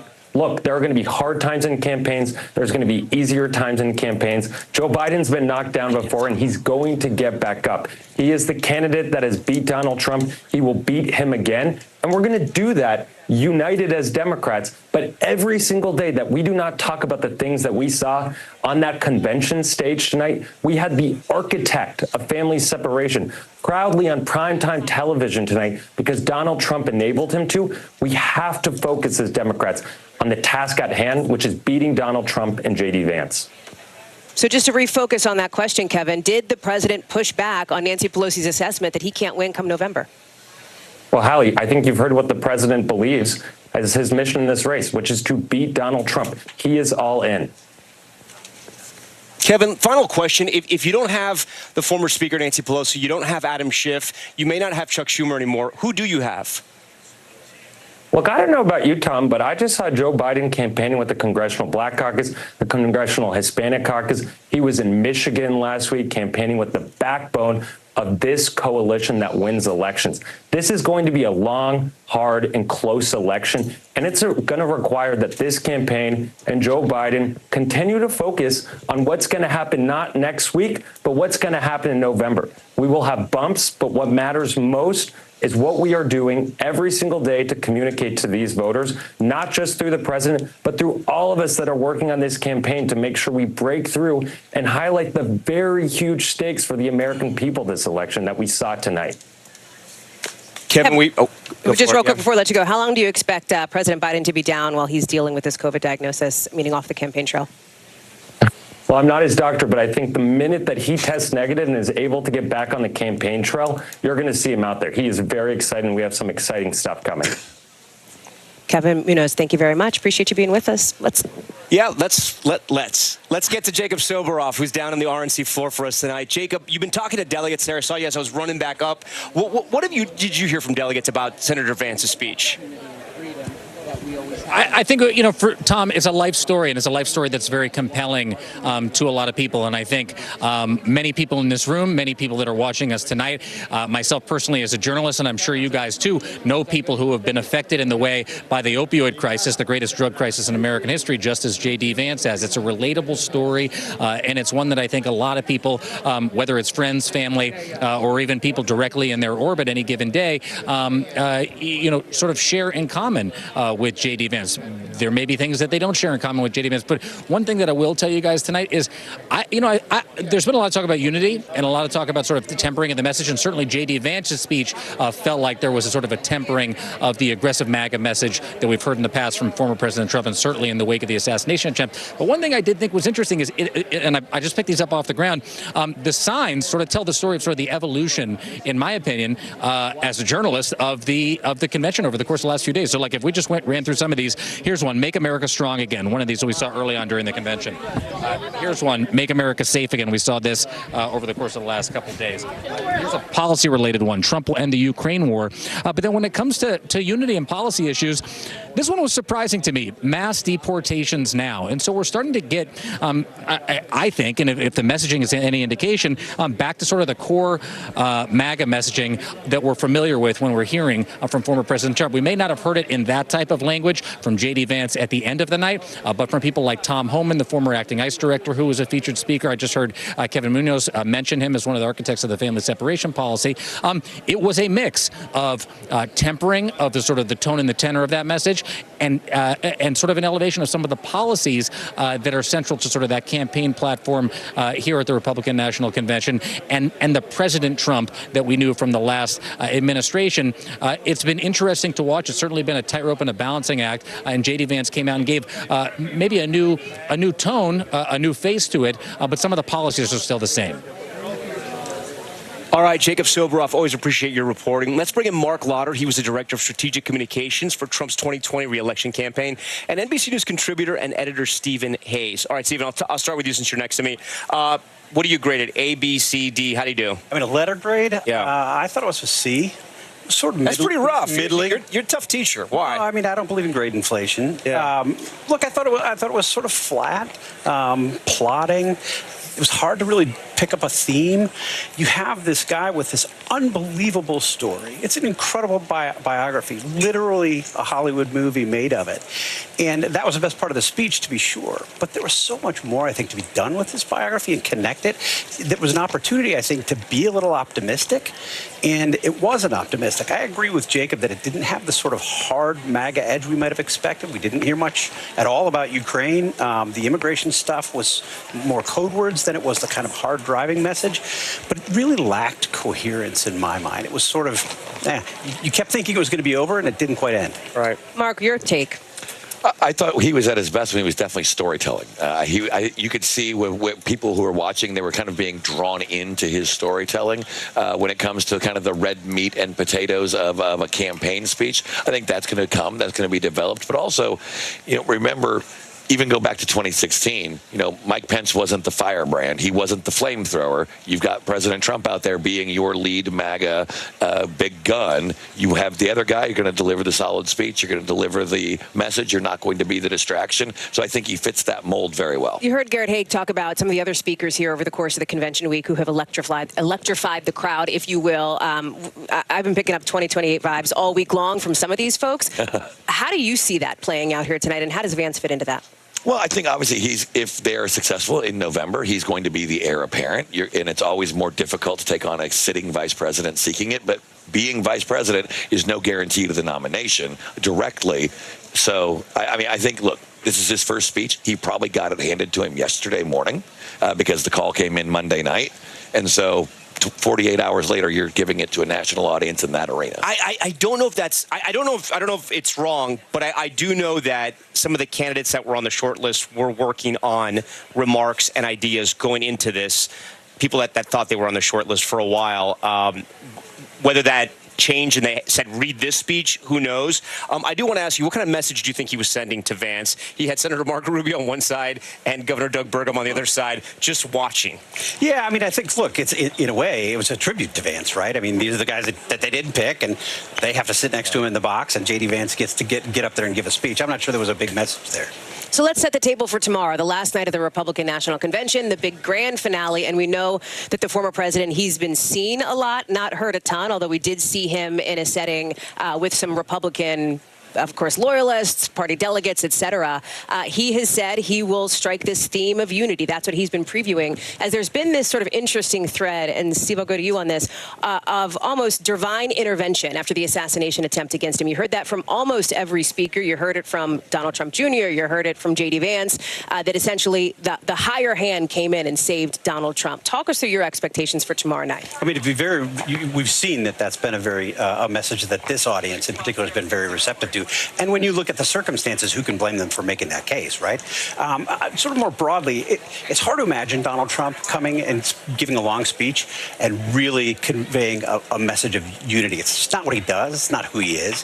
If you contrast that to the kinds of speeches that he gives at his rallies, which are sort of a long list of grievances, harsh attacks on President Biden, a sense that this undefined they, are out to get you, the Washington elite. It's a lot more. His campaign speeches are a lot more like the American carnage speech that we heard the president give at the beginning of his first term than a unity speech. If he decides to go unity, it'll be interesting to see how he pulls it off, because I don't think that's really who he is. But he's coming off what happened Saturday. He said he tore up the speech. Do you buy that?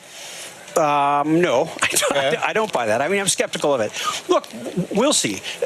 An event like that, you can understand how it certainly would change someone. And the more we learn about it, the crazier it is. Yeah. So he'll have his chance to make the speech. And they've previewed it as a unity speech. If he doesn't give a unity speech now, I think he'll get some extra scrutiny. Mark, but Republicans have sort of gained from this convention in indirect ways because of all the bad news that has happened for Democrats. It's sort of strange. Usually campaigns would go down. They let the Republicans have their week. The Democrats would have their week. Donald Trump threw that out the door. But this has been a good week for Republicans, regardless of what's happened at this convention.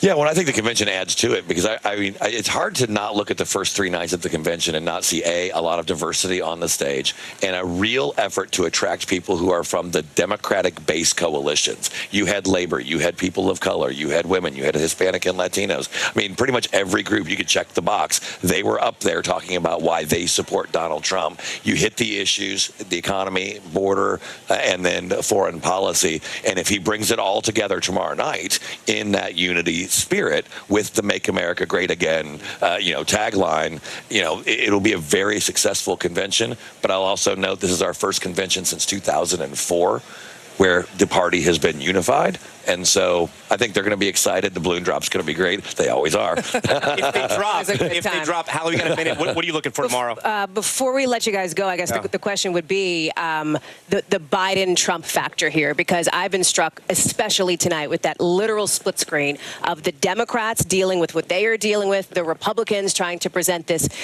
softer-edged Donald Trump to the American people who have known him for the course of 8 years. So I'm watching to see the way that Donald Trump goes after President Biden, and does he deliver that speech that he talked about? Yeah, no, and I'm waiting to see what happens. Is he a changed man? And how does he soak in the moment? We're going to have to wait and see for all of that. That's going to do it for us here at NBC News, our coverage right here of Night 3 of the RNC. As promised, we will be back tomorrow, of course, as former President Donald Trump takes the stage as his party's nominee.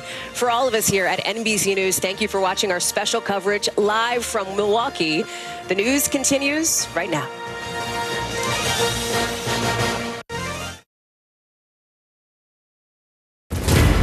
Tonight, Donald Trump's new running mate in the spotlight.